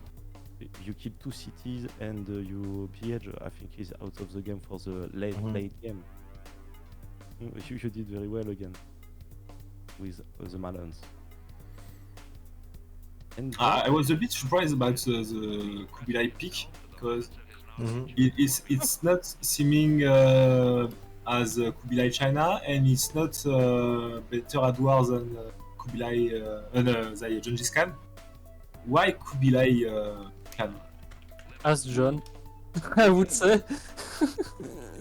I mean, it's not that bad, to be honest. Like, Yes, but it's not. China is better and Mongolia is better. It's not that bad, but there is better pick. Probably. Don't think it's that bad. Yes. It's a middle ground, I think. Yes, but like Malm said, it's a middle ground, but why play Kublai Mongolia? Just they are better middle ground, like you said. But I mean, we all had our pick. We knew what everybody were going to play, so we asked him what we wanted to play. We gave him the choice between what he wanted and Korea. He decided to pick that. Okay. Yeah, I think Korea in this scenario was a bit too much in the gold. You wouldn't have any gold, so. I mean, you are not forced to play without any hub with Korea or with Gorgo. I didn't put a single hub because I was in front of an Arabia and I needed to scale as much as possible for late game. But if I'm not front with Jack, I can put way more hub. Yeah. And by the way, we have a Spain, and it's one of the best picks to make gold on the map. So the Manor just disrupted that. So yep, the Spain pick So was good. pretty good. To be honest, we were a bit of lacking. Especially the combo with Byzants is very interesting as well. And the spawn, dude, the spawn. Oh my yeah, god. the spawn was amazing. Don't know if you took a look, but all the city were on split. Big stone circle.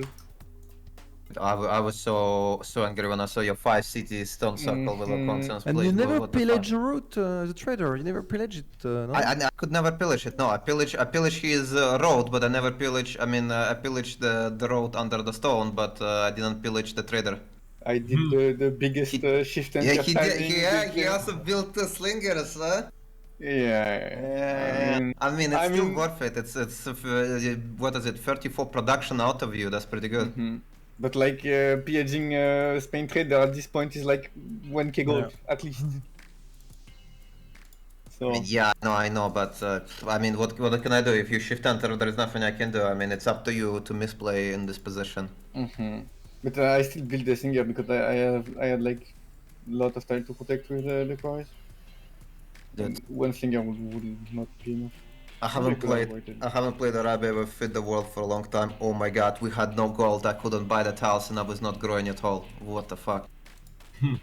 We had and you were no gold. You were spending all the gold all the turns. I had to repeat 18 times to keep money from Alliance. No, I was like, give the money. I gave you 500 gold. I gave you 500 gold. I gave you 500 gold. I chopped all my mazes, like every single corner. You gave me 400, yes. My crop has been chopped. Everything. I usually improve crops, but for you I chopped it. But you are still minus 10 GPT turn 40, so Yeah, I have no plantations. I have no extra gold sources. I know. I understand that. I mean, it's like, if I have plantations, you know, I'm easy peasy. I'm positive GPT Arabia. But if there is no plantations, what can I do? Just play what like you did. I mean, without asking so much gold. It was good to upgrade the Malon, and it was a bit tense at the early game. And we had enough gold for Malons. Yes. Oh, it was okay. It was just enough, yeah. I mean, because I don't know. I mean, I could up 3 melons without mercenaries, and then I could up the rest. But it took, I don't know, it took me like 4 turns or 5 turns to up everything. With, I mean, I guess the expectation was that the 3 Malons that got upped would fund the next Malons. Well, there was no mines improved. That was a problem.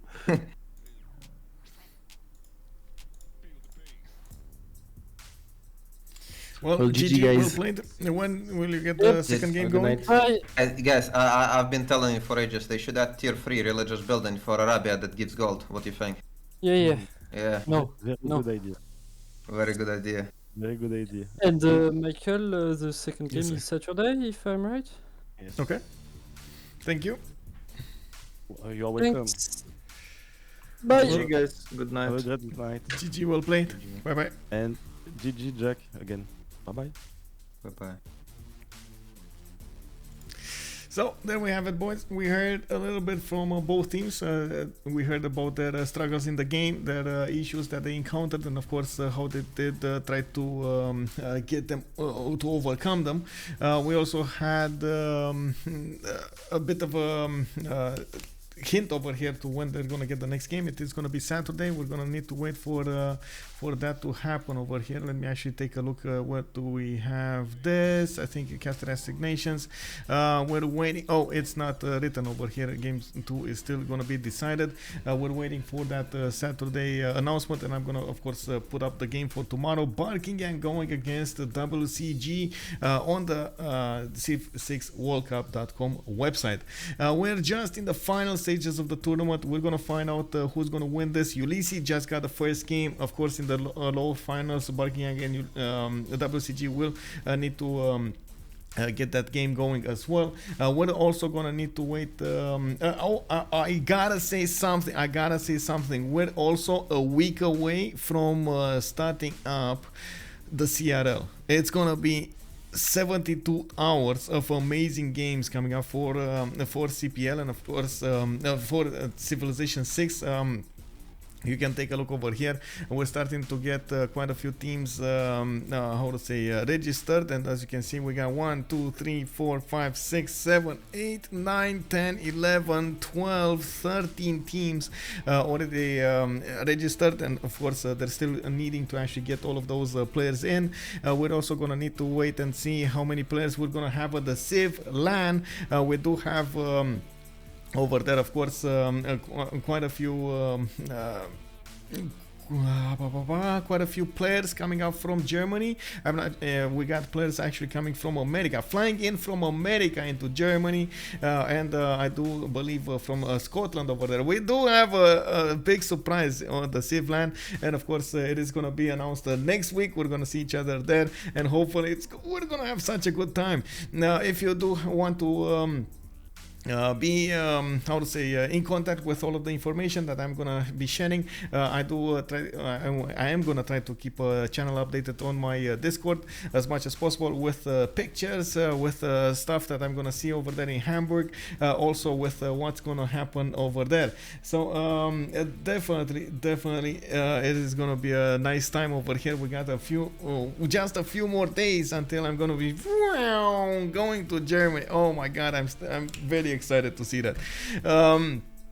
At the same time, I do want to point out that if you are coming up from YouTube, thank you very much for joining. I do hope you enjoyed this game. This is the finals, of course, of the CWC Season 6. We did have Ulis get the first win. If you did enjoy the content, throw it a thumbs up. If you didn't, I understand, throw it a thumbs down, so it does let me know that I do have to get better. In the meantime, I do hope you're gonna join me also on the live stream, twitch.tv/OnSpotTV. You can find me out, you can find my schedule on Discord, and of course you can find the Discord link down below in the video information. Thank you very much for joining us, and I do hope you guys enjoyed everything here. Thank you. Yes, I need to get good. Yes. Thank you, madams, and of course much appreciated, sirs, for the support, for everything, for the kind words. It does keep me going. Thank you, and of course we're gonna see each other in the next ones. Bye.